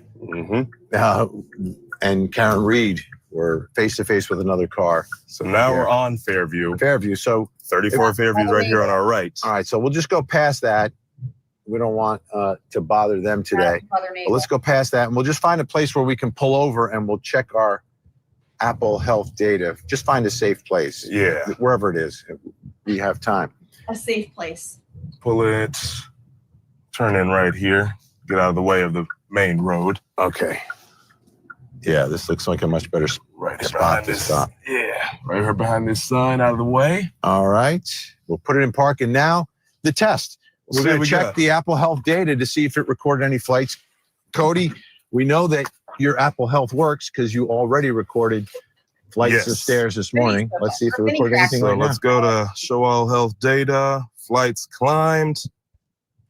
We'll show all data on the flights climbed. Today's date, May 14th. Mine recorded nothing. Nothing. Because this 11:02 is when we recorded it up to 16 steps earlier. Right. Let me check mine. Let me go on my Apple Health and see if I recorded anything. I'll go back, show all data. Today's May 14th. May 14th, 8:42. No, that was only, I climbed the stairs this morning at 8:42. So no recording on either of our phones. Right. So Apple Health recorded absolutely nothing on this drive. So, I don't know how to explain that other than how on earth did Ian Whiffing come to that conclusion? Did he actually drive? And you have to think, Vinny, how's a juror going to take this information? Yeah. It's interesting. It's interesting. Of course, going up real steps, it recorded something for me this morning, but on this drive, like we talked about, it was kind of flat. Nothing. Absolutely nothing. All right. Hey, Cody, just one more time. Did you feel like you were driving up a hill at any point? Absolutely not. I mean, you were in the car with me. You saw how flat it was. But as I said, sometimes you can't really see the hill. Like we've been on bicycles. Sometimes your thighs start burning a little bit more than usual just because you're going up a hill that you can't see. But on that drive, not at all. Not at all. All right. Let's bring back John. What happened here? I don't know, but everybody has a different type of device. Maybe he had a different type of device. It worked on the stairs. I saw that it worked on the stairs, and that was a good demonstration. I think it's tough, though, because of everyone has a different device and also maybe different type of vehicle. Dude, I don't know if it's just for the sake of the show, whoever this dude is. This dude is like, there's literally nothing you can say to make him not find some sort of way to like justify everything to come. Like, it's just wild to me. Like, no matter what it is, he's got some sort of excuse thing ready to go. I agree. That part of it doesn't seem to make sense, but the time is still on the side of the prosecution because when the climbing was going on, he would have been in the vehicle traveling over to Fairview. Does anyone have an explanation? Does anyone? No, I mean, it's one of those things that's brought up. That's, you know, one of it's a question for the jury. I think that the testimony from Mr. Whiffen was that when he drove the route, he did it twice, and one of them the phone was stagnant, like on a charger, and the other one was if he was holding it. So he testified that if John O'Keefe was holding it in his hand, that there was a different result. It came up with the stairs. So did anyone? If we rewind the tape, I was holding my cell phone in my hand in the back seat. Cody was driving, so his was in the lockdown. And that's why we checked both of them. And I think it goes to, you know, again, this. So he's like saying, so what you're saying, he's like saying to this girl, basically. So like, yeah, so that's bullshit because we tested that. Hilarious. So Needs and Z's though is saying apparently there are many police officers that live in this neighborhood. Yeah, we I think that's even come out in the trial. And Carrie mentioned a blizzard party when she called CPD at 5 a.m. and spoke to good knew about the party too. Interesting. You know, is that like a thing where it's like, I mean, I don't know how anyone listening to this would know, but it sounds like you all get together during a blizzard and then probably get drunk, which I would assume if that's the case, then you would maybe assume that you're going to be staying at the place where you're at, especially if it's at a blizzard or during a blizzard. But let me know, Needs and Z's, if you think that what you think that makes a difference here. So Carrie mentioned yeah,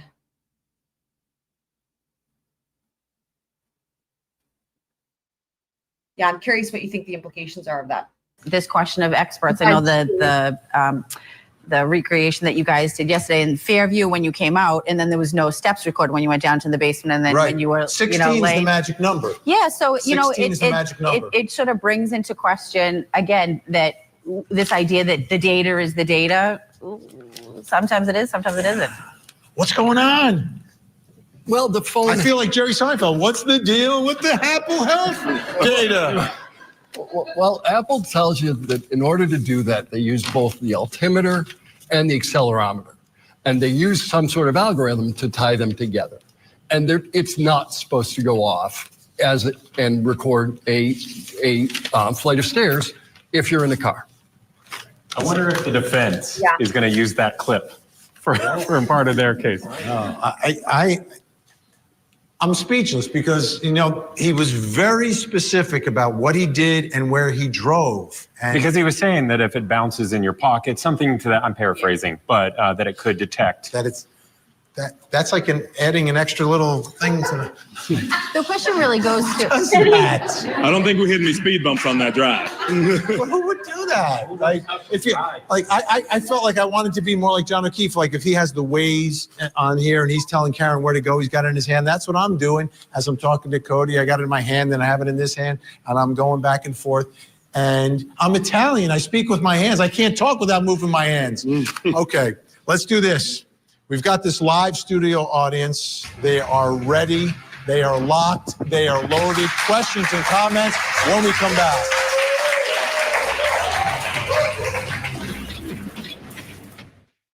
As Sean Diddy Combs faces a federal We'll go past that.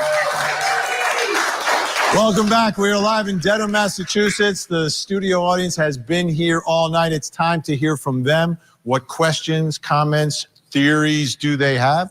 First up, come on down. What's your name? Hillary Lambert. Okay, Hillary, what's your question, comment, theory? It's sort of a controversial question, I guess. It's for my 13-year-old son. I didn't really know much about this case until recently. So, and he probably knows more about it than I do. And he was wondering why the cops have not suffered any consequences for the drinking and driving that they were doing over a Good kid asking the question. Look at him. Well done. 10-hour period, especially as a person who is sober and works to be sober every day of my life. I've been sober for 15 years. It's really upsetting to me that that's not more of a topic of a conversation in our country, where we continue to just let cops get away with everything. So can anyone attest to answer that question for me? That's a great question. Thank you so very much. much. Congratulations. Thank you.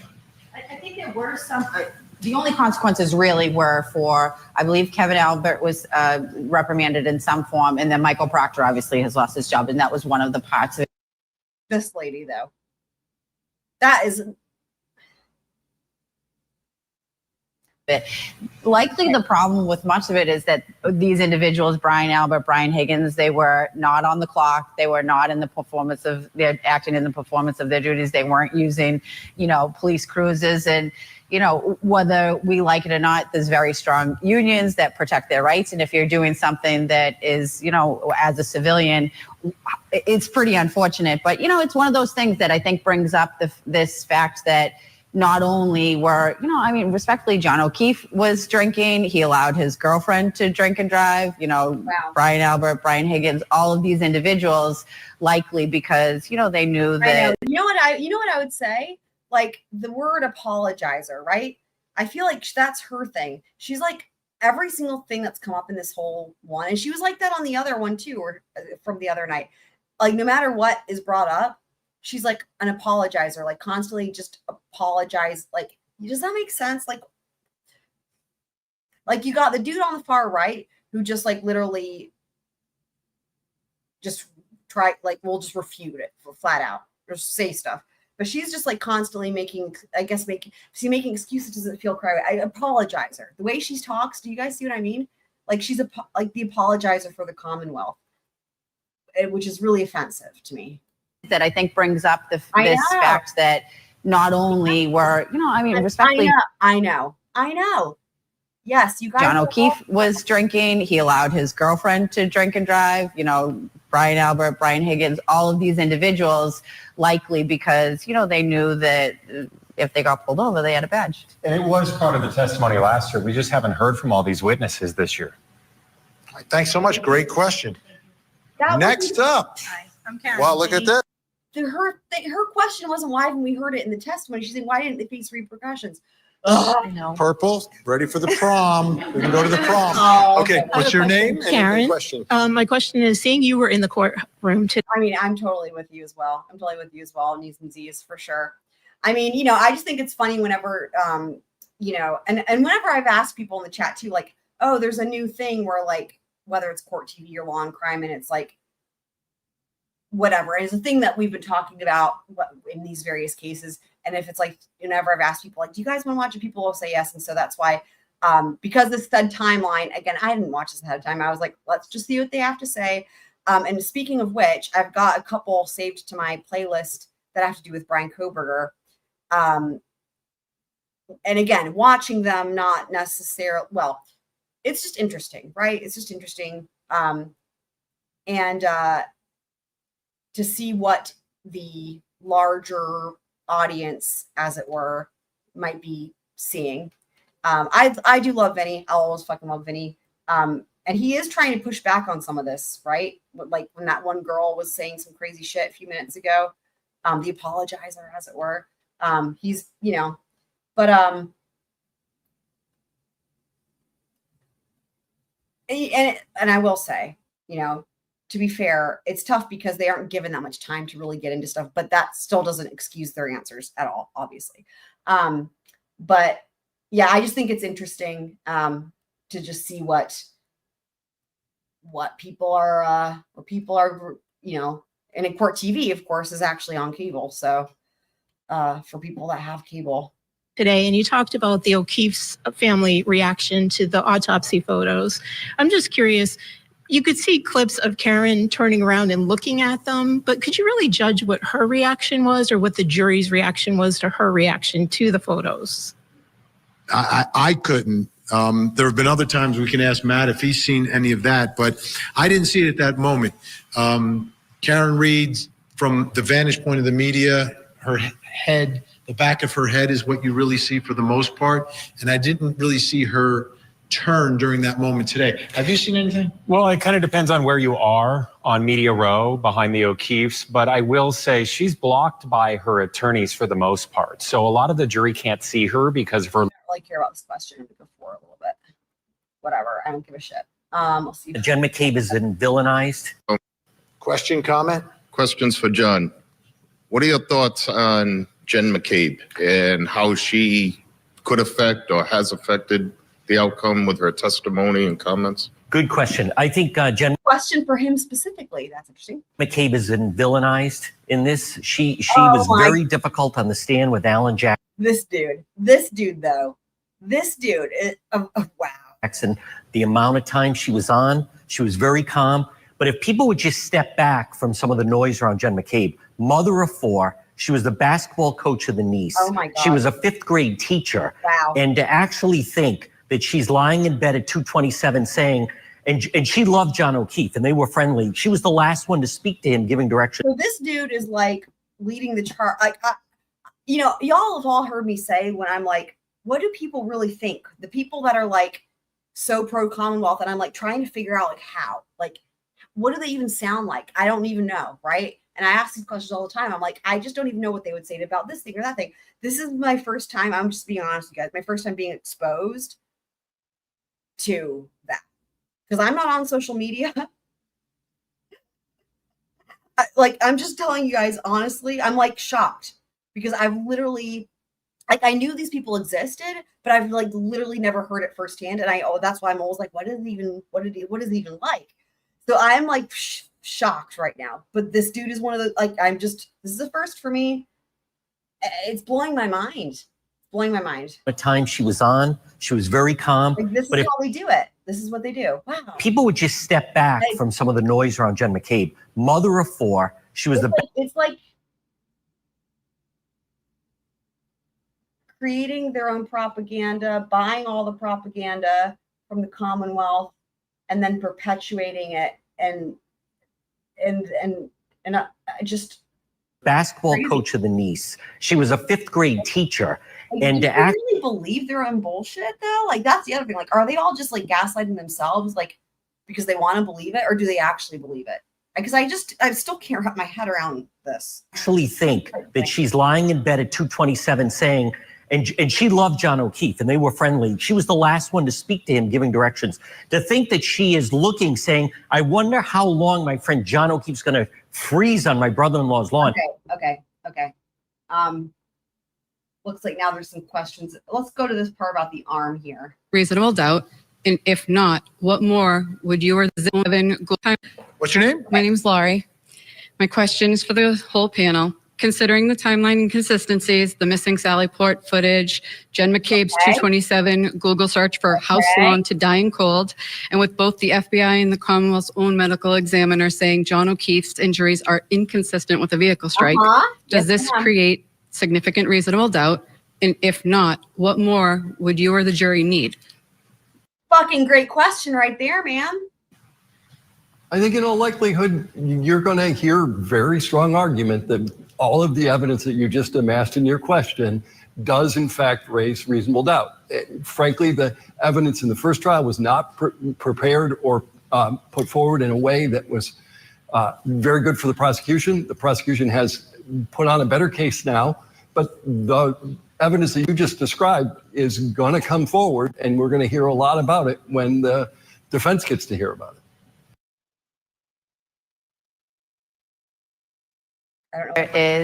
We talk about, you know this, Vinny, is a brick is not. That's from the CourtTV. They're having issues with their sound.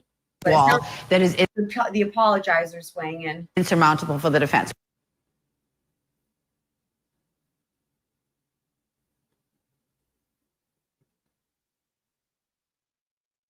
Again, that's they're having sound issues. CourtTV is rare. Whether or not there's reasonable doubt, the Commonwealth needs to put in their entire case. The defense needs to as well. And it's a question. I think it's going to be difficult. We might have a repeat. It's going to be left, tough. yeah. It was tough first time around. Time for one more quick question. Yes, Ashley. That's me. I was wondering, it doesn't seem like so far that we're going to hear from former Trooper Proctor.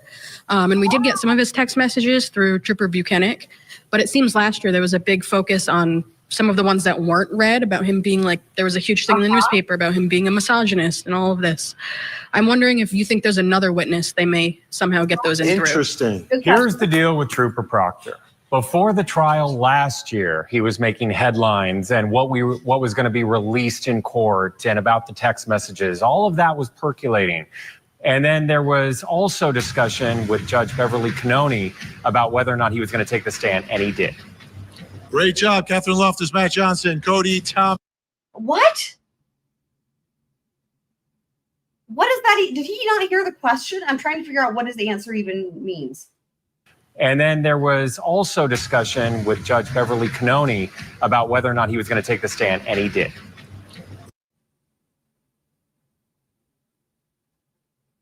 I don't know. Is he trying to suggest that he thinks Proctor is going to take the stand? Anyway, I would have liked to have heard an answer to that question about who else could get those text messages in. Anyway, okay, but here's what I wanted to do, because actually some people have requested this, and it's just really relevant with everything with the timeline and the key cycles and the whatnot. We're going to watch a little bit of Trooper Paul on cross just for funsies here. Okay, here we go.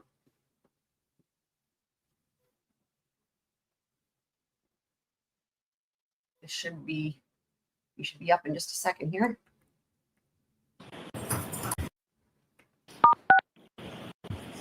In Fulton County, Norfolk. Hope you all enjoyed this gorgeous weekend.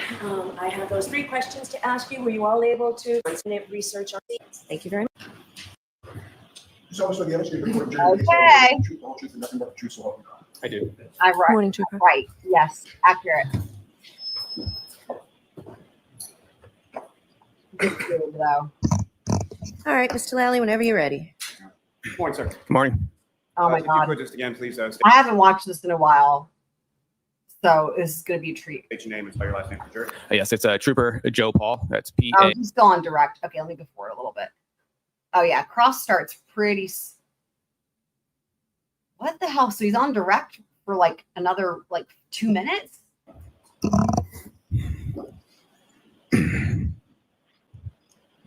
Forgive me. On that 1269 miles deep. What the heck is with? Which turn?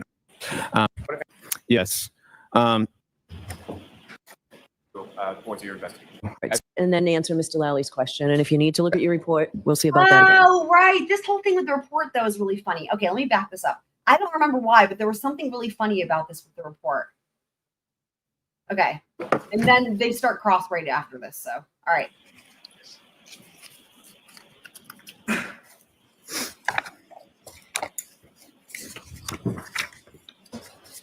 Like talking to himself. We continue. Yeah, exactly. See? We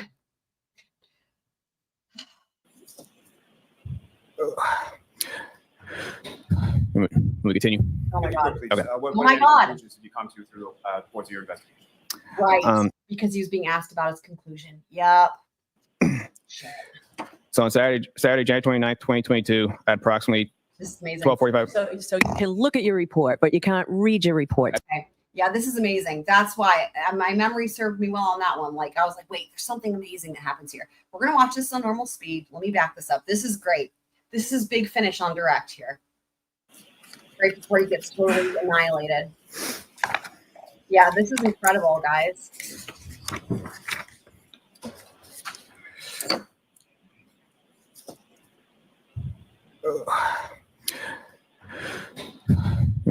We continue. If you could, please. Okay. What, if any, conclusions did you come to through the course of your investigation? So on Saturday, January 29th, 2022, at approximately 12:45. Oh, right. That's the other thing. Oh my God. I forgot. This is such a disaster. The question is like, what is your conclusion? But like the thing that he keeps reading and then tries to kind of memorize and read and rattle it off.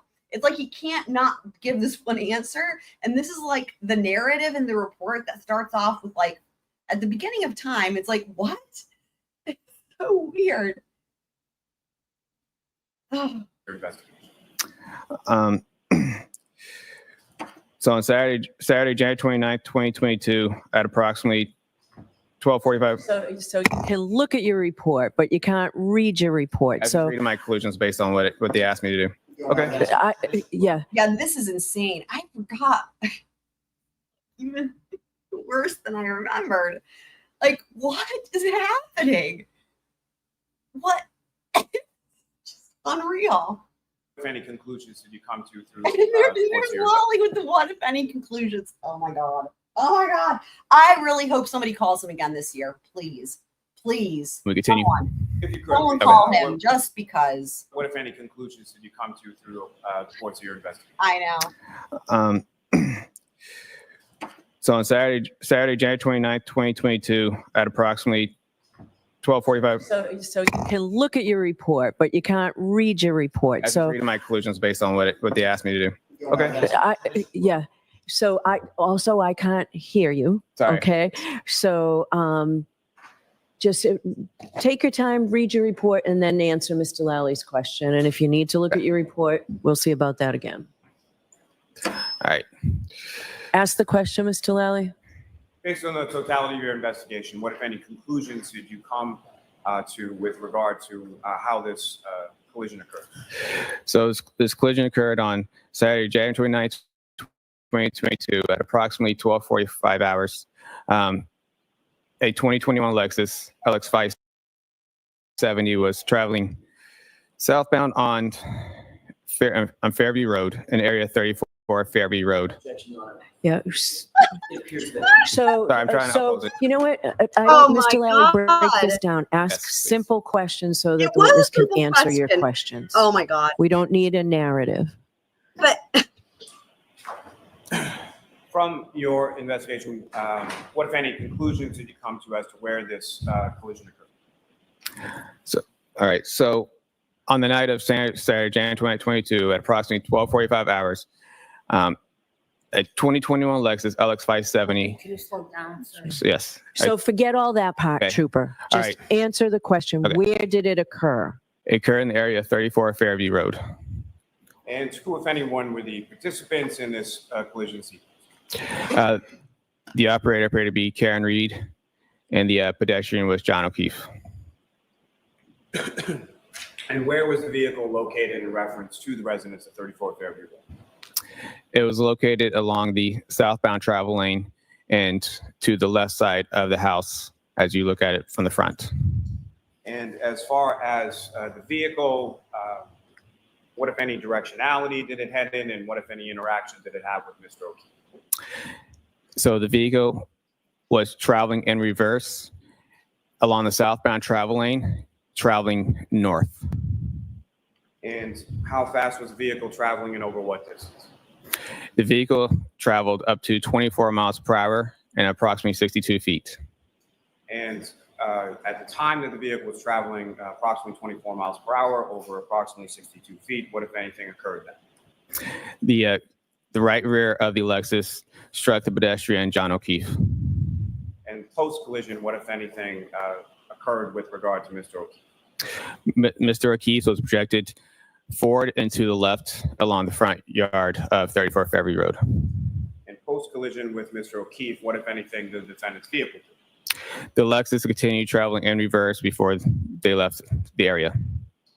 Now, as far as the vehicle itself, from your inspection, what, if any, role did any mechanical aspects of the vehicle play in this collision? There were no mechanical defects. As far as your analysis of the roadway and other factors related to that, what, if any, role did they play in this collision sequence? There were no roadway or environmental factors that contributed to this collision. Now, sir, with respect to your investigation, what, if any, opinions did you draw based on your training and experience in regard to I'm surprised the snow didn't contribute. May I look at my report real quick? Just make sure. Yes. Thank you. Oh boy, one more time. All right.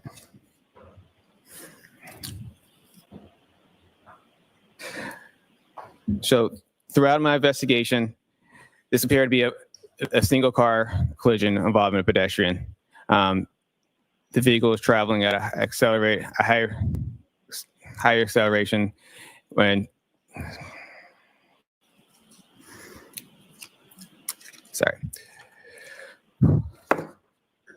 Oh, God. Vaillier accelerated at a high rate of speed before she struck the pedestrian John O'Keefe on the roadway and subsequently left him at the scene.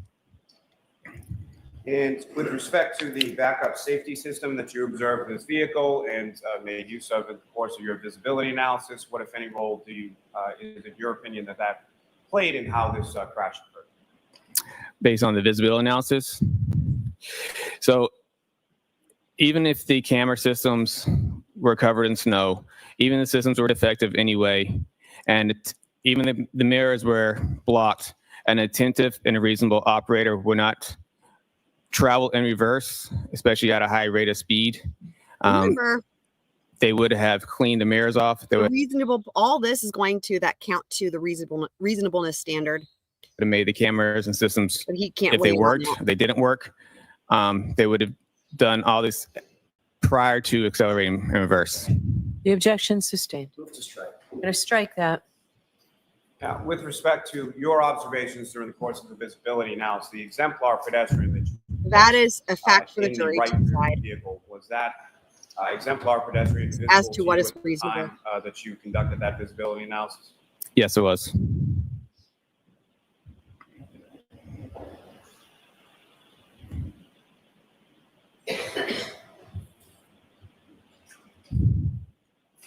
Thank you, sir. I have no further questions. Okay, cross-examination. All right, time for annihilation.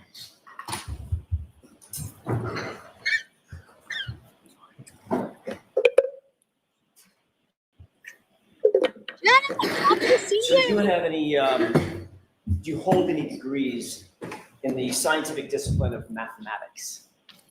I do not. Do you hold any degrees in the scientific discipline of physics? I do not. Hold any degrees in the scientific discipline of biomechanics? No. How about in engineering? No. How about in kinematics? No. What's the highest degree that you do hold, sir? I have an associate's degree. In what? Administration of justice. You mentioned kinematics on Friday. Do you hold any certificates in the specific area of kinematics? Yes, it's covered in the basic crash investigation classes. Okay, so you took a class, in other words, correct? At multiple classes. Introduced the idea of what kinematics is, right? Correct. Testified about that on Friday. Yes. Define kinematics, jurors. It deals with the aspect of motion. It's a subfield of what broader field? Kinematics. Kinematics is a subfield of what broader discipline of science? I'm not sure. Physics, correct? Yes. And it describes how He's like, points let and me give you objects, the answer. systems of objects, how they move, and how the rate they move and the rate of their velocity, correct? It deals with, yeah, it deals with emotions. What's that called? The rate of velocity. What's another word for that? The rate of velocity? Right. I mean, it deals with the motion. It deals with forward and also deals with speed. It deals with travel and speed. If something's moving, it also has a speed to it. Right. The word you're looking for is acceleration, correct? Sure. What role does acceleration play in the field of kinematics? What role does what role does acceleration play in kinematics? Right. It talks about, like you just said, it talks about the speed and talks about motion. Is kinematics also known as the geometry of motion? Is that correct? I have not heard that. Never heard that. What's the difference between constrained and unconstrained motion? Constrained and unconstrained motion. That's what I asked. Constrained motion. I can't recollect at the moment. Constrained motion is motion on a predetermined path, isn't it? Yes. Unconstrained motion is what? When it doesn't have a predetermined path. Free movement, correct? Correct. Good to remember that from your class. For the most part, we don't go that in depth, constrained and unconstrained. Constrained and unconstrained, not restrained. That's what I said. Sorry, unconstrained. Yes. Kinematics uses algebraic formula to model these motions, right? The motions of these points, systems of points, correct? Yes. And it includes concepts like displacement and speed, velocity, distance, acceleration, which we've talked about, correct? Correct. And it looks at how these things, these values vary over a point in time or duration in time. Is that right? Yes. Do you actually understand the physics behind the study of kinematics? Yes. The word you learned in class. Yes, we had to go over the physics part of it. On Friday, you said that this incident is a pedestrian strike from a vehicle. You reiterated that again this morning. Is that right? Correct. I want to be clear. That is your opinion based on your training and experience, correct? Yes. And on Friday, you said you based that fact, or you based that rather opinion on the fact that you noted a half-mile-an-hour decrease in speed and a steering input of less than 10 degrees at some point in that reverse motion, correct? I said that was consistent. That data point in general was consistent with something that you would see within data of a pedestrian striker striking something else. I do go in my report saying I can't say that's definitively where a pedestrian was struck, but I'm sorry, I can barely. it wasn't definitively. Sorry, in my report, I do say I can't say that is definitively where the pedestrian struck. You cannot say Definitively, yes. Okay, so you're going to have to slow down and speak up, okay? All right. You just said, I just want to make sure I'm hearing you correctly, and I apologize. Okay. You said you cannot say definitively that that resulted in a pedestrian strike.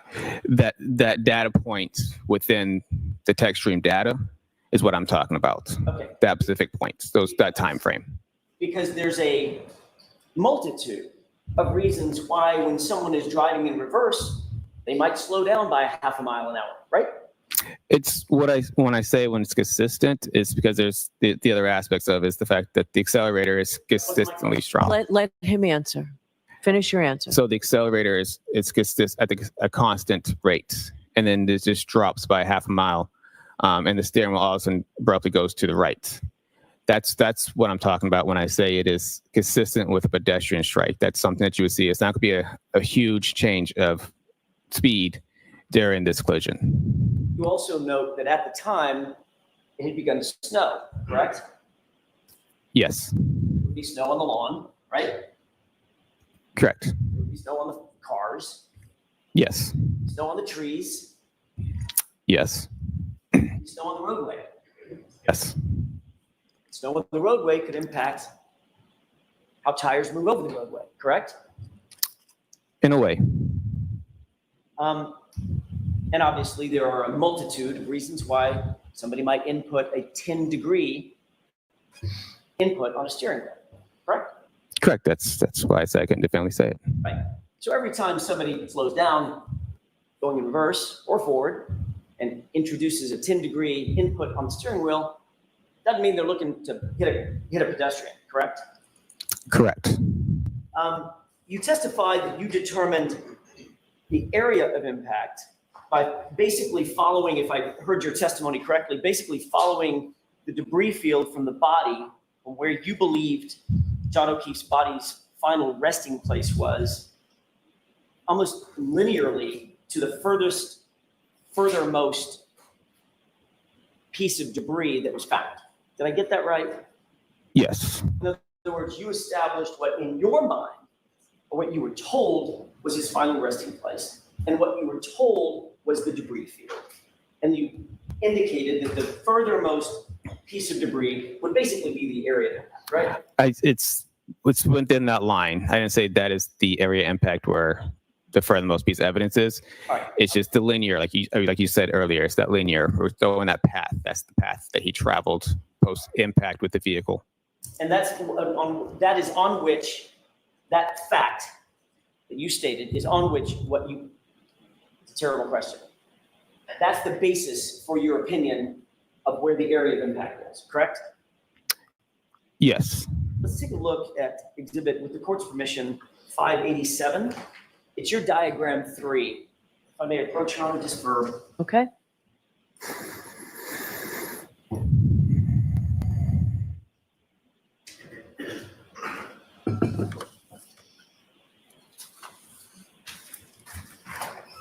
May I approach? Yes. So you can see it. Your Honor, may we publish Exhibit 587? Yes.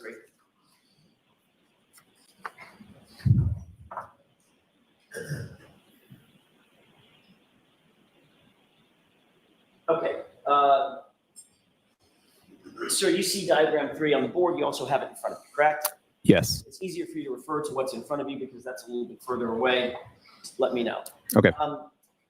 The red arrows adjacent to the blue writing, where I'm highlighting right now, indicate basically the debris field that you explained to the jurors on Friday, correct? Yes. And then there's a point of an arrow that comes back to a wording that says pedestrian's final rest, basically right there, correct? Yes. And the debris field ends right in the middle of that spotlight, correct? Yes. All right. So that's the area of impact that you indicated to Mr. Lally you believe occurred because of the debris field in the linear portion of that debris field going from the pedestrian's final rest all the way out to that final little red arrow that says red plastic B in parentheses, correct? Yes. Can we have Exhibit 492 published to the juror, please? Okay. Approach. Yes.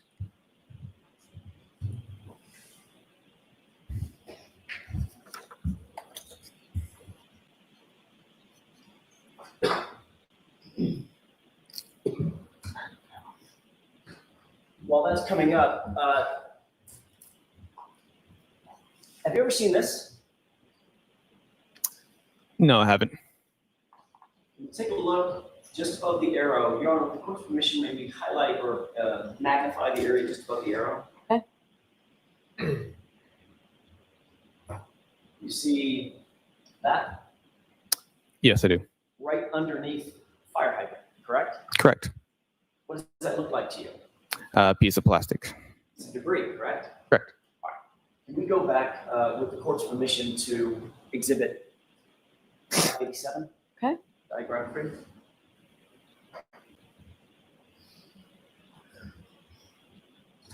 You see the fire hydrant? Yes. Fire hydrant's right there, correct? Correct. That's another, according to your scale, that's probably a good 30 feet from the pedestrian's final rest, correct? Yeah, that's about right. So that is the furthermost in this diagram, the furthermost piece of debris on the diagram, correct? Correct. So now your testimony changed that this, in fact, is the area of impact. No, Why not? because it's just a piece of debris. I'm talking about the path. You follow the path of debris field. Debris can move and change. The debris doesn't fly backward, does it? I'm saying Oh, Lord. you pointed to like just the fire hydrant as the area impact where the debris, where that one piece of plastic was, saying that's the area impact is right next to the fire hydrant. Are you asking me a question? Yeah, that's what you said, right? I'm asking you. I'm making sure I'm understanding what you're saying, so I can answer the right. Ask the question again, Mr. Jackson. In fact, you indicated on Friday that your analysis of the area of impact was predicated on, based on, the furthermost piece of debris from the pedestrian's body that you were aware of, which is right there, red plastic B, correct? I said I said you said earlier with the linear equation. I mean, it might have moved it over more, but it's the debris, the start of that Brie, where that is. I can't say that's definitely the point of area impact or the point of impact. What about this part? The Brie. He starts talking about we got some cheese in the mix. Wow. Equation. I mean, it might have moved it over more, but it's the debris, the start of that Brie, and where that is. I can't say that's definitely the point of area impact or the point of impact. I cannot say that is the point of impact right there. You just kind of follow the linear path because they have to follow in a direct path that way. Okay, so now your testimony is that's not the area of impact. I never said that was the area impact. I said it's after that. Trooper, we were all here on Friday. Okay. The It's exactly what you said under questioning by Mr. Riley, wasn't it? The way he Objection. says that, like Sustained. he's scolding him, you guys. Trooper. Oh my God. I said it's after that. Trooper, we were all here on Friday. Okay. It's exactly what you said under questioning by Mr. Riley, wasn't it? Objection. Sustained. Didn't you say on Friday that you determined the area of impact for Mr. O'Keefe, the point of impact, was red plastic B because that was the furthermost piece of debris you were aware of from the final point of rest for Mr. O'Keefe's body. Isn't that what you said? I don't believe that's my exact words. Okay, I'm not asking if it was your exact words. Oh I my don't have God. the transcript of it. I'm asking you, is that what you tried to impart to the jurors? What I said to the jury, I said after that. That's the start of, that's the last point of evidence that I had. I said the area impact is probably along the roadway after that point. I mean, like before it, if you have to walk towards him. I'm sorry, I keep doing that because I think you're done. Are you done? I am done now, sir. Now you're aware that there's a piece of debris, looks like taillight material, right under the fire hydrant. Brie. Correct? Correct. If the area of impact, which you indicated on Friday, was where this red plastic B is, you would be wrong, right? Your analysis would be flawed. No, because that's not what I said. I said it's along the roadway and it's going to be after that point. Okay, so is the area of impact now where the fire hydrant is? Objection. Ask it differently. Are you now indicating, because now you realize that there's a piece of debris directly under the fire hydrant, are you now indicating that that's the area of impact where John O'Keefe's body was struck? Objection. Sustained. Let's take a look at exhibit, with the court's permission, 279. Okay.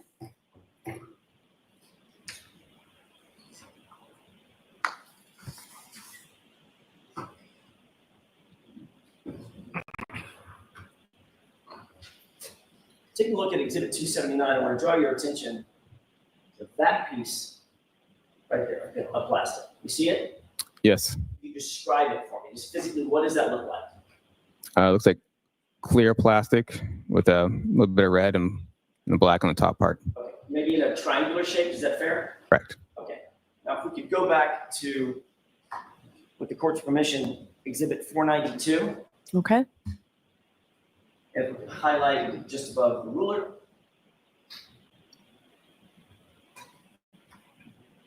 How would you describe that piece of material? It looks like the same piece. Does that, based on that, does that appear to be part of the taillight material that was found at the scene? Correct. Okay. Now, based on that, are you now suggesting, if we could go with the court's permission, if we could go back to 587, I'll stop jumping around just a second. I think we Okay. just get back to 587. Oh, sorry, the diagram. Thanks. Okay. Now, seeing what you just now seen in terms of that piece of plastic that appears to be from the taillight, does that appear to be under the fire hydrant, which is highlighted? Same piece. Yes. Okay. Based on that, does that change your opinion? Is that now, the fire hydrant now, the point of impact? No. Where is the point of impact now? It's along the roadway. I don't know the exact point of impact. Can I? So you don't know the area of impact? I said the area impact is along the roadway after the debris. Okay. I mean, only thing it would change is maybe it was a little further away. But besides that, it's a linear field. I'm not talking about like one point. You kind of follow the middle of the debris field, and that should be the path. Well, if the point of impact is along the roadway, where along the roadway, if you can show the jurors where along the roadway, in your expert opinion, was the point of impact? It should be within, if you follow from pedestrians, find a rest here, just kind of follow back. That's what I'm talking about, linear field. So now you've indicated an area, if I can follow your laser pointer, an area along here, correct? Yes, somewhere in there.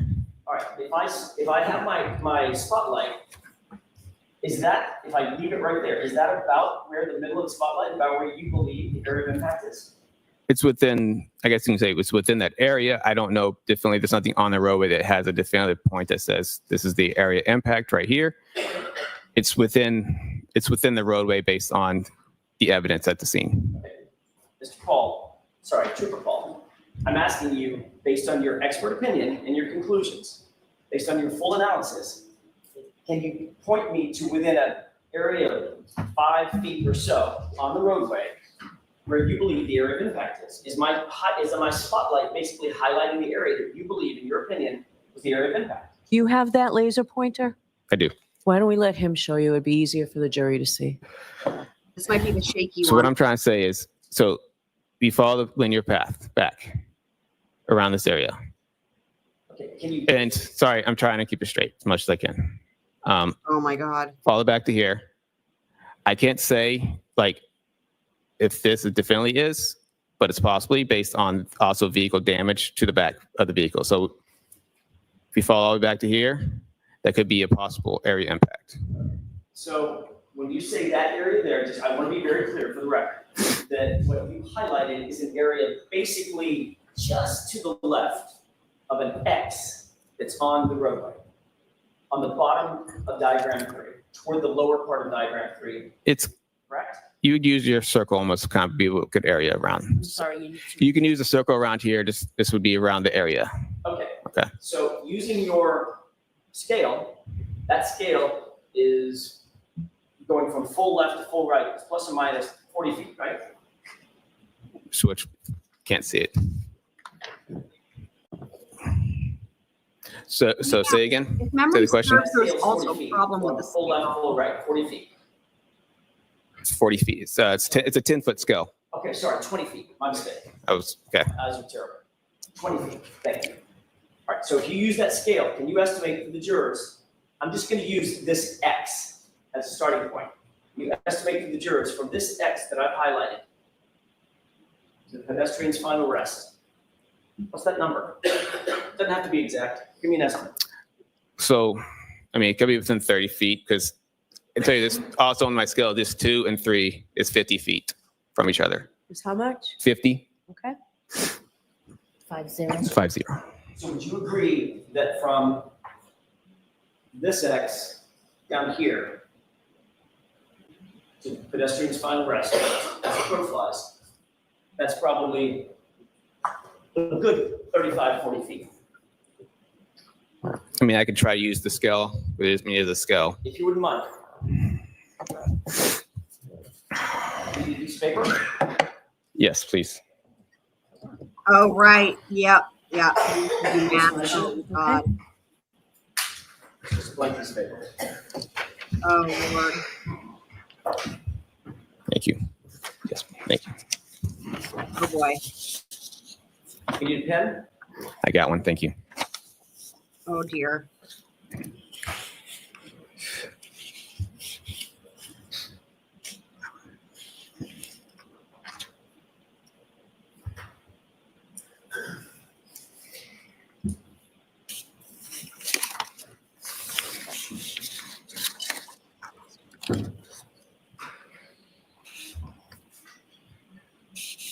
Did he flip the paper over? Just hold on. I think he might have flipped the paper over to start over because he fucked it up. Hold on, watch. Okay. You need a pen? He's getting I got one. Thank you. started.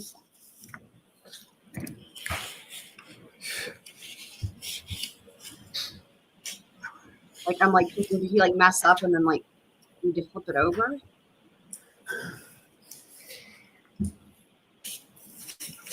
Right there. Yeah.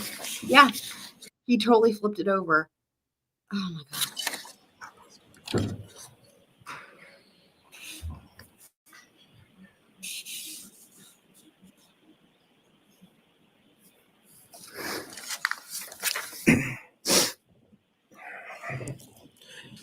It's a little around, it's approximately 30 feet. We're up approximately 30 feet. Yes. Okay. Can you place the court's permission, can you estimate 30 feet in here? Can Objection. No. Next question. Does the court have a diagram of a diagram of distances? In this courtroom? No. You indicated just now, and then I'm finished with this. Thank you. Thanks. You indicated just now in answer to Mr. Lally,'s last couple of questions that in your expert opinion, when the SUV struck the pedestrian, John O'Keefe, he was, quote, projected forward and to the left to the front yard to his final place of rest. Yes. So your expert testimony is that John O'Keefe was hit Okay. with the SUV and flew 30 feet. Projected mean like I don't say he flew all the way there. He was projected in that way. He got pushed forward in that direction. Which he was rendered incapacitated, landed there, and had to sort of fly there, correct? Didn't walk there. I mean, would you definitely flying like literally off the ground the whole entire time? Or, Well, you tell me, you're the expert. I mean, when we say projected, we mean he gets projected and they usually have a landing phase and they land and then they either roll or tumble to final rest. Okay, how far do you think he landed? How far was it until he landed of that 30 feet? I don't know. There's no indication of where his exact landing spot was. Was there any evidence whatsoever that he landed and rolled? And there was no evidence that he landed or rolled. Rolled. According to you, the evidence that you have in front of you is that you get hit, fly 30 feet, land where he ended up in his final rest, right? Objection. Sustained. Ask it differently. Based on your expert opinion, you believe that he was projected through the air to his final rest place. That's not what I was saying. But you said there's no evidence that he rolled. And there's no evidence that he flew through the air either. Exactly. Right? Exactly. Objection. Sustained.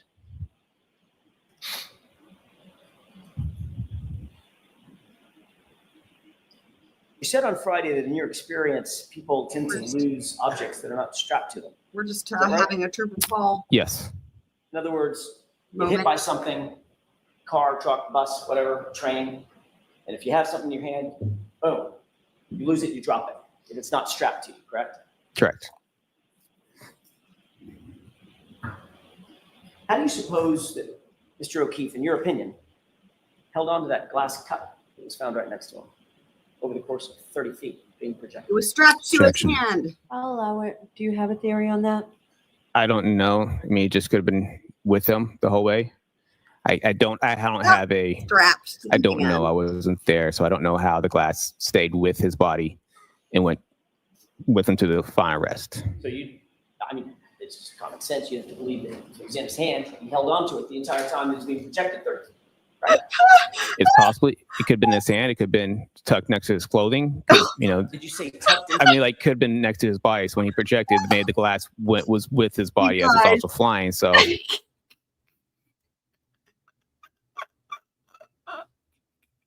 Yeah, I gotta watch it again.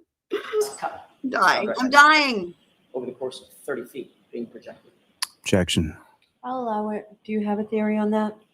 I don't know. I mean, it just could have been with him the whole way. I don't know. I wasn't there, so I don't know how the glass stayed with his body and went with him to the final rest. The way I mean, it's just common sense. You have to believe it. the way that when here in a second when Trooper Paul says the thing about being tucked next to his clothing and the way Alan Jackson goes, he leaned the entire time Alan with this cross. You guys, if you watch the number of times that Alan Jackson has to like lean in and look at Trooper Paul like he can't make heads or tails of what he's saying because it's so absurd, and he does it here in a second when he says the thing about tucked. Hold on. And he held on to it the entire time he was being projected 30 feet, right? It's possibly, it could have been in his hand. It could have been tucked next to his clothing. Could, you know, Did you say tucked in? I mean, like, could.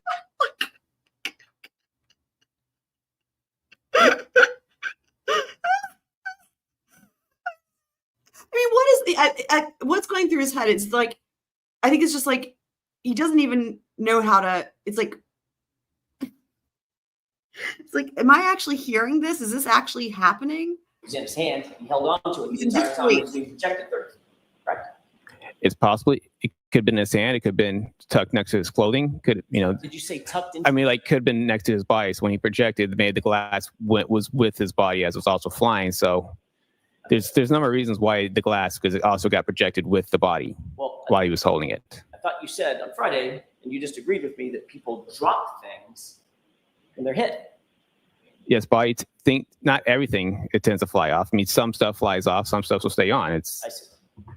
It's not uncommon to find piece of clothing and stuff, you know, that you find at the scene. Piece of clothing? Like clothing, like shoes, I mean, like shoes and stuff like that to come off the body during a pedestrian crash. Well, that's not what I asked. I know, I'm just saying, you asked me, you said what I'm just responding to what you said and trying to make sure you understand what I'm saying. No, I don't, but I'll ask another question. Shoes are strapped on by definition, right? Yes, but it's very common for shoes to come off. How about a cell phone? Cell phone, yeah, it depends. Depends on where it is. Well, it was under his body. Okay. How do you account for that? He held onto a cell phone with one hand and held onto the cup with the other. Objection. Sustained. Ask it differently.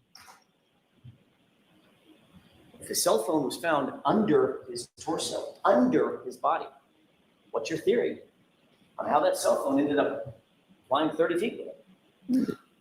It just did. Just did.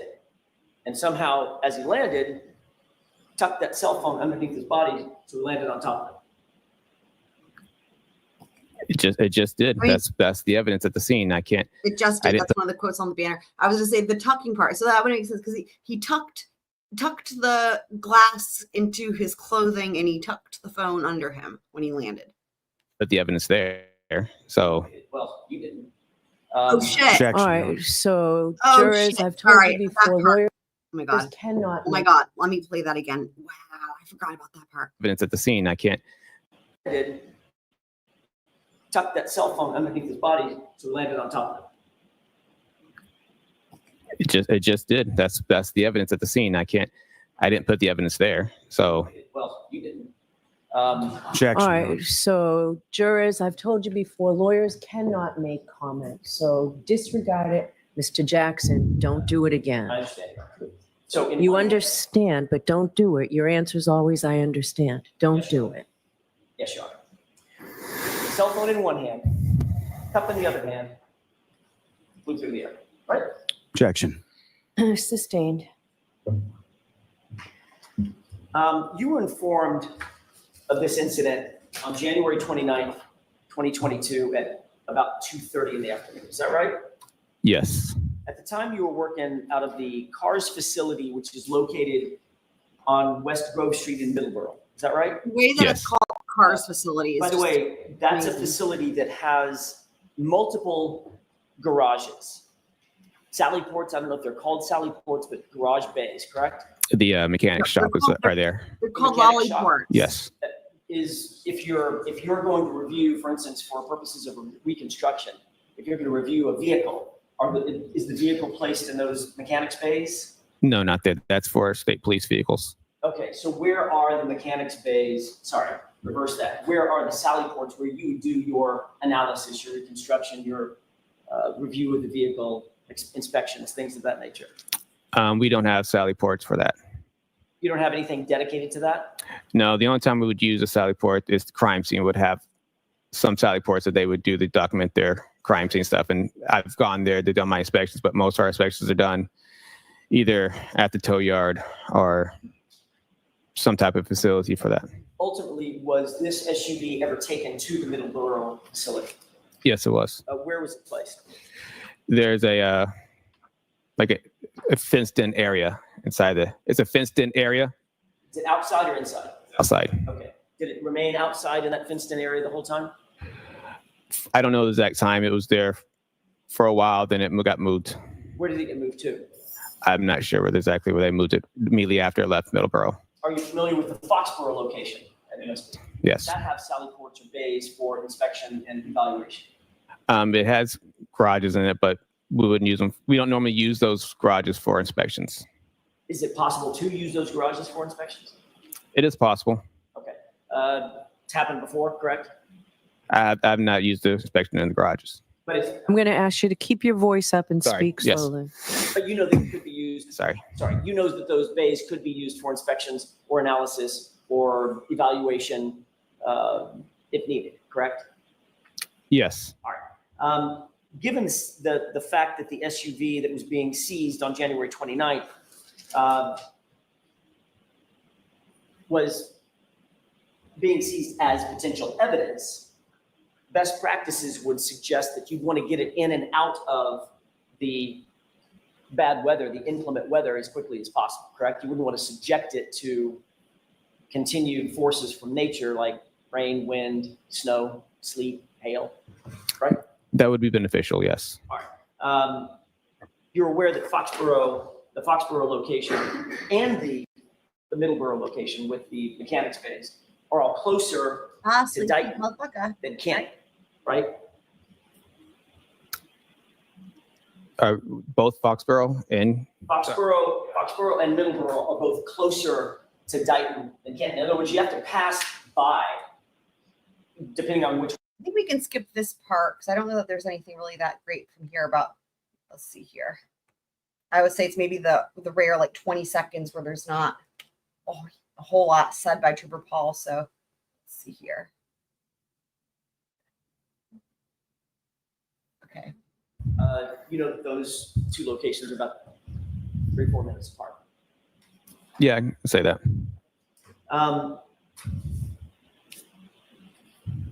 When you started, like, it's actually, so funny, we were just talking about this. So Twiz is still in Boise, and in Boise, that's why I had to double check because the time zones are different. Boise, it's 5 a.m. right now. He's still in Boise. If he was in Pullman, it would be 4 a.m. let me ask this a little bit different way. Before you began any review on this case, any physical review on this case or analysis on the case, you were told that there had been a crash, correct? Yes. You testified to that. I think this is where we're getting to the part where the crime scene spoke to him.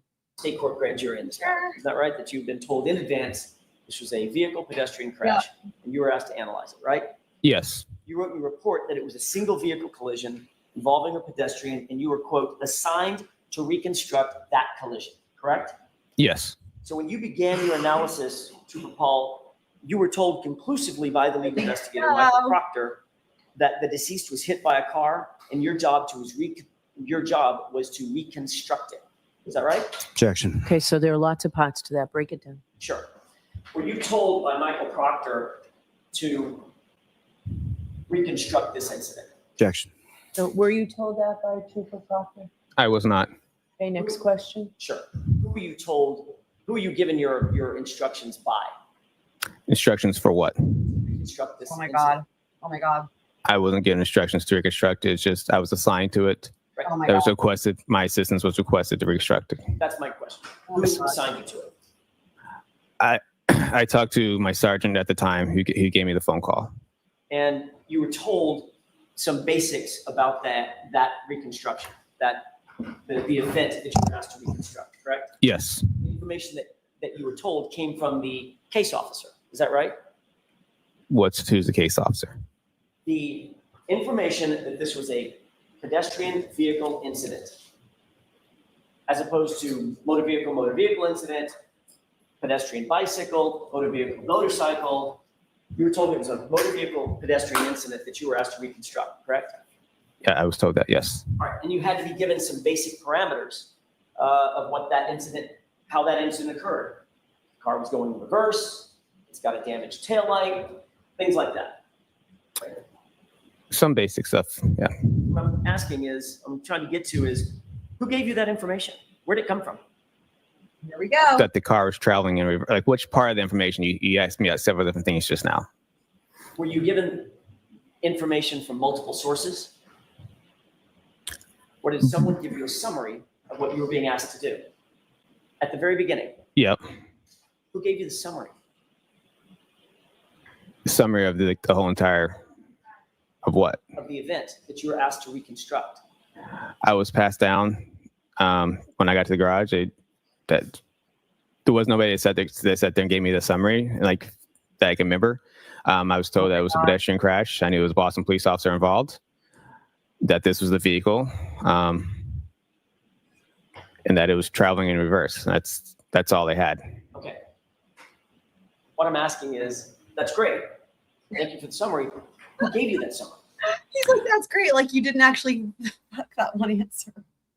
I don't know if it was definitely anybody from the get-go that was like I talked to. From where? I don't know if it's anybody that I could definitely say that was the person. There was multiple people going around when I got there. I think I talked to Trooper Zach Clark. He was doing the crime scene. I think he was Zach Clark. He was the crime scene photos at the time. I knew him from past crashes.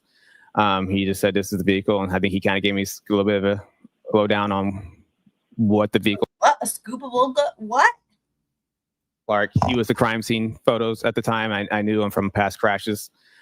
He just said this is the vehicle, and I think he kind of gave me a little bit of a lowdown on what the vehicle was. Okay. So. Great. My question is this. When you got that, did you call it a lowdown? He gave you the lowdown? He gave me information, yes. I forgot about this part. Right. When you got the lowdown, oh my God. My question is this. When you got that, did you call it a lowdown? He gave you the lowdown? He gave me information, yes. Right. When you got the lowdown, you were told, oh my God, Boston police officer was involved. The vehicle pedestrian incident, car was going in reverse, and ultimately led to the death of the pedestrian. Struck the pedestrian in reverse, correct? Correct. All right. And you were assigned specifically to try to reconstruct that incident. Yes. Have you ever heard of the phrase confirmation bias? I know the phrase, yes. You know what it means? I can't definitely say what it means. Oh my God. Developing a conclusion and then trying to find evidence to fit that conclusion. Does that sound right? If you say so. Oh my God. Oh my God. You noted in your direct examination that there were scratches on the passenger side rear bumper of the Lexus, correct? Yes.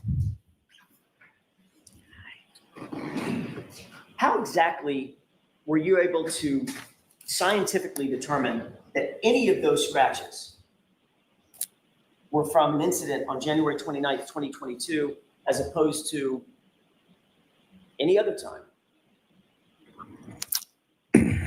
I didn't have anything else on the time. Is that those scratches happened prior to this collision? I'm sorry. I didn't have any information that those scratches were caused from a prior collision. And so when I looked at the evidence, I knew it was in that same area, the right rear taillight. So when I looked at it, it didn't quite fit the pedestrian thing. So when you showed me the video, or I saw the video like a year ago on CourtTV, I said that could be. You asked the question, so next, keep going. He's answering. Next question. Then you guys go have ahead. scientifically Hold on. thought the scratches were. Hold on. Ask Sorry. a question, Mr. Jackson. You know what normal wear and tear on a vehicle is, right? Yes. Bumpers get scratched myriad ways, correct? Correct. Scratched in a grocery store parking lot, right? Yes.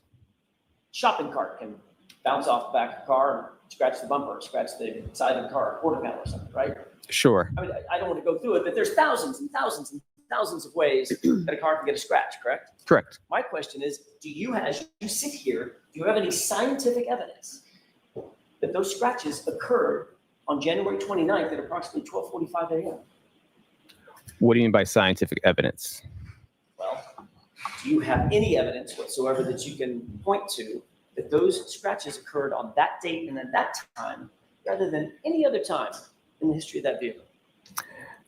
Like I said earlier, the video seems to appear that's what it looks like that could have been from. Well, you said on Friday, let's talk about those scratches for a second. Okay.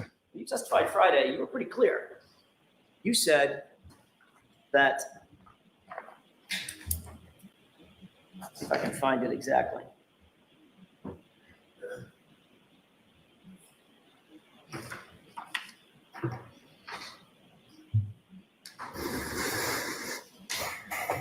I may have just a moment, Your Honor. Sure.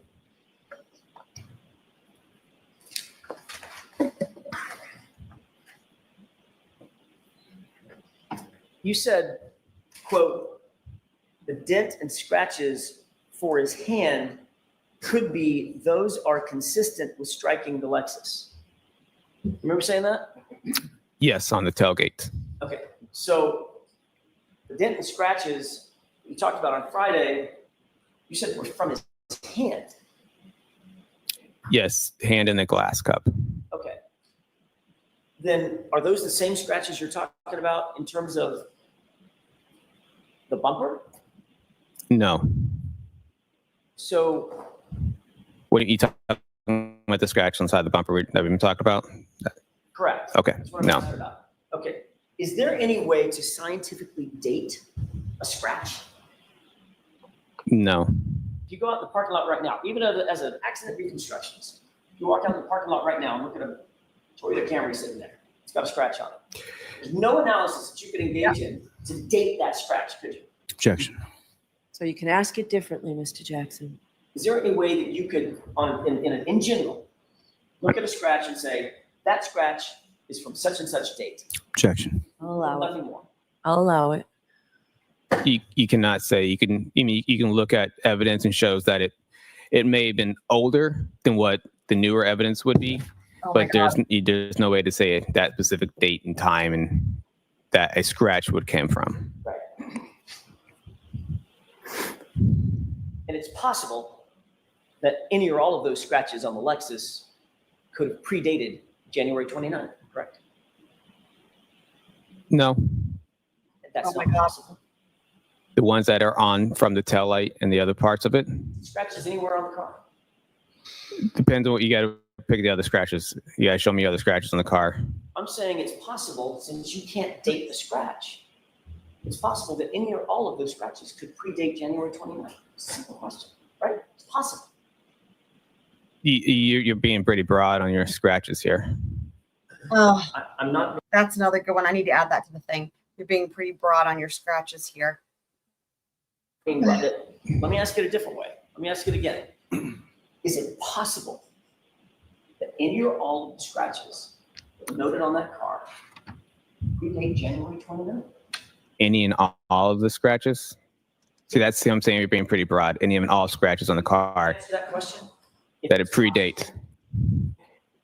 Objection. I don't know every single scratch on that car. I could mean Overruled. Oh my So God. can you answer that question? no. You testified that you noted glass on the rear bumper of the SUV, correct? Yes. And you said something about that glass coming from the cup. I'm just going to make sure I got my quote verbatim here. Yeah, you're being pretty broad on your scratches. Okay, got it. Cool. All right. I could mean Overruled. So can you answer that question? no. Here we go. You testified that you noted glass on the rear bumper of the SUV, correct? Yes. And you said something about that glass coming from the cup. Correct. You also said that you did not see anything on that SUV that could be the source of those glass pieces on the bumper, right? Yes. When you did your reconstruction and your analysis, were you informed that none of the glass pieces, not one of them, could be matched to a cup? I don't know anything about that. I don't know that. So if you knew that the glass pieces on the bumper do not match the cup, that change your opinion? Welcome back, Objection. Laura. Happy to see you again. Can you answer that Yes, question? this is from the first trial. This is the legendary Trooper Paul. Question. I cannot. Have you not seen this before, Rob? You can't answer the question. It's what was told to me as evidence Got it. By whom? by the crime scene. Here we go. Who told you?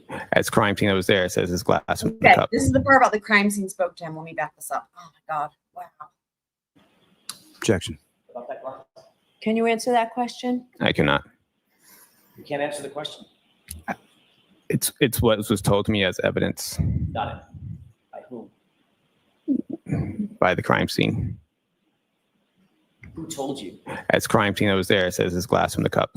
When I did my initial inspection, that's what it was on from. That's not what you just said. You said that's what was told to me. Yeah, by crime. No, yeah, I said by crime scene. While I was at my inspection. Wait, what? It was told to me by the crime scene when I was at my inspection, at the initial inspection. So what you Sorry, not that the evidence spoke to him at the crime scene. Hold on. You said that's what was told to me. Yeah, by crime. No, yeah, I said by crime scene. While I was at my inspection. Wait, what? It was told to me by the crime scene when I was at my inspection, at the initial. It was told to me by the crime scene when I was at my inspection. Inspection. So what you meant by that's what was told to me is the crime scene talked to you. Yes. Did crime scene say anything else? I forgot that he answered yes to that. What is When I was at my inspection, at the initial inspection. So what you meant by that's what was told to me is the crime scene talked to you. Yes. I forgot he answered yes to that.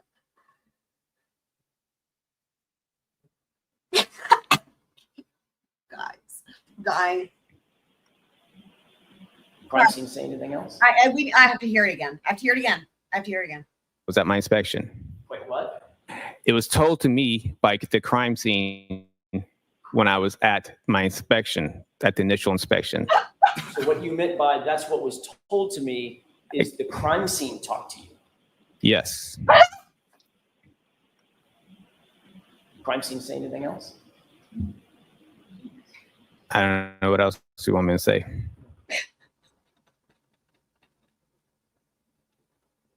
He didn't even understand that was a joke.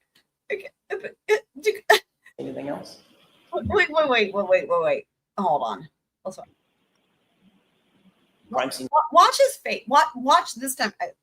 Watch Trooper Paul's face. So what you meant by that's what was told to me is the crime scene talked to you. Yes. Crime scene say anything else? I don't know what else you want me to say. Wow. Excellent.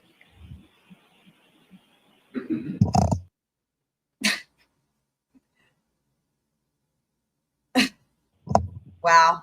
Did the Proctor tell you that those pieces of glass on the bumper are somehow associated with the cup? No. Just the crime scene told you. Correct.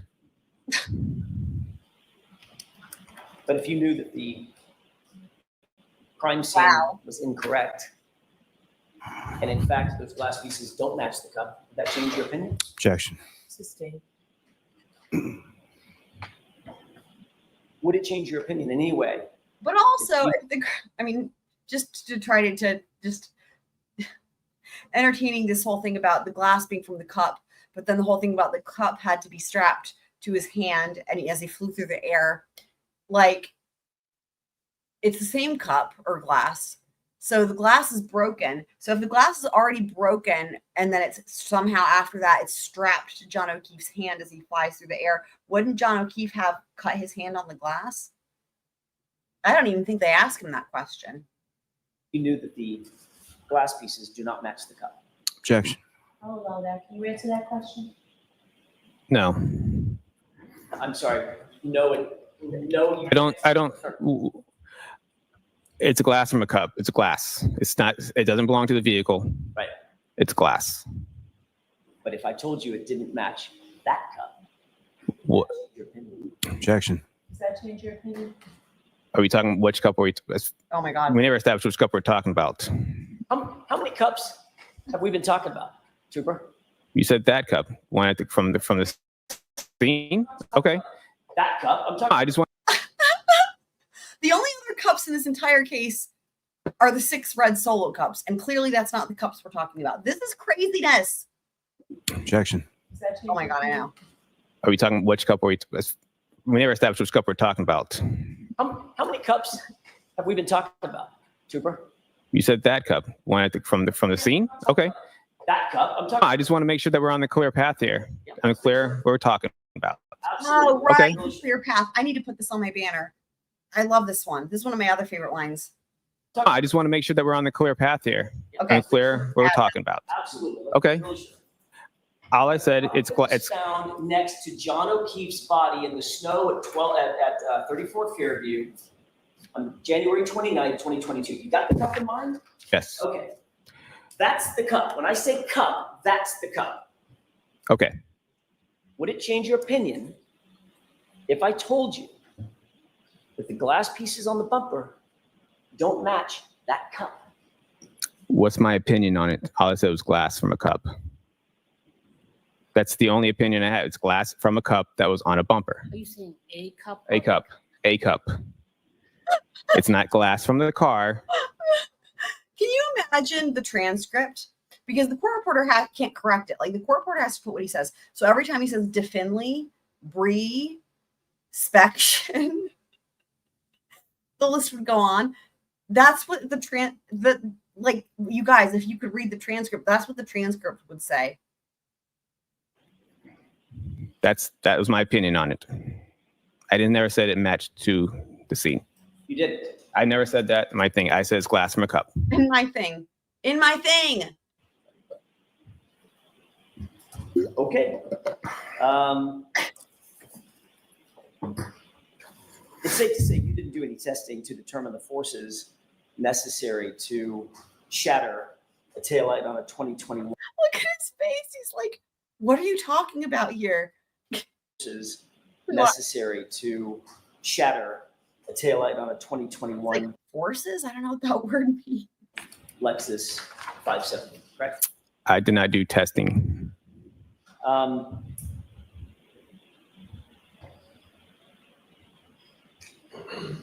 Your report indicates, we've talked about this a little bit. I'm going to go back to something we talked about earlier this morning. Your report indicates that John O'Keefe came to his final resting place about 7 feet from the roadway, and that's what you based your diagram on, correct? Yes. Who told you that number? I measured it from my diagram. You should say that again. I measured it from the diagram. Okay, what I'm asking is how did it get on the diagram? In other words, who told you that his body was 7 feet from the roadway? Well, wait, I was told by Lieutenant, was it Gallagher, Paul Gallagher, Captain PT. He told me this is where the body was found. Okay. So I used my devices to mark that location. Okay, but before you used your devices, he just pointed someplace on the ground and said he was about. Canton PT, and then he used his devices. The way that AJ repeats them, and then you used your devices. Captain PT. Oh my God. Oh my God. I was told by Lieutenant, was it Gallagher, Paul Gallagher, Captain PT. He told me this is where the body was found. Okay. So I used my. You would think that even if he can't get anything else right, you would think that he would at least get PD right, being that he's in law enforcement. Captain PT. He told me this is where the body was found. Okay. So I used my devices to mark that location. Okay, but before you used your devices, he just pointed someplace on the ground and said he was about here, correct? That's correct. Did Lieutenant Gallagher tell you that Lieutenant Gallagher never saw John O'Keefe in place at the scene? Did he say that? No. Did Lieutenant Gallagher tell you that the first officer on the scene estimated his body at being approximately 15 to 20 feet from the roadway? No. If he had told you that it changed your diagram? Objection.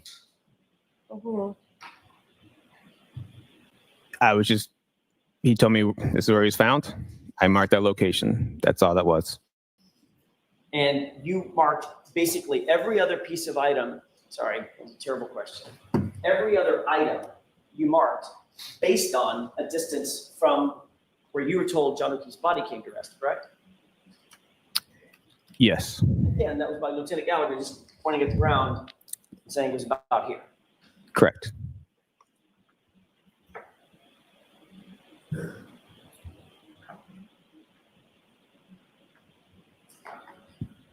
Was there a single member of the team that was out when you were being shown where the body came to rest? Was there a single member of that team who actually said they saw John O'Keefe's body in place? Objection.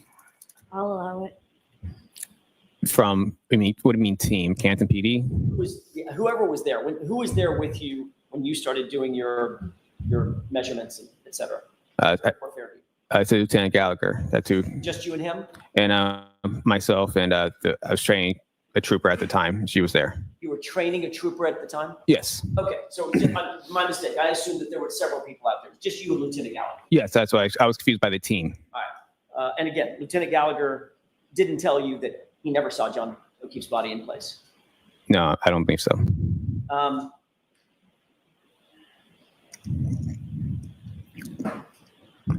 You did document in your report that the items that you noted on your diagram that we just looked at a few minutes ago, those were found by the CERT team, correct? Yes. And you indicated in your report that the members of the CERT team located a single Nike sneaker that's noted on your report. Is that right? On your Correct. diagram, rather. Yes. You also indicated that, quote, in the same area, 2 red plastic pieces and 1 clear piece of plastic of a taillight was discovered. Yes. So your report is clear that in total, the items discovered by the CERT team on January 29th were a shoe, right? Yes. A partial glass cup broken, correct? Well, it was that on there. I can't remember if that's on their diagram or if that's what's I was told at the scene, but yes. Yes. By the crime. A cup was found. Yes. You were told a cup was found. Yes. And 3 pieces of plastic, 2 red, 1 clear. Yes. Not 5 pieces of plastic, correct? Correct. You then measured those items, is that right? I didn't. What do you mean measure them? Like Measured at them the relative to John O'Keefe's final place of rest. 10 feet from it, 12 feet from it. We're going to go over those numbers. Yes, I used their report to place those items onto my diagram. So, and then I'm going to get to that question in just a second. Yeah, that's a good idea about a poll. Are you saying so no beard or beard, but not in other words, we're not going with like type of beard, right? It's just beard or no beard? Because you know, the beard is Civil War style. You know what I mean? Like, it's got to be the Civil War beard, just to clarify. Make sure that we walk through it sort of methodically. You then use some calculation, some tool or something to measure distances. Like there's where I assume John O'Keefe's body was. Here's a final rest place. I'm going to use that as point A, and then I'm going to measure from there and go 7 feet to where the shoe was found, or the first red plastic piece was found, or whatever, right? Yes.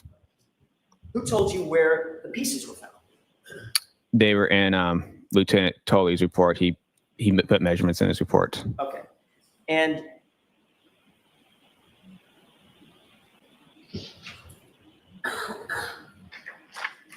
you noted that the shoe was 9 feet. Yes. And you put that in your diagram. Correct. You noted that the glass cup was 1 foot from John O'Keefe's body, correct? Correct. 1 foot is about that long, right? Yes, it was. They basically said I was found next to him. Right. Yes. A piece of red plastic 7 feet from John O'Keefe's body, correct? Correct. A clear plastic piece 10 feet from John O'Keefe's body, right? Yes. And a red plastic piece 12 feet from John O'Keefe's body, correct? Correct. What part of his body were you measuring from? Like center of mass. Oh, so he's 6'2". Oh God. Yes. Here we go. Lieutenant Gallagher tell you where his center mass was? No, I measured from. He just said he was here, so I tried to put like where his head, where his feet, and try to measure the middle between those two. So ultimately, because Lieutenant Gallagher was not at the scene when he was found, Lieutenant Gallagher had to sort of guess where the body was found, correct? Objection. Sustained. You had no photographs of John O'Keefe in place, correct? Correct. There were no establishing shots, and there were no perspective shots, correct? Correct. There were no relative shots, meaning this is relative to that, and I can measure that and figure out distances, correct? What, like from a picture? Yeah, so you know how that's done in science, right? You want to find out a relative position of something, so you take. In science, I So can't. you know how that's done in science, right? You Oh want my to find God. out a relative position of something, so you take 2 or 3 or 4 shots. You know that something is never going to move, like I don't know, a flagpole. You can measure. So funny, literally, because you did. Who else here when Yuri Buchanan was on the stand and he asked the same question? Did anyone else remember this from Trooper Paul? I mean, I was like, oh my God, this exact same thing. Oh, this is way funnier than it was with. Sure. You get cross coordinates, right? Sure. Left and right, and where the 2 coordinates match, that's where the item is, right? Correct. None of that was done, right? From the pictures, None of that was done to do your measurements. I used the measurements from, I measured on my diagram in itself, and I measured from those points off my diagram. Right, but the starting point was a guess, wasn't it? Objection. Sustained. Did you have to sort of guess at where you thought John O'Keefe's body was? I didn't guess where his body was. Did you guess at his center of mass? Objection. Did you guess? I did not guess. Next question. Incredible. Well, I guess maybe crime scene told him.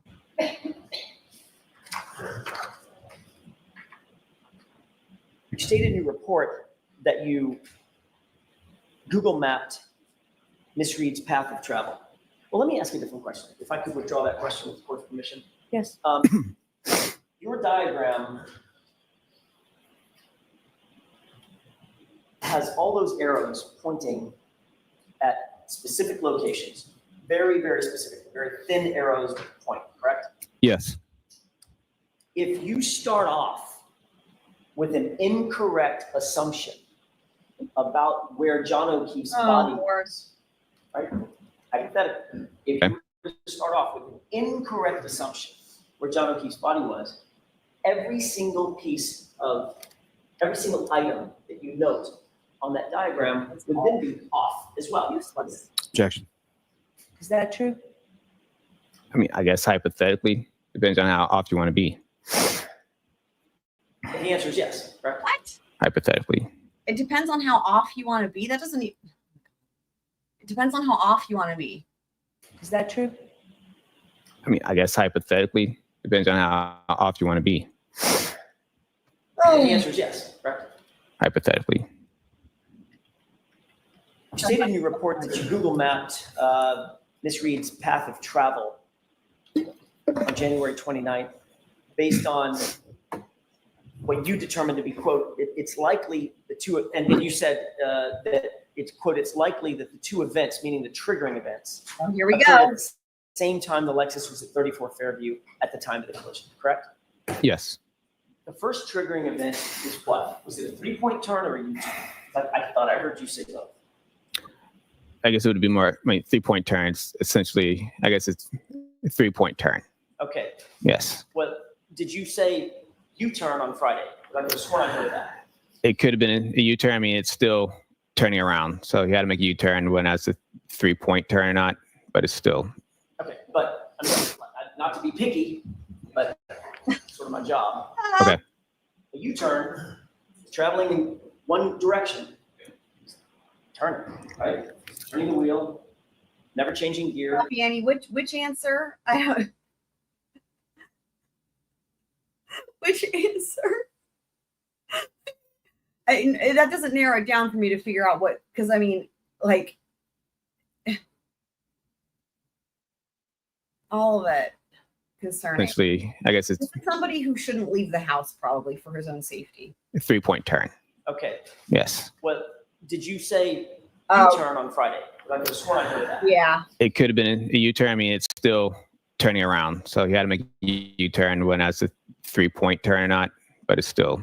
Okay, but I mean, not to be picky, but sort of my job. Okay. A U-turn is traveling in one direction. Turn, right? Turning the wheel, never changing gear. Since it's reverse or anything, just turn it, right? A 3-point turn requires moving forward, stopping, changing gears, moving backward, Bring down stopping, flipping reverse set. changing gears. using a steering input, and moving off, correct? Correct. Well, those are two very different maneuvers, right? You'd agree? It's, in a sense, I was trying to say she made a U-turn. Like you can say when they made a U-turn, it's a 3-point turn. They're still making a U-turn. And I didn't mean it as like she literally had to make a direct U-turn. She was turning around. And obviously the diagram, or the trigger shows a 3-point turn. Well, I mean, I guess you could have said reversing direction, right? That would have been a better way to say it, yes. You didn't say that. You said U-turn. So are you changing your testimony from Friday that it was a 3-point turn, or could it possibly have been a U-turn? It's a 3-point turn. Okay, because you have evidence of the starting, stopping, changing gears, reversing, stopping, changing gears, turning. That's correct. So when you said U-turn, that was inaccurate. Objection, Your Honor. The objection sustained. Let's get back to the path of travel when you began your analysis. How did you know what the Lexus's path of travel was that day? I got the directions from Trooper Proctor. And what did Trooper Proctor tell you in terms of the path of travel specifically? Starting point and an ending point? Tell you the exact path Lexus traveled? No, all I got was mostly just the addresses. Okay, so if you've got 2 points on a map, and Trooper Proctor told you Lexus traveled from point A to point B, there are multiple ways to get from point A to point B. You'd agree with that, right? Yes. You picked one of those, right? The path of travel includes freeways, et cetera, right? Yes. But as you sit here, you don't know what her actual path of travel was, because it could have been something different, right? It could have been something. That's why I gave a range on my diagram. Do you have any scientific evidence to establish what her actual path of travel is, or did you just guess at the path of travel? I got the addresses from Trooper Proctor. I put them into the thing, and then one of the possibilities of 36 miles. And those, after looking at all of them, at 36 miles is a possibility. Right, understood. So that's what I'm trying to get to, Trooper Paul. Okay. That's one possibility. There's 36 miles, Mm-hmm. one route of travel, right? Correct. There were other possibilities, right? Yes. So between and among the possibility that you picked and the other possibilities, you just sort of had to guess. And there's no science to it. You just said, I'm going to pick that and put it in my report, right? No, that's not how that worked. Okay, why don't you tell me how that works? Her odometer mileage on the car from the download and time we had the vehicle shows 36 miles. So when I plugged those addresses into Google, it came up as 36 miles as a possibility. And you knew that there was another route of travel to the same location, correct? What do you mean? There were alternative routes of travel to the same 2 points, from and to the same points, correct? Yes. Yes. You could have tried to extract the location data from Ms. Reed's cell phone to determine the exact route of travel, correct? I don't know. I don't have access to do cell phone extractions. So that answers my next question. You did not even attempt to do that, did you? No. You did attempt to analyze the key cycles for the Lexus in order to determine placement of that vehicle. You just talked about that with Mr. Lauper, right? Yes. I want to be clear for the jurors because most people have probably never heard of key cycles. A key cycle does not have any location data associated with it whatsoever, does it? Correct. It just shows you when a vehicle is turned on, the ignition is on and off. That's one cycle, correct? No. Tell me what I've got wrong. Key cycle, the car doesn't have to be turned on. Say that again. It goes from off to run. The engine doesn't have to be started to off. Understood. So if it turns on, well, every single ignition is a key cycle. Every time the engine turns on, that's absolutely a key cycle. once it's turned off again, right? That gets recorded as the ignition cycle. Right. So a key cycle can be an ignition cycle, but it doesn't have to be an ignition cycle. It also can be just turning the sort of accessory on, right? The key cycles turn the accessories on. All right. But it doesn't, my question was, and where we started with this conversation is, it does not have any location data on it whatsoever. Correct. All right. So when you drive your car, you walk out, get in the car, turn the ignition on, start to drive, get your location, turn it off. That's one key cycle, right? One ignition cycle. But and I'm going to use the word key cycles because you use the word key cycles in your report. That's what we're talking about. I'm using that because that's how the trigger was read. That's how what? The triggers were read on the text stream. That's how they read them, key cycles. By key cycles. Yes. I'm going to use that phrase key cycle. Okay. We're talking about the same thing. It's an ignition on, ignition off cycle. It doesn't have to be on. So you mean the engine doesn't have to be turned on? Correct. Right. But if you're seeing triggering events, I'm trying to be tricky here. Seeing triggering events, your car's in motion, what does that tell you? The ignition's on or off? The ignition's on. Right. Oh my God. That's what I'm getting to. But it has no location data associated with whatsoever. It could be here, it could be in Wyoming. The car wouldn't know the difference. It's not going to report the difference to you, correct? On the key cycle, on just the key cycle. The key cycle does not give out locations. Say that again? The key cycle does not give a location. Right. So your analysis is trying to go from a known key cycle that you can figure out and then work backward from there to try to figure out where the car was on a particular ignition cycle or key cycle, correct? I didn't use the key cycle to put it back. Say that again? I did not use the key cycle to place the car back in its location. The key cycles were, all I got from the key cycles is that they occurred close within proximity to the time we've had the vehicle, not basically saying that this was the location based off the key cycle. Well, let's look at Exhibit 591 with the court's permission. Okay.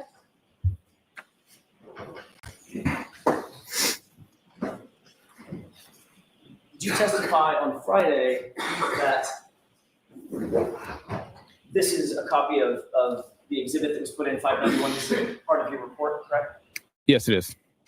And this is a chart that shows when, move to this arrow, that arrow indicates top and bottom where your testing occurred, correct? Yes. Okay, we move over to the left. That is key cycle what? 1164. Right. So you've testified, and we can turn the lights on. Your Honor, I don't mind if that stays up. We can turn the lights on. I don't think it hurts anything. You stated in your report that there were, quote, 2 triggers recorded on odometer 12629 and key cycle 1162, correct? Yes. These events were prior to the testing triggers on odometer readings 12665/12666 and at key cycle 1164. Is that right? Yes. Okay. So what we're saying, what you're saying in that report is the triggering events were at 1162, going in reverse in order.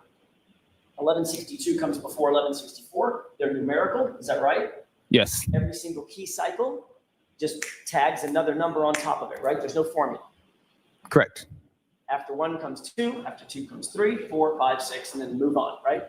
Yes. So by the time you got the vehicle, there had been 1,164 key cycles on the history of that car, correct? Correct. All right. And you knew, and you put in your report, or you know, that the triggering events that you see under 1164, those are yours, Yes. right? I mean, that's your testing. Yes.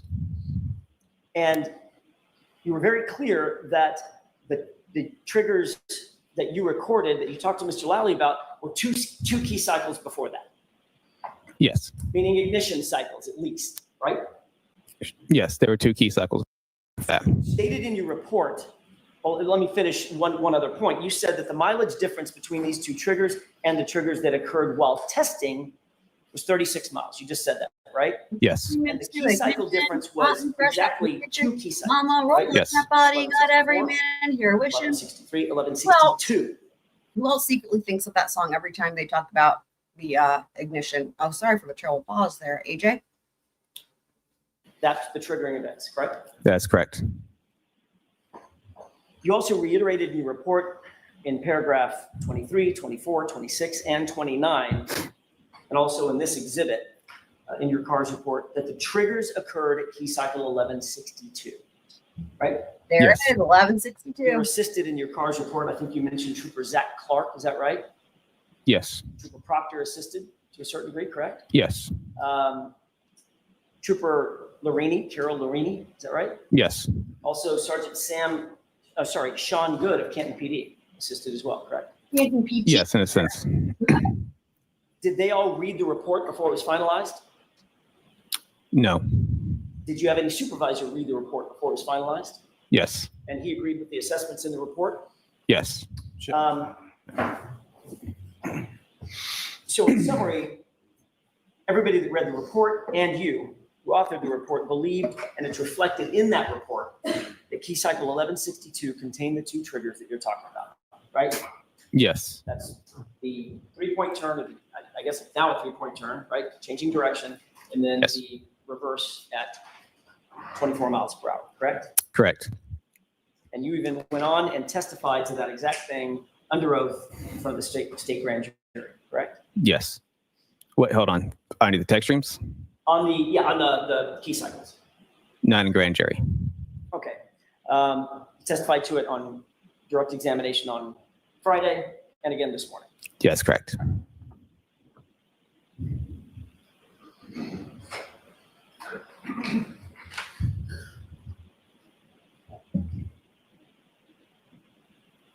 If your testing occurred at key cycle 1164, that means you turned the engine on, the ignition on to start your testing, correct? Correct. And that triggering event that we see up there at 1164 initiated your testing, is that right? Yes. All right. So that 1164 is where that's where there's no more unknowns, in other words, right? You know exactly where the car is, who's in the car, who turned the car on, and what the triggering events were and what they reflected, because you did it, correct? Correct. It's you. Yes.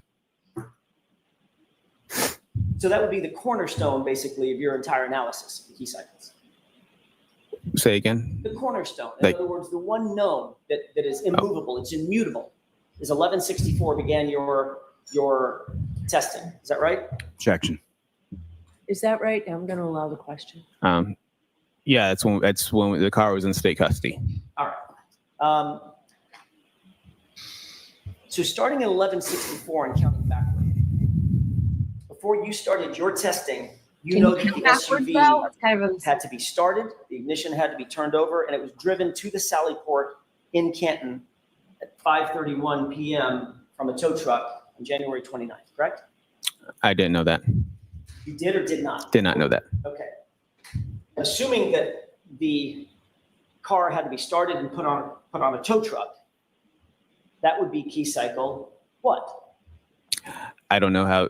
I can't speak to the fact that recorded a key cycle at that time. I can't hear you. I can't speak to the fact that would record a key cycle at that time. Okay. If the car was turned on and driven onto a tow truck, Why he would that be a key established the cycle? ignition. I don't know because these keys record different ways, so I can't speak to how or why it did not record on there. All I can speak to is that those are the key cycles. The odometer mileage is more what I was going after on this whole thing. Trooper Paul, you just said unequivocally, when a car is turned on and then turned off, there's a key cycle. I said when the car without the ignition on, that's a key cycle. Right. That's correct. That's what I mean, when it's turned on, when the engine turns on. That's the definition of what it is. I can't speak to why I didn't go on, why I did not record. Well,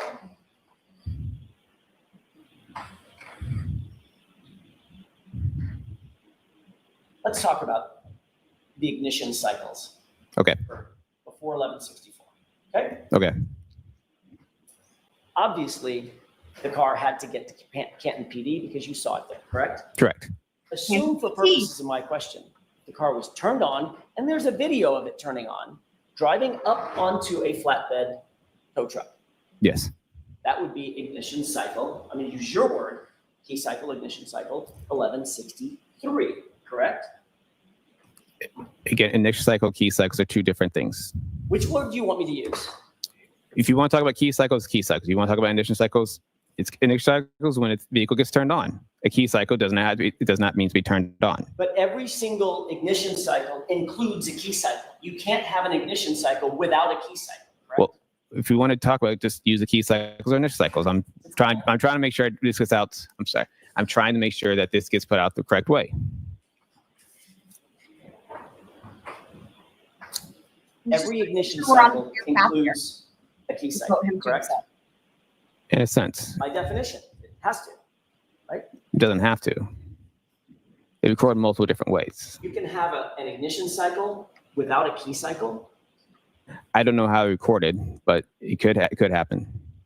Explain that. How could that possibly happen? Because a key cycle is when it turns on, not engine running, and then turns off. Okay, so work with me here. Ignition cycle is when it turns on, engine running for 2 seconds, and then comes off. Okay, so. Or the 2 seconds, if it's not on long enough, it might not record one. Okay, let's ignore the 2 seconds. Okay. Well, yeah, please. Okay. Fuck's sake, dude. Let's assume that it's an old-fashioned type of key. Okay. Halfway on, the electricity is on. It's like it used to be called ACC. Yes. Right? Yep. It's like That's a key cycle, correct? it's like in The Office. There's that episode called The Surplus, and Michael Scott is talking to Oscar about the surplus, and he's like explains it, and then Michael Scott is like, okay, explain it to me like I'm an 11-year-old. And then he says it again. And then he's like, okay, explain it to me like I'm a 9-year-old. And then he says it another way. And then he's like, still not getting it. And so then he goes, explain it to me like I'm 5. It's like that's where we're at here. Like AJ has to step so far away from the question just to get basic things, and in other words, Trooper Paul can't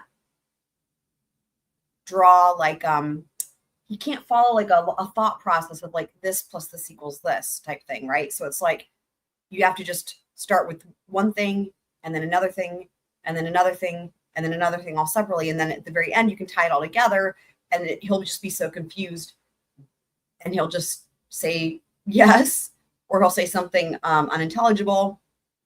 But at least at that point, AJ will have laid all the foundation for the answer to stand.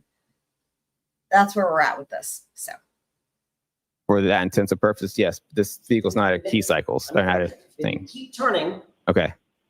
and that turns the engine on, right? It turns engine on, correct. An ignition cycle, right? Yes. Well, then turns off.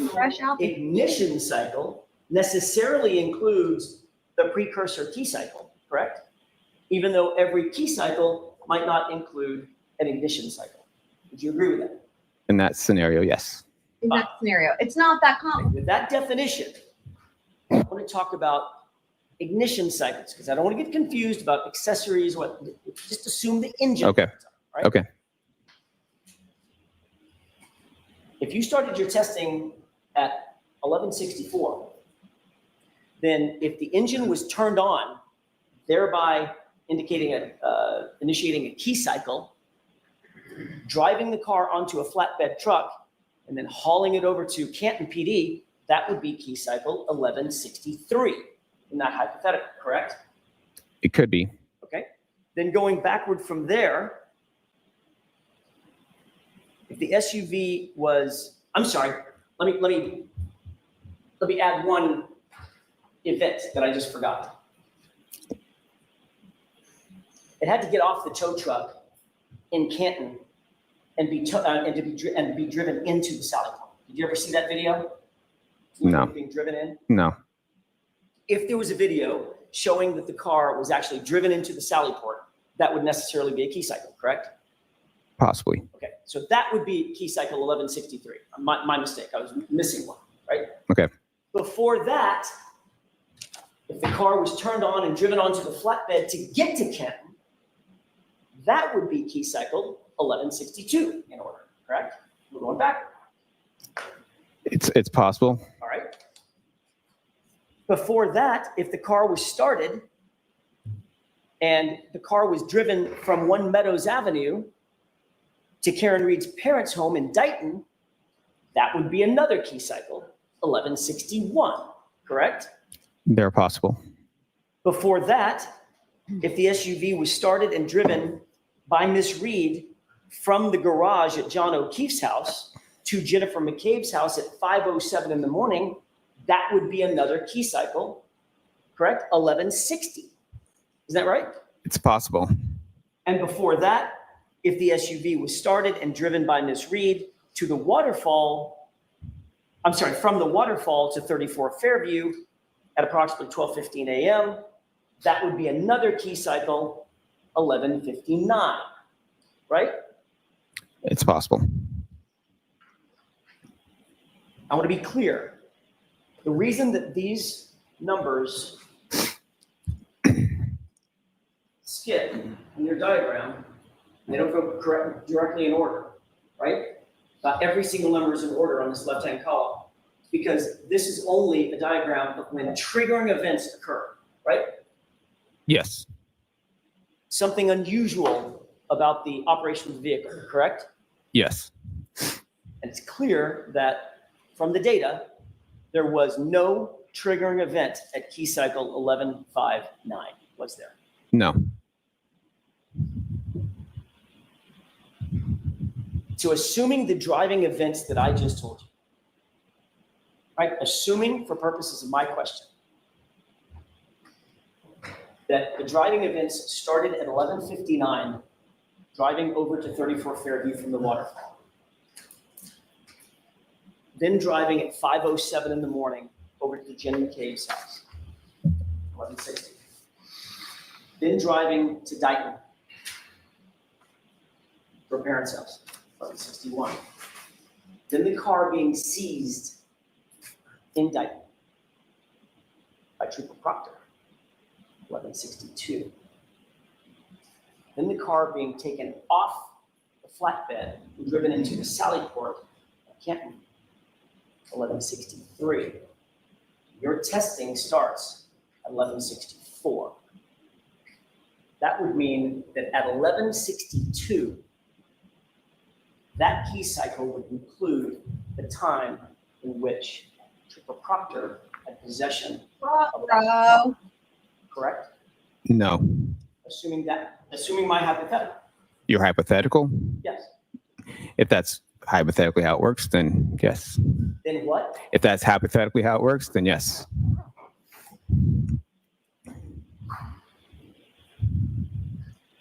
On June 9th, 2022, you were asked by a grand jury whether you knew or had done any scientific testing to determine the distance a body would actually travel struck by a vehicle. Remember that? Not that specifically. Not in that way. Do you remember answering that you had not, I'm just paraphrasing, that you had not done you hadn't finished your report yet? Why don't you show him? He said he didn't remember it that way. I wish we could see through Paul's report. I wonder if it's written, no offense to crayons, we love crayons. Maybe finger painting. Let's just say maybe he wrote it in finger painting. Yeah? Yes. Take a look at middle of the page. Your answer starts at about line 12, but the question above it is probably informative.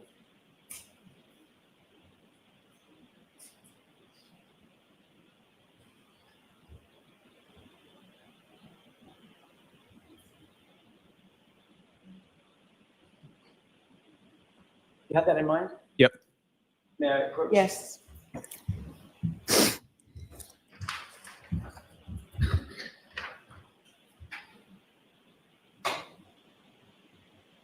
were asked, does that remind you that you were asked by a grand juror if you could calculate how far a body would move having been struck by a vehicle? Yes. And you Grand juror. indicated, Can you imagine? quote, the yeah, there's certain calculations we can do with that. Now, this is one of those things where it's like, if they didn't say who this testimony was by, when you hear when you hear him read it from the transcript, you're like, you know exactly who the witness is right here.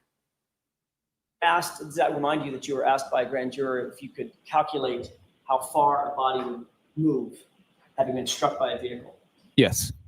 And you indicated, quote, yeah, there's certain calculations we can do with that. Would figure out if you say if the car backed up, hit somebody, and then they go a certain amount of distance, you know, and it's based on miles per hour. The answer only speed of to the vehicle, striking vehicle, and stuff. Remember saying that? Oh my God, sorry. Yes. I jumped over it. The fact that it ends with "and stuff" is just incredible. Yeah. You were asked, does that remind you that you were asked by a grand juror if you could calculate how far a body would move having been struck by a vehicle? Yes. And you indicated, quote, yeah, there's certain calculations we can do with that. Would figure out if you say if the car backed up, hit somebody, and then they go a certain amount of distance, and it's based on miles per hour, the speed of the vehicle, the striking vehicle, and stuff. Remember saying that? Yes. What did you mean by stuff? I don't know. You said that the calculations would be based on miles per hour and stuff. Wow. Did you I ever have do to a say, stuff I think, oh God, to test that? I think AJ really enjoys reading these transcripts of Trooper Ball's testimony for this reason, because he gets to literally, again, verbatim. I mean, this is just. And it's based on miles per hour, the speed of the vehicle, the striking vehicle, and stuff. Remember saying that? Yes. What did you mean by stuff? I don't know. You said that the calculations would be based on miles per hour and stuff. Did you ever do a stuff to test that? This is the grand juror's question. No, we cannot calculate anything from this collision. Say that one more time. We cannot calculate anything from this collision. Who's we? I'm sorry, me. The role me. Well, you know John O'Keefe's weight, right? What's that? You know John O'Keefe's weight, 217 pounds, right? Yes. Did you know that? I don't know his weight. No. You know the weight of the vehicle? Yes. What's the weight of the vehicle? Gross weight. What's the gross weight? Yeah. I think it's approximately 7,300 pounds. Okay. Were you able to calculate the mass of the vehicle? I did not calculate the mass of the vehicle. Well, you told the grand juror that you were planning on doing that kind of stuff to calculate how far a person would travel being struck at that speed with a car of that weight. You didn't do those calculations? No, because the calculations would vastly underestimate the speed of the vehicle. You testified, again, my report isn't done yet. I'm going to look into it. I'm looking into all that stuff, end quote, correct? Yes. There's that word again. It's been more than 2 years since that statement at the grand jury. Is your report finished? Yes, it is. Did you engage in any of those calculations? I looked into it. This type of collision I would not be able to use the formulas for this type of collision. Well, let's talk about those formulas. How would you calculate how far a body at rest would travel after being struck by an object in motion? How would you calculate that? In pedestrian collisions, I use a Searle throw formula. Oh, what formula? Searle. What does that mean? It's a type of formula that we use for a calculation of post-impact So or speeds for pedestrians. that includes certain principles of physics to calculate that, right? What do you mean? Yeah. I'm sorry? What do you mean by certain forms of physics? All right, here we go. The way AJ says, "I'm sorry," is incredible. He's again, you know, the camera's not showing him, but I guarantee you he's doing that leaning in thing again, like he did before, like when he's just like so flabbergasted by what he's hearing that he doesn't even understand it. I guarantee he was doing the leaning in with his hand to the ear, like when he said that. Anyway. An object in motion. How would you calculate that? In pedestrian collisions, I use a Searle formula, Searle throw formula. A what formula? Searle. What does that mean? It's a type of formula that we use for a calculation of post-impact So or that's- speeds for pedestrians. That includes certain principles of physics to calculate that, right? What do you mean? I'm sorry? What do you mean by certain forms of physics? I mean, I think there would be. I think he's just genuinely confused by the question when he says, "I'm sorry," because it's just like, again, it's just even for Trooper Paul, it's like this is just still surprising. Like it just he always finds another way to outdo himself here, to where just you're not used to having to react to this as an attorney. You know what I mean? What do you mean? I'm sorry? Sorry, I didn't get back for it. Searle. What does that mean? It's a type of formula that we use for a calculation of post-impact So or that's- speeds for pedestrians. That includes certain principles of physics to calculate that, right? What do you mean? I'm sorry? What do you mean by certain forms of physics? There would be physics calculations that would be required to figure out how far a body at rest would move, having been struck by an object in motion. Right? That's a basic principle. Yeah, I guess you could say though. All right. Can you describe for the jurors exactly what calculations you would need to employ to determine how far a body at rest would travel, having been struck by an object in motion? I think So we're now getting to the pirouette part. in this scenario, in this collision, it's more of a side swipe. So he did not. Oh my God. You guys remember when this happened? This is the first time we heard this entire fucking trial. And it was like, oh my God, the side swipe. Oh my God. Having been struck by an object in motion. So in this scenario, in this collision, it's more of a side swipe. So he did not ascertain. He did not get. One more time. Ah! How far a body at rest would travel, having been struck by an object in motion. So in this scenario, in this collision, it's more of a side swipe. So he did not ascertain. He did not get enough speed of the vehicle post impact with the vehicle to be able calculations. His center of mass was offset from the vehicle, so we would vastly underestimate his speed. So that's why I did not do a formula. If he was more in line with behind the vehicle, he would have been projected forward, and using that projection forward, he would have been able to get more closer to the actual speed of the vehicle during that post-impact travels. Wow. Well, that presumes a couple of things, Trooper Paul. That presumes that he was quote unquote sideswiped, right? Presumed? Presumed by you. I think he doesn't know what the word means. You didn't see how he was hit, did you? Based on the evidence, it appeared to be a side swipe. That's your opinion. No, the crime scene told him. So That's just reading the evidence. You're saying that the principles of physics as we know them today in modern mathematics is thwarted by a sideswipe? Oh my God. Is that what you're I forgot about this part and the way he says thwarted and he enunciates thwarted. Oh my God. That's your opinion. That's just reading the evidence. You're saying that the principles of physics as we know them today in modern mathematics is thwarted by a sideswipe? Objection. Is that what you're saying? It's the calculations that are out there. You can get a speed, it would just underestimate the speed. You would have to know what the initial momentum of the object is that's in motion, correct? Of what object? The truck, Paul. I would have to know that speed.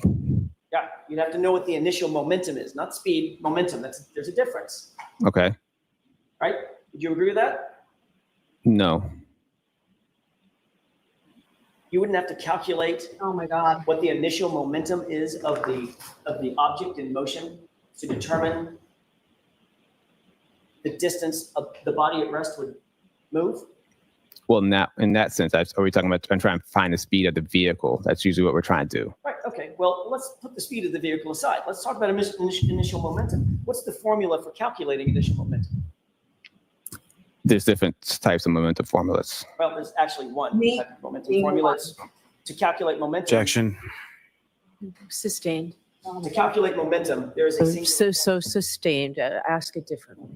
Isn't it true, Trooper Paul, that there is a singular calculation for determining initial momentum? That is P equals M times V, where P is the momentum. You're solving for that. M is mass. You multiply that by velocity. Is that right? Pretty simple. You wouldn't use that in a pedestrian collision. Oh, because the pedestrian's somehow magically out of the realm of physics? Objection. Sustained. Is a pedestrian out of the realm of physics and calculations? Oh my God. No, it's the weight differential between the pedestrian and the vehicle. So if the vehicle is too heavy and the body is too light, you can't calculate the initial momentum of the vehicle? Yes. No. Where'd you learn that? No. It's in my math class. We only use momentum for a vehicle to vehicle. I just picture him with like a lunchbox that has like in permanent marker, you know, like they write your name on it. Like it's like you write your name on the lunchbox and it's like Trooper Paul's lunchbox and he takes it to his math class. This is unreal. I forgot. I mean, wow. In the vehicle. So if the vehicle is too heavy and the body is too light, you can't calculate the initial momentum of the vehicle? Yes. Got it. Where'd you learn that? It's in my math class. We only use momentum for a vehicle to vehicle. Math class? The crash reconstruction classes I have taken. Got it. Sorry, I forgot that AJ says that. I'm dying. I'm dying. The way that AJ.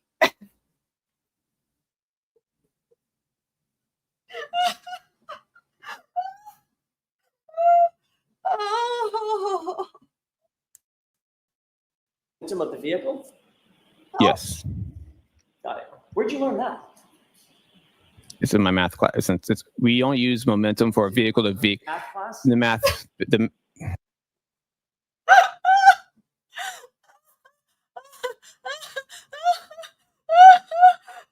He's like, AJ's like, I'm not letting you, like, because like Trooper Paul says math class, and then he's like, oh shit, and he tries to correct it, and AJ's like, I'm not letting you off the hook that easily. I'm not. You said math class, dude. Just, oh my God. Light, you can't calculate the initial momentum of the vehicle? Yes. Got it. Where'd you learn that? It's in my math class. We only use momentum for a vehicle to vehicle. Math class? The crash reconstruction. The way he says it. The way he says it. I wish we could see his face. Oh my God. The initial momentum of the vehicle? Yes. Got it. Where'd you learn that? It's in my math class. We only use momentum for a vehicle to vehicle. Math class? The crash reconstruction classes I have taken. Got it. Would you need to apply the theory of conservation of momentum in calculating these data? Do I need to calculate the conservation of momentum? Calculation, conservation of momentum. I don't. Yes. I don't think it's been established yet that he knows what momentum is. I think that's still up in the air. There's an equation for that as well, right? I think it's still up in the air and doing a pirouette. That's what I think. Yes. You know what that is? Not off the top of my head, but yes. Sorry, I just was talking over it, and I literally asked, like, right when I said that, right? AJ knows. He's like, wait, hold on. We can't just assume that he knows things. Conservation of momentum in calculating these data. Do I need to calculate the conservation of momentum? Conservation of momentum. Yes. You know what that is? There's an equation for that as well, right? Yes. You know what that is? Not off the top of my head, but yes.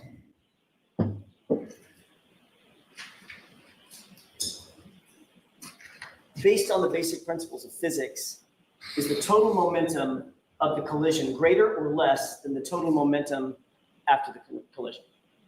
Total momentum before the collision, is it greater or less than the total momentum after the collision? Basic question. What type of collision? Trooper Paul, they're exactly equal in all respects under the principles of physics, right? That's the theory of the conservation of momentum. Momentum doesn't change. It's Yes. transferred from one body to another, Yes. correct? Correct. I mean, Trooper Paul should have like paid AJ some money because I think he got more education out of this cross-examination than all of his, 9 hours of math class or whatever the fuck. Why didn't you say that to the jurors? Objection, Your Honor. Sustained.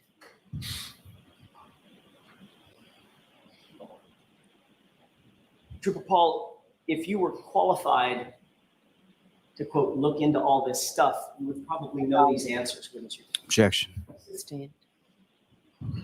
Are there any other calculations that you need to figure out the stuff that you were talking to about with the grand jury? Objection. Sustained. How about calculating the final velocity of the objects after the collision? Okay, now this has got to be the That'd be important.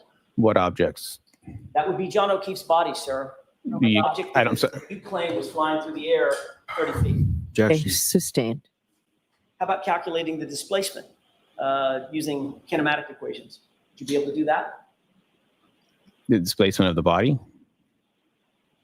In order to calculate how far the body would move based on the mass of the object striking the body, could you use displacement using kinematic equations?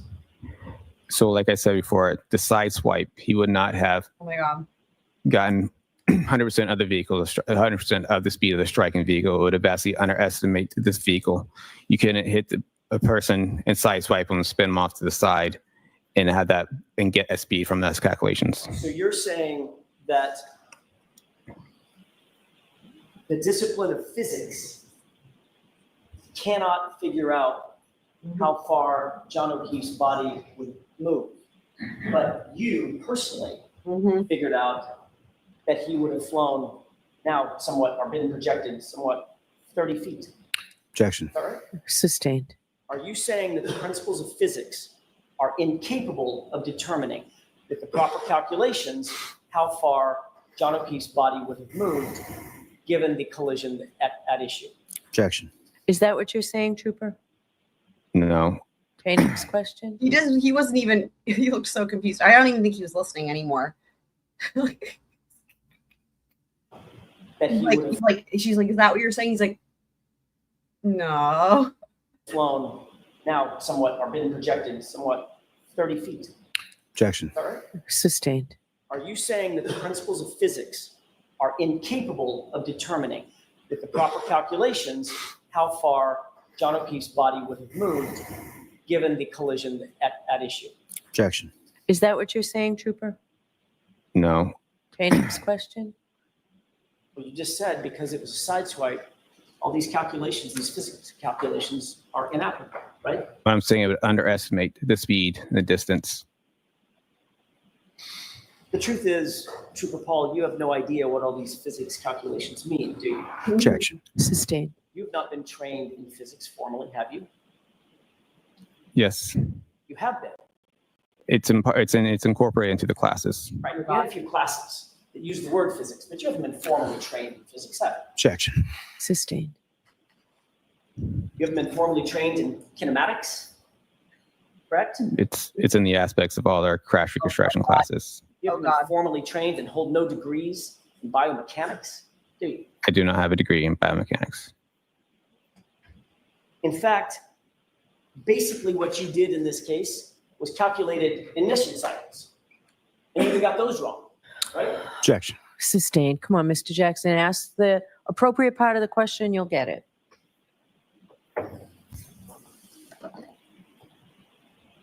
Let me ask you this. Based on your reconstruction, nearly 2-year investigation, exactly how was that taillight shot? Oh my God. Explain it to us. How does the taillight? What do you mean? It gets so the taillight in this case was shattered when it was struck John O'Keefe's arm. Exactly what part of his arm? Based on what I saw for his injuries, was from the upper part of his arm down. Was his arm out And it just struck the arm like a hinge? Was it in front of him? You did the reconstruction? It looked, Sure is exactly how his body was positioned when he was struck by that. so it looks like his arm was more kind of like this. If I can try to get that. You're indicating out by his side, correct? Yes. It looks like it. And the taillight would have struck his arm, right? Yes. Not his torso. Yes. Okay. So the full mass, the full weight of that truck hit him basically at the elbow. Is that right? Missing his No. torso. But I said it, yeah, from upper part of the arm Right. down. Yeah. The elbow and the biceps. I didn't see anything that shows an indication that this lower torso was struck, but So his torso, it's not saying it could not have been a possibility, but I just didn't see anything. so his torso was spared from being hit, but the arm took the brunt, the full force of the Here we hit, go. correct? Like arm and shoulder, yes. Okay. And you said he then did a spin, Here we go. like a sort of a pirouette. He got spun around possibly the way he struck, it looked like it could have turned around counterclockwise. Okay. So if he turns around counterclockwise, is he turning around in the air? I forgot he also combines here. It's like counterclockwise or what? Counterclockwise. Oh my god! Holy shit!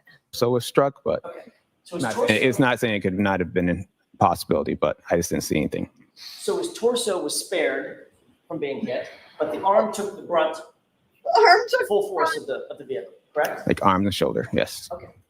And you said he then did a spin, like a sort of a pirouette. He got spun around possibly the way he struck, it looked like it could have turned around counterclockwise. Okay. So if he turns around counterclockwise, is he turning around in the air counterclockwise? Yes, initially. So he gets hit on the upper biceps, shoulder area, and down to the forearm, right? Yes, By an unbroken taillight, right? yes, In other words, it's nice and smooth. Nothing, no shards of plastic or anything broken at the time that it made contact with his arm, right? correct. Okay. So how did his arm get all cut up?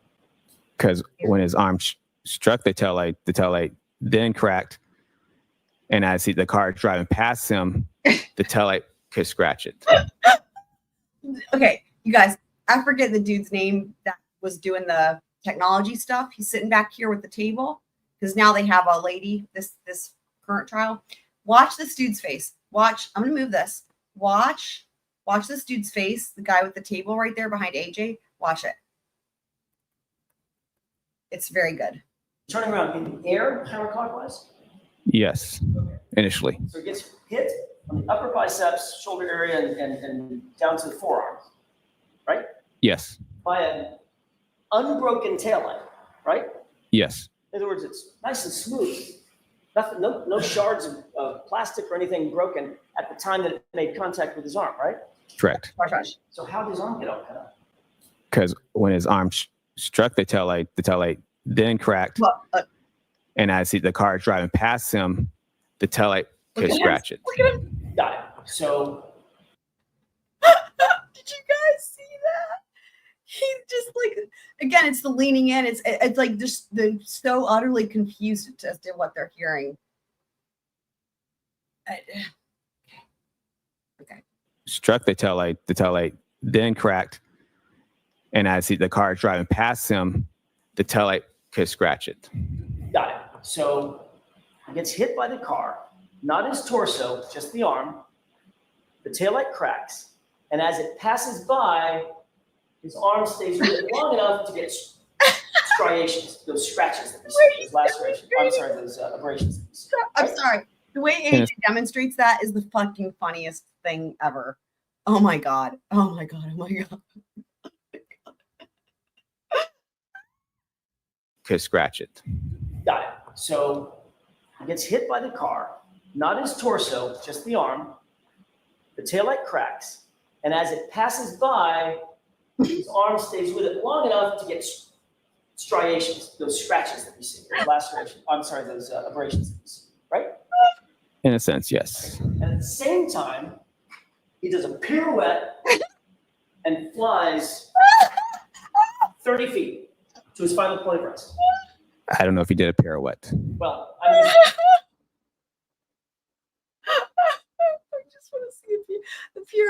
He does a pirouette and flies 30 feet to his final point of rest. I don't know if he did a pirouette. Well, I'm using the word pirouette. He spun around. He started rotating counterclockwise. I don't know how far he ran counterclockwise, but he started rotating. According to that, would push him to rotate counterclockwise. Whether he went counterclockwise all the way to his back toward the ground, it seems like a most likely possibility. Did you account for the fact that his arm is on a hinge? Is what? Say again? Did you account for the fact in this scenario that you just told the jurors that his arm is on a hinge? On a Called hinge. Shoulder. Okay. Right? So, the arm got hit. Didn't his arm just swing? I said arm and shoulder area, so his arm could have been considered part of it. Even if his shoulder got the upper, Okay. pointing to his upper biceps. Mhm. Right? There's no injuries on his shoulder, not a single one, not even a bruise. Right? Like I said, it looked like to me it was from up here. I don't know how far I can up back here, but it was up here. Well, So you're the one that talked about his injuries on his arm. yes. That's limited to about mid biceps, about mid forearm, correct? Okay. Right? Yes. No injuries on the shoulder, no injuries on the torso, no injuries on the ribs, no injuries on the back, correct? Is that right? Yes. So your theory is you got hit on the arm, took the brunt of the force from the taillight on the arm, stayed with the vehicle long enough for the taillight to explode, basically, to shatter. Then these striations get on his arm, abrasions. Does a pirouette, spin, counterclockwise, and flies 30 feet in the air to his point of rest. Yeah. It happened probably a little faster than that, though. That's the fact that that's his only correction is the best part, probably. Flies 30 feet in the air to his point of rest. Wow. Yeah. It happened probably a little faster than that, though. He could probably sit down. I don't remember if he does or not, but he could sit down. I mean, that's. I thought you said he hit his head on the curb. I said that's one of the possibilities of when you look at the roadway as he gets spun around kind of clockwise. It's a possibility that the curb is there, any blunt force object on the ground, as the ground is pretty blunt. Well, except in your scenario, It's funny you that, told like, us, literally now this is the actual theory. It's so sad, isn't it? he flew through the air onto the light dusting of snow, grass, and dirt. I didn't say through the air. Say that again. I didn't say he got thrown through the air. You did. I'll use your word. You got projected. Oh my God. Projected doesn't mean it's not incorporating just throw. Project just means you get pushed forward. Oh my There's God. two parts of that. Oh my There's God. the air, then there's the ground. Like I said earlier, the tumbling, the rolling, whatever Oh my God. that Oh my part of the crash would happen. Projecting is just what we call what happens to a pedestrian post impact with a crash. Okay. So, a couple questions. Yeah. It's his arm, elbow, took the brunt of that entire impact. How do you account for the fact that he didn't suffer a broken bone? I don't know. How do you account for the fact that he didn't have a fracture? Objection. Sustained. How do you account for the fact that he didn't even have a bruise on the arm? Objection. That's sustained too. You know, one thing They were too. approach. Yes. One thing too that will be interesting to see is like when it comes to the experts this second trial, you know, because Alessi's been doing a lot of the experts, right? But I'm just wondering, thinking about it here, that when it comes to the accident reconstruction, you know, Judd Welcher and them, I wonder if AJ will still take those experts just because of the fact that he has this background in, you know, in physics. It'll just be interesting to see who ends up doing those cross examinations. Because yeah, it's definitely an advantage to have an attorney who, you know, is so knowledgeable, obviously more than this, I was going to say expert, but you know, look at how funny the bookshelf back there is mostly empty. Anyway, I guess that makes sense though. Cause I mean, Judge Bev, does she really ever read the law? No. All right, Mr. Lally, whenever you're ready. Thank you. Wait, what? Hang on. What's happening? They were approaching, right? They were approaching. Hold on.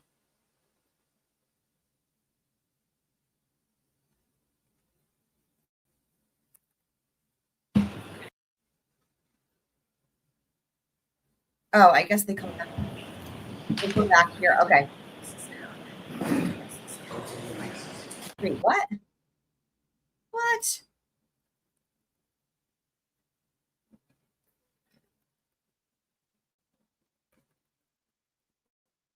Correct. That is Opinions and conclusions. Hang on. Did I just go way too far? Maybe. You came to these opinions as a pedestrian. Yes. The truth. Okay, this is when they come back. Because I was like, yeah, wait, hold on. He didn't finish cross. Okay, now it makes sense. This is where they come back when they approach. This makes sense now.